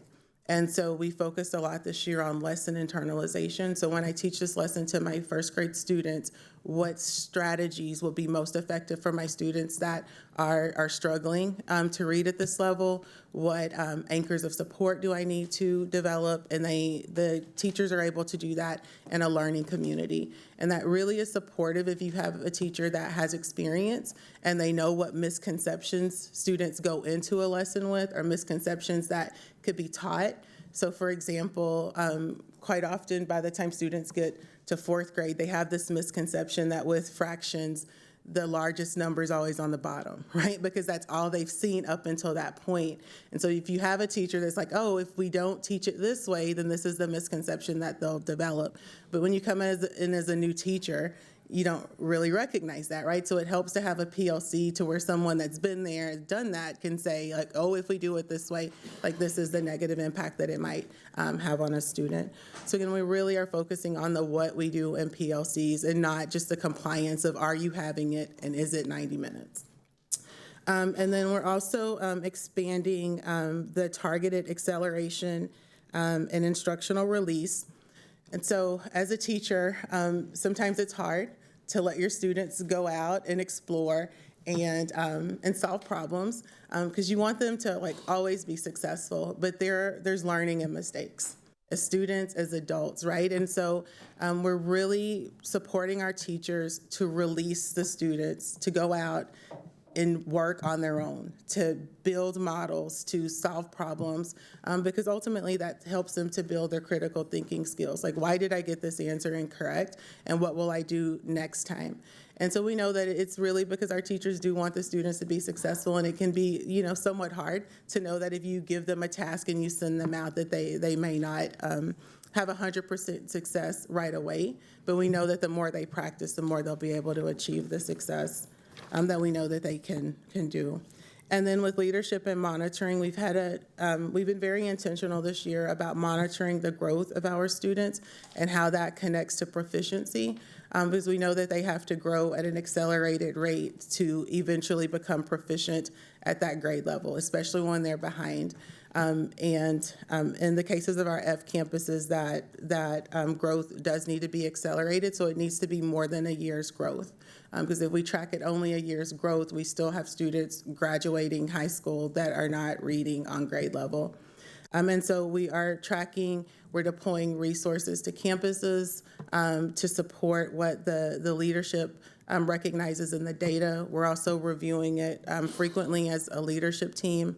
And including everyone. So when we look at data and we look at growth, we talk about it on Mondays during senior leadership. So we have Katrina there so she can understand why we're asking for all the things.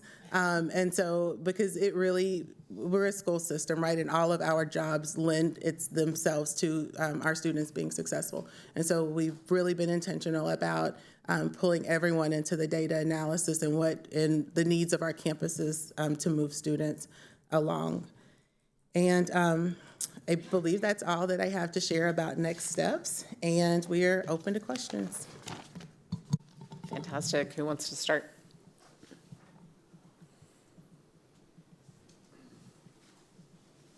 Trustee Singh, you're with us. I am, thank you. Do you have any questions? No, not right now, thanks. Okay. Thank you. Anyone else? Yeah, I think y'all touched on it a little bit, but if you could just talk about it again, the teacher vacancies across campuses. I know that when I came into this position, there was a position at Martin Middle School that hadn't been filled in several months to a year. And I know that that's the case. You know, I think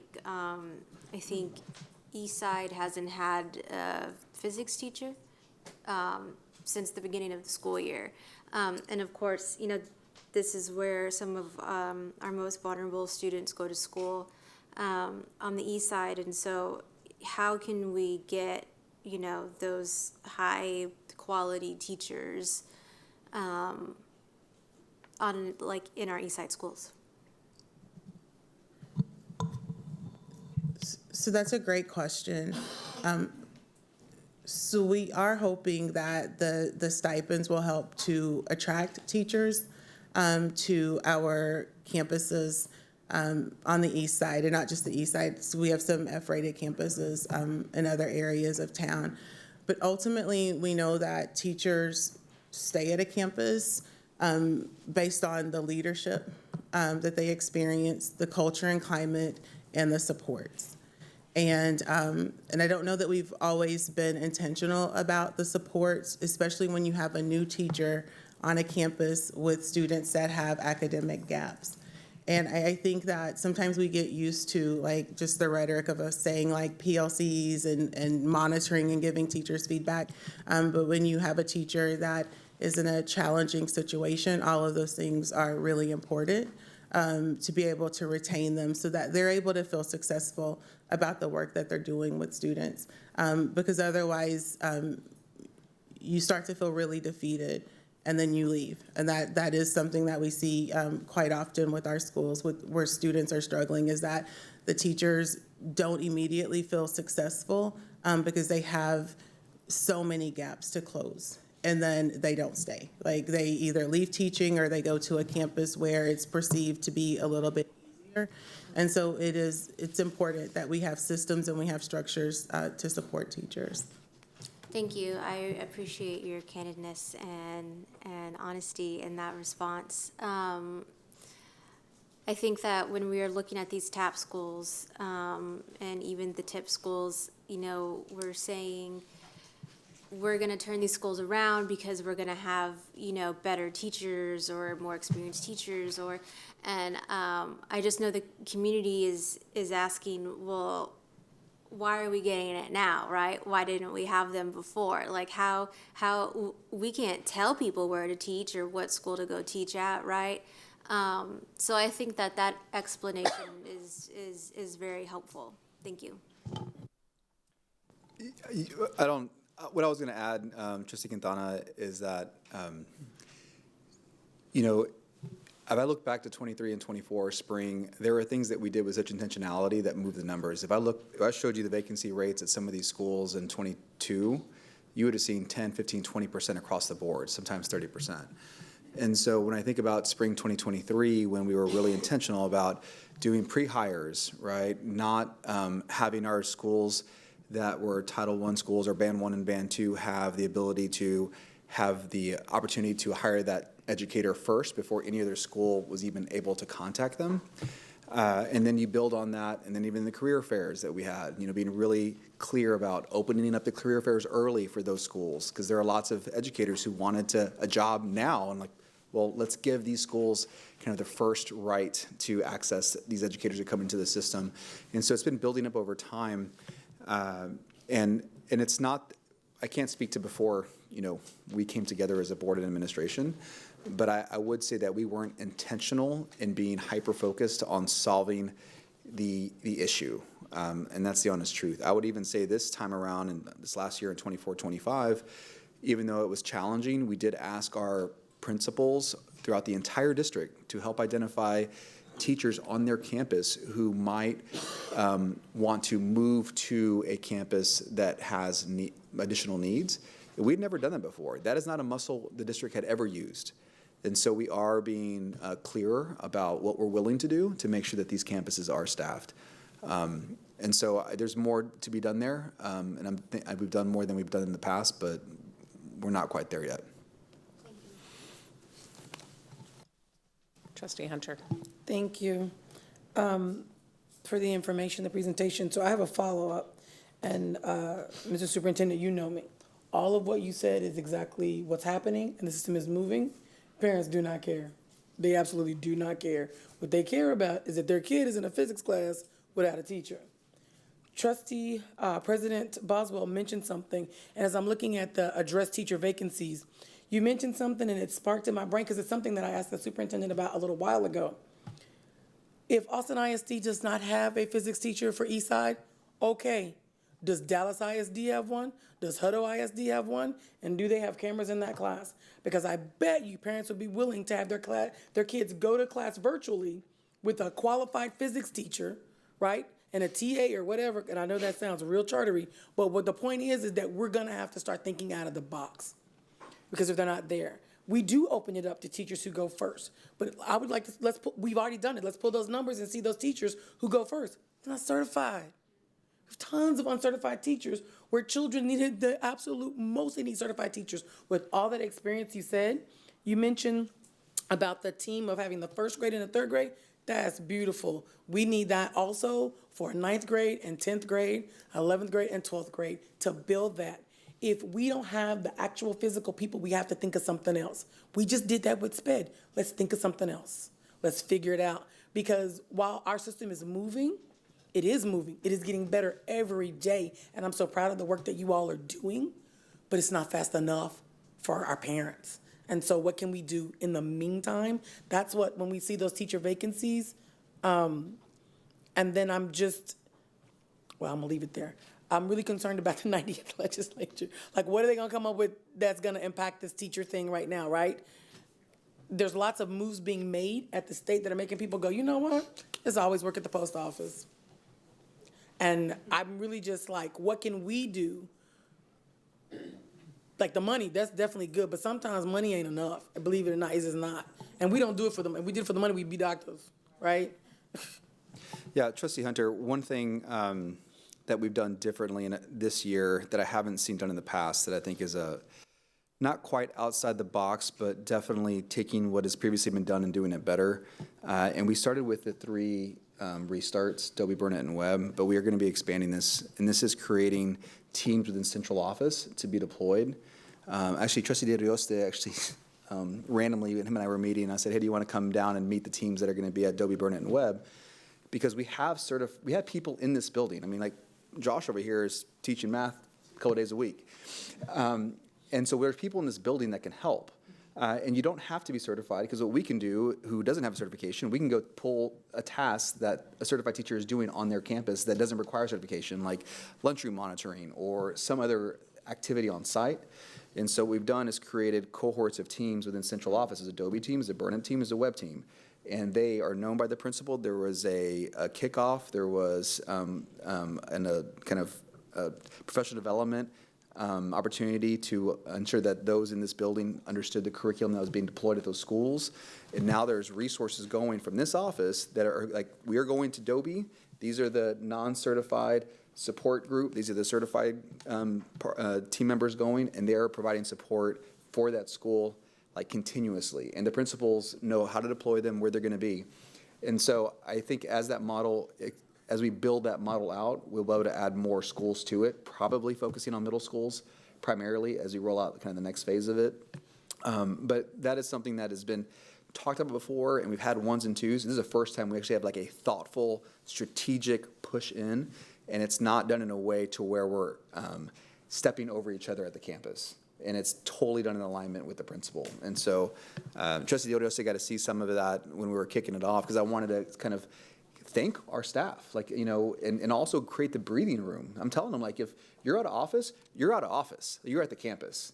Go ahead and put on your like email that you're at Adobe Middle School, and if they have a problem, they come talk to me. Like that's, so again, you're right, we need to be out of the box, and there are more things that we can do, but that's an example of something we haven't really talked about a lot that is happening right now. Okay. Anyway. So then I just have an admonishment. Why is that a secret? Why is that not in the news? I invited Right? That's Trustee Otis. amazing, the work that you're doing. I think that's fantastic.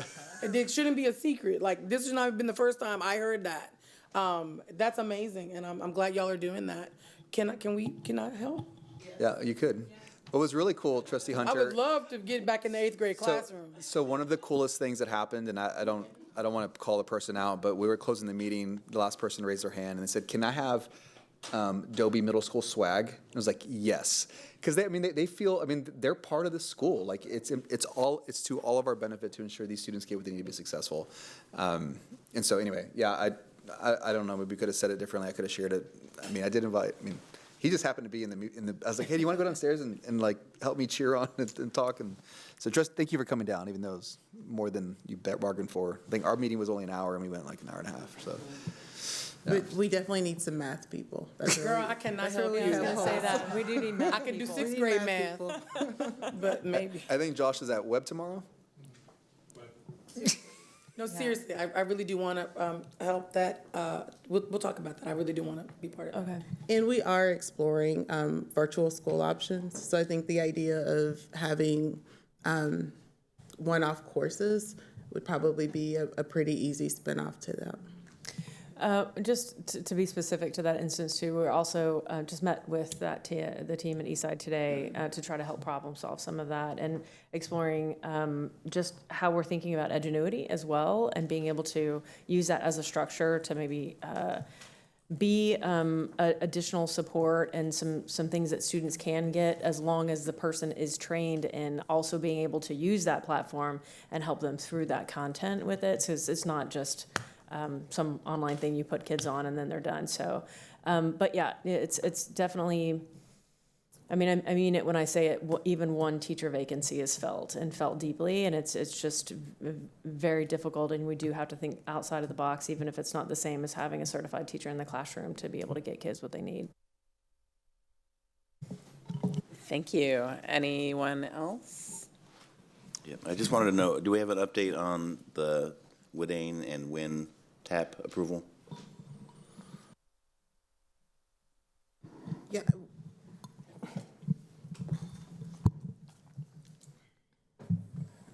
The updates are due in March, and so we're working on supplementing the resubmission.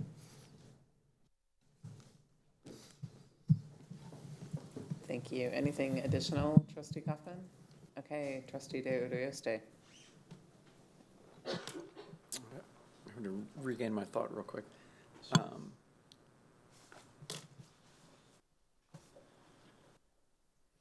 I guess wanted to highlight, kind of connects to some of our earlier conversations, but one thing's the systemic kind of effort, or the effort to address the systemic issue. So like in this case, we're talking about staffing a little more directly, but we talked about it in some of the other programming. And then there's the element of more like a critical intervention while the systemic changes are coming in. So in the context of this conversation, that would be like what Superintendent Segura was just talking about, sending staff, to the campus directly. We want to, expand that effort. And I'm wondering, how we're looking at between those two areas that we might put any given effort in. Obviously we can't send all of central office out to campuses. That's not a long-term solution for the issue. And so I'm just curious about how we're balancing between those two. Because obviously this is an amazing effort on behalf of the staff that's going out and volunteering to, be on the campuses. And so I'm just looking at how we are, going to be intentional with balancing that. I mean, the staffing issue is a pretty large endeavor. Just maybe to highlight again, or rephrase what the superintendent was saying is, as far as the way we're taking this effort, I think in the past there was the thing of you would just move the students to where the teachers are already. And what, we're trying to do more intentionally is send teachers to where the students are, right? And so I'm just curious about how we're assessing those efforts for how effective they're going to be. So obviously, like, performance on the turnarounds is one way to look at that. I like how you've explored the different progress indicators here. I guess I'm just curious to see a little more how we're balancing the efforts that we're putting in, again, because that's a lot to send these central office staff out. And so, again, just highlighting that I don't see that as a long-term solution, but I appreciate it as a short-term solution. I don't know if that's clear enough on Yeah, I think the response needs to match the urgency around the effort, right? And so to use like Another huge effort that's been underway for the last 2.5, 3 years is the special education initiative, right? In the beginning, we were being very creative. We were deploying lots of resources, and that allowed us to cover this huge need, right? And then once the system responded and became stable, then we're able to kind of reduce the number of resources and get back to a balanced state. I would say right now, because of what we're wanting to see as far as downward trajectory in the number of Fs, you're seeing that kind of urgency match the resource allocation as a system. But you're right, it's not sustainable, right? Because we can't multiply this by 20 schools. But with the schools that have the most urgency, we are able to, and we should do it. The hope is that once the schools begin to stabilize, and again, many of these schools are going to drop just because the other work that's occurring in the system we've been talking about for the last many, many months, and we expect them to drop. Drop or how you ever want to say it, drop an F or improve the ratings. But yeah, it's not sustainable, but it's something that we can do and we should do whenever you have the urgency, as we do around these schools here. I think as far as assessment, that's a great question. I think as this rolls out over the course of the semester, given what we're seeing, we can probably better report back, like, how sustainable is this a tool that we have, how we want to deploy it. But I fully expect as some of the schools come off and stabilize and continue to grow, then we may use this model for another school that has a different need, but maybe isn't a 4 UA, but maybe is a 2 UA, because the whole goal is to have, high performing schools, no matter where they are in the city of Austin. And so I don't know that answers your question, but I think it's going to take a little time before we can assess kind of the balance between quantity, quality, and total resource output dollars wise. Yeah, I think that helps clarify, my thinking. So what I would hope for is as we move forward with these progress indicators and collecting more data, maybe being able to drill down on which ones we think are going to be the most important to invest in, if that makes sense. Yeah, this is a great question because there are different things that we've used over the last 3 or 4 years. There was 7 conditions for student success. There's different, there's the effective schools framework that talks about instruction, climate, school culture. There's lots of things, and it's really interesting because it's hard to quantify. This % of this thing is what's moving the needle for the specific campus. It's a combination of all of them.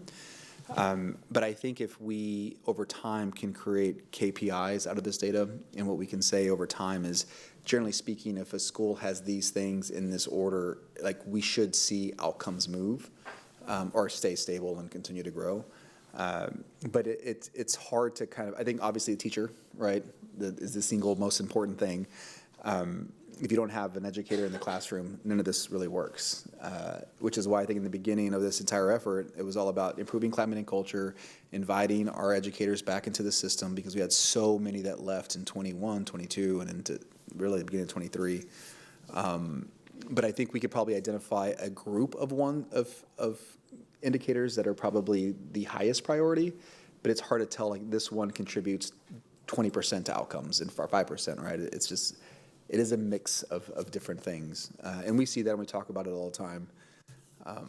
But yeah, I think we could do that, if that's helpful, kind of groupings. I would add maybe, I would be curious what the actual staff think as far as ranking the importance of some of these, just to get the opinions of the actual teachers there. Because I certainly, I look at it and number of years of principal experience or the average teacher experience, I think of how that affected the campuses I was on. But that's not necessarily that one thing is the most important out of those. But yeah, I appreciate that work. Thanks. And I think that answers retention, right? So if you're retaining your teachers, then you shouldn't have as many vacancies the next year. And then over time, you should see a significant decrease in vacancies. And then ideally, you just have those that are retiring or their spouse moves or they're leaving. Versus having half your staff turnover. So it's recruiting, but then getting people to stay. And we talked earlier in the presentation about all the things that are important that research says, and that we know just by most of us having been teachers that you stay at a campus. And to Trustee Hunter's point, it is not the money, right? It's all the other things. It's the strong, experienced leader. It's having supports, having mental health supports for your students, because, it's hard for teachers to manage all the things. And so we're really trying to put all of those things in place at these campuses so that teachers can feel supported. And so when we push onto campus, I think it's important to say it looks different depending on the teacher, because we have some veteran teachers that just need you to pull a small group. We have some novice teachers that need those of us that have experience to model for them what the execution of the lesson looks like. So we're really trying to tailor the support to what the teacher needs and not just have just a cookie cutter plan, because they all need different things based on their students and basically where they need support. Yeah, that's well said. Thank you.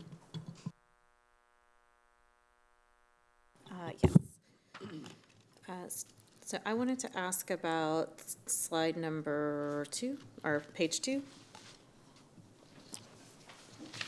Because when I'm looking at the number of campus with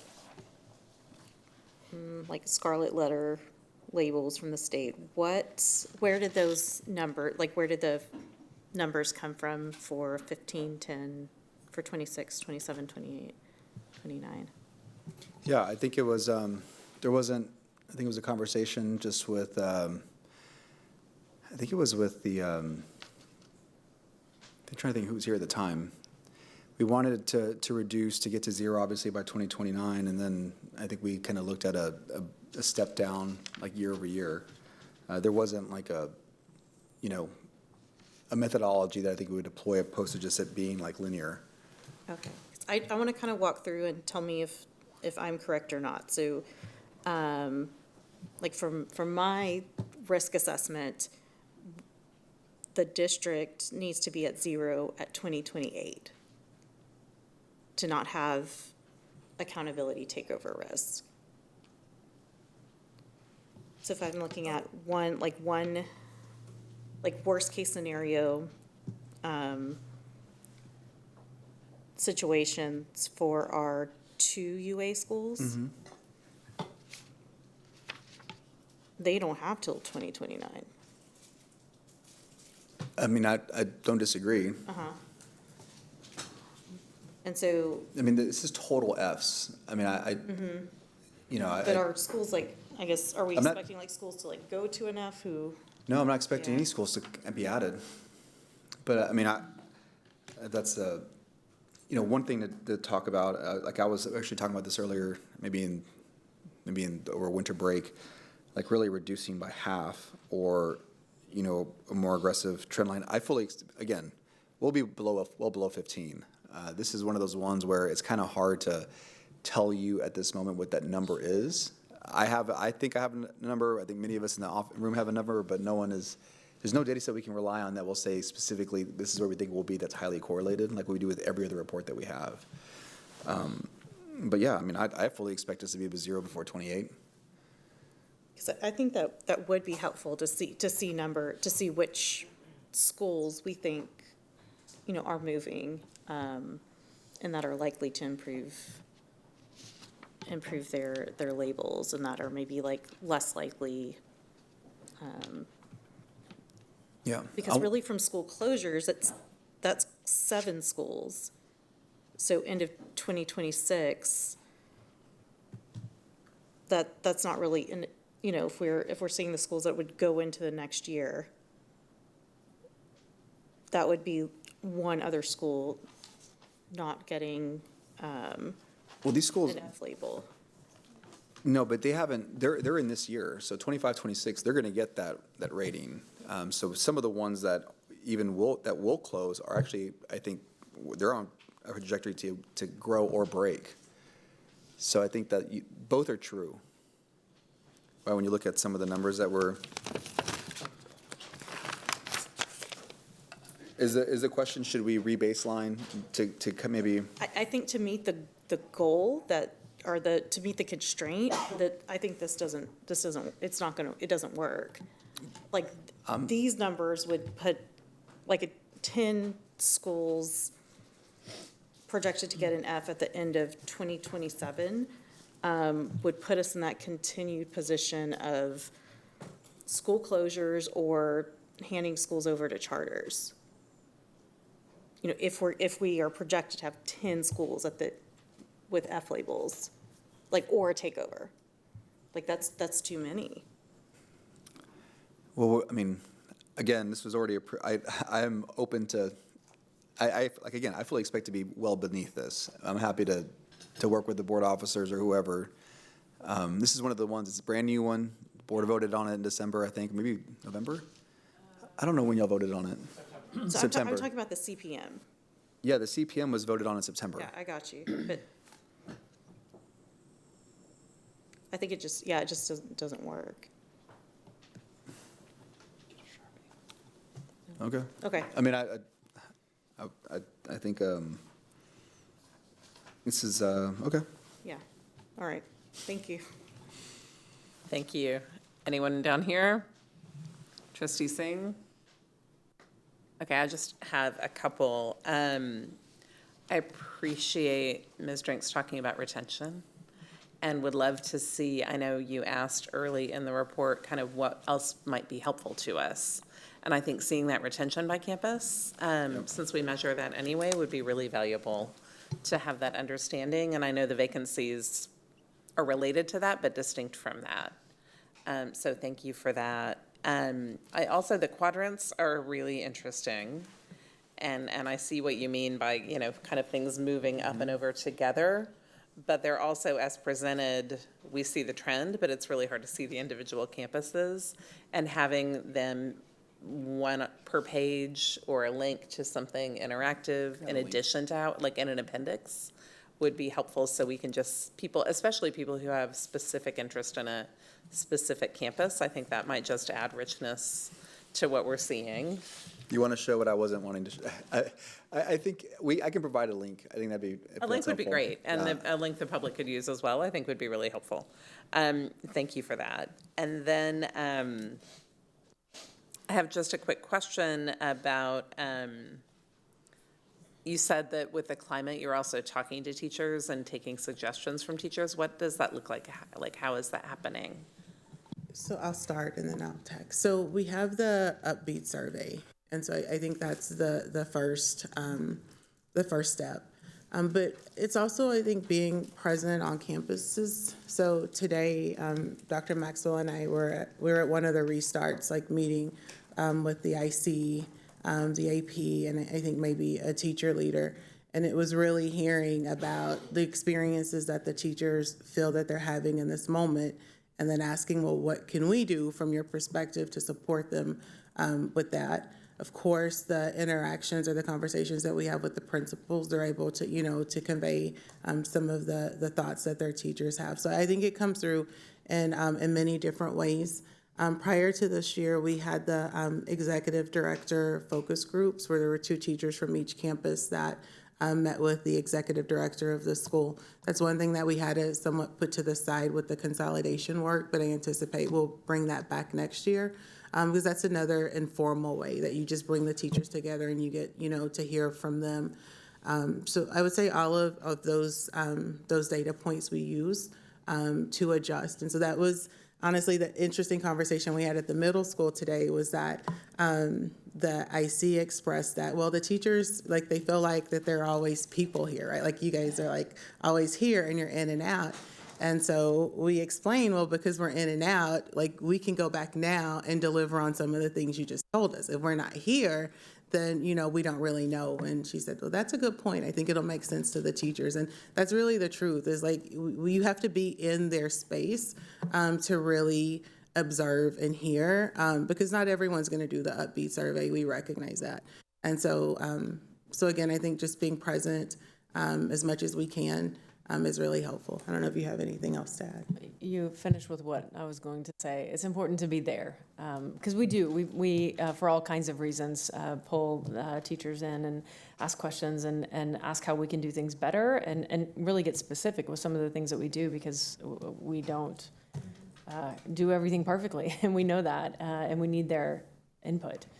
But being there with them and asking them that same question feels a lot different, I think, to us and to them. So over the next few weeks, we have a lot of time set up where we're going out to campuses and just talking to teachers and seeing how things are going, but also what the barriers are, and that says a lot about, you know, what they face day to day and how we can make things better. Yeah, I think today the instructional coach had some feedback about the revised plan, the instructional plan, and she was very like, I don't want to hurt anyone's feelings. And we are like, no, like we need feedback so that we can make what we send to campuses useful to you. So, but again, I think had we not like sat there and had the conversation with her in the space, then we would have never known maybe how that campus felt about the adjusted curriculum that we rolled out.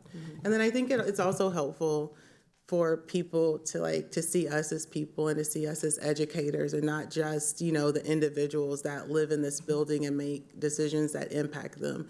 And so, so I think we have a real commitment to getting out and being on campuses.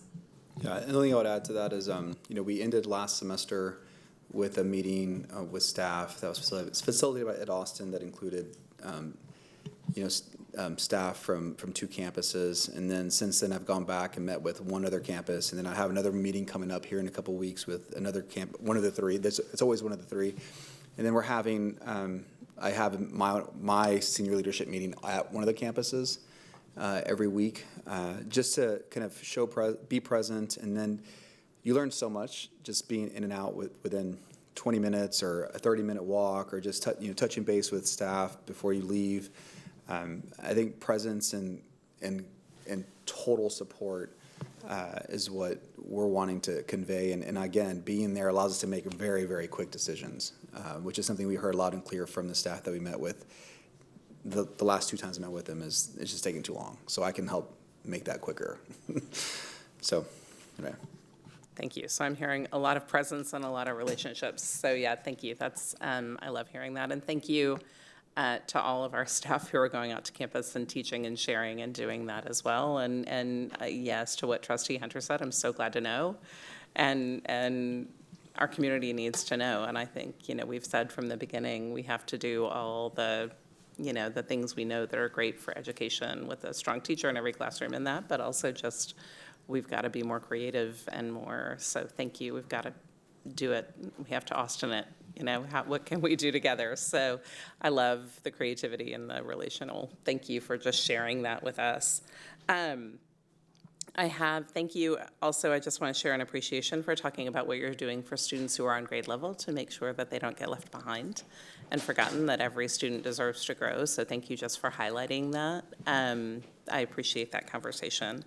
And then I would say just, and I'll be very quick with this, kind of in the spirit of what else would be helpful to me, I think we have a really clear picture here of you know, kind of the staffing and some of the data and the experience and all of that, but I don't think we have a clear picture of our students at these campuses in this report, and we don't have a clear picture of things like enrollment, attendance, suspensions, what those things look like, and I know those things, you know, what's mobility, and I think we have less control over that, but I think we also know that those things can also be measured by tests and can also be mitigated by supports.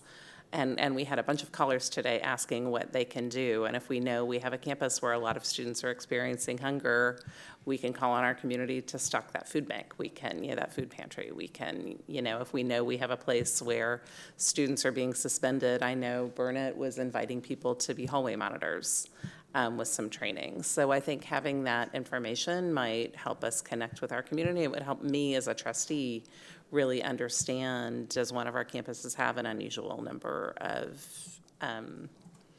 absences, right? And I know we've heard from our families that some students are staying home to take care of younger siblings sometimes. Is that a time when we might need to lean into the county to create some childcare somewhere, you know, with us, with that funding that we work to get as a community? So I think having some of the, and I'm happy to send an email just with my thoughts of what might be helpful to help us think.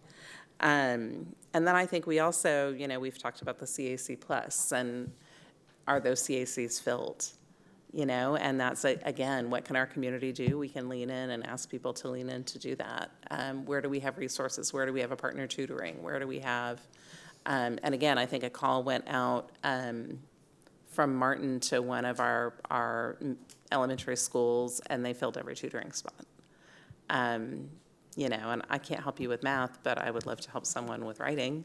I'm not a teacher, so, you know, I don't know how helpful my skills are, but we have a lot of people in our community who are teachers who can step in and do that as well. So I think some of those understanding that who our students are and where how that's playing out would be extremely helpful as well to me, as I understand kind of that bigger picture. So, Trustee Hunter. I do just want to add, a lot of those people were in the room tonight, right? A lot of those people don't even have kids in the system, or their kids are long gone, and they were in this room tonight. They drove from East Austin to be here to say, we stand with this school community and we want to do the work. And I had the opportunity to visit with some of them on Sunday and have a great conversation, and all they want to know is how they can help. And we did get a smack on the hand is that we're not asking them to help. And so let's ask. And I think as we enter budgeting, that's, in our role as trustees, a question that I have is, we don't want to add burden to the campus. And is there something we can work with you to consider in the budget where there's something centralized to help be that bridge? So we're not asking anyone on a campus to do anything more because they need to be with our kids doing what they're doing. So I just want to put that out there as we think about this. And then Chair, so Volley is the volunteer site that's centralized. That was brand new this year, and staff and volunteers have been doing a really good job populating that. So Trustee Hunter and Trustee Boswell, that's where I would definitely send people. There's tutoring opportunities at Webb and Dobie and Burnett. You know, they're stocking library shelves, anything that just takes, that helps a campus. And, you know, just really there's probably something for everyone who wants to get involved. Yeah, Thank you for that. You took the words out of my Definitely mouth. sending people there, yeah. Trustee Willie Chu, and one thing that, just to throw it out there, one place that we're going to be asking for volunteers is on registration. You know, we're actually going to be introducing paper registration for campuses that need that type of support. And so we'll need folks in the community to assist with that. So you'll see opportunities for that on there as well. But thank you, Trustee Willie Chu, for bringing that up. I was about to do it. And thank you for going to the website. Yes, and thank you to everyone who's populating it as well. Yeah, because it's made it much more valuable to share. Yeah, thank you. And thank you for offering the enrollment ambassador trainings. I know that was, Trustee Singh had talked about that, and I know you had talked about that, so that's exciting. All right, are we good on questions? Everyone asked and answered? Okay, excellent. Okay, time to vote on this final one about accepting the monitoring report. Do we have a motion? I move to accept this report. Do we have a second? Second. Thank you for all the information. Okay, any discussion? All right, having a motion from Secretary Gonzalez, a second from Trustee Quintana to accept the monitoring report. All in favor, please raise your right hand. And the motion passes by all those on the dais. Thank you. All right, so we will now recess the open meeting at 10:42 p.m. and move to executive session pursuant to Texas Government Code Sections 551.074, 551.072, 551.073, 551.087, 551.076, 551.0821, and 551.071. When we finish with the executive session, we will briefly return to the open session to possibly take action on agenda item 14.1 and to formally adjourn the meeting. The vote and the adjournment will be recorded and included in all replays of tonight's meeting. Thank you for joining us and have a good evening. We will now reconvene the open meeting at 2:22 a.m. We are on action item 14.1 to consider and take appropriate action to select board officers. Do I have a motion? Trustee Kaufman. Yeah, I move that I propose a slate of Lynn Boswell for president, Andrew Gonzalez for vice president, and Kevin Foster for secretary. Do we have a second? Second. Okay, do we have any discussion? I just wanted to speak to the aspect of Andrew moving to vice president as a progression. I really appreciate that. And I did want to highlight the importance of having someone representing a district that has many schools that are going to be a big focus of discussion coming up, especially with some of the middle schools. And so I appreciate Trustee Foster stepping up as those conversations will be highlighted. I appreciate representation, and I just wanted to voice my intention to support in any work that you're doing within those communities. I know Trustee Hunter as well, but I just wanted to offer that as one of the at-large trustees. Thank you. Any further discussion? Well, since Trustee DeOdios, one thing about our board is that we've got this diverse board with a whole range of skills, and one thing that has been brought up by our at-large is our concerns and work around SPED, and we have to continue that. And we have another trustee who's brought work around early childhood and SPED, and and on it goes. And so we have to be mutually supportive, and the commitment goes in all directions for all aspects of our work. Thank you.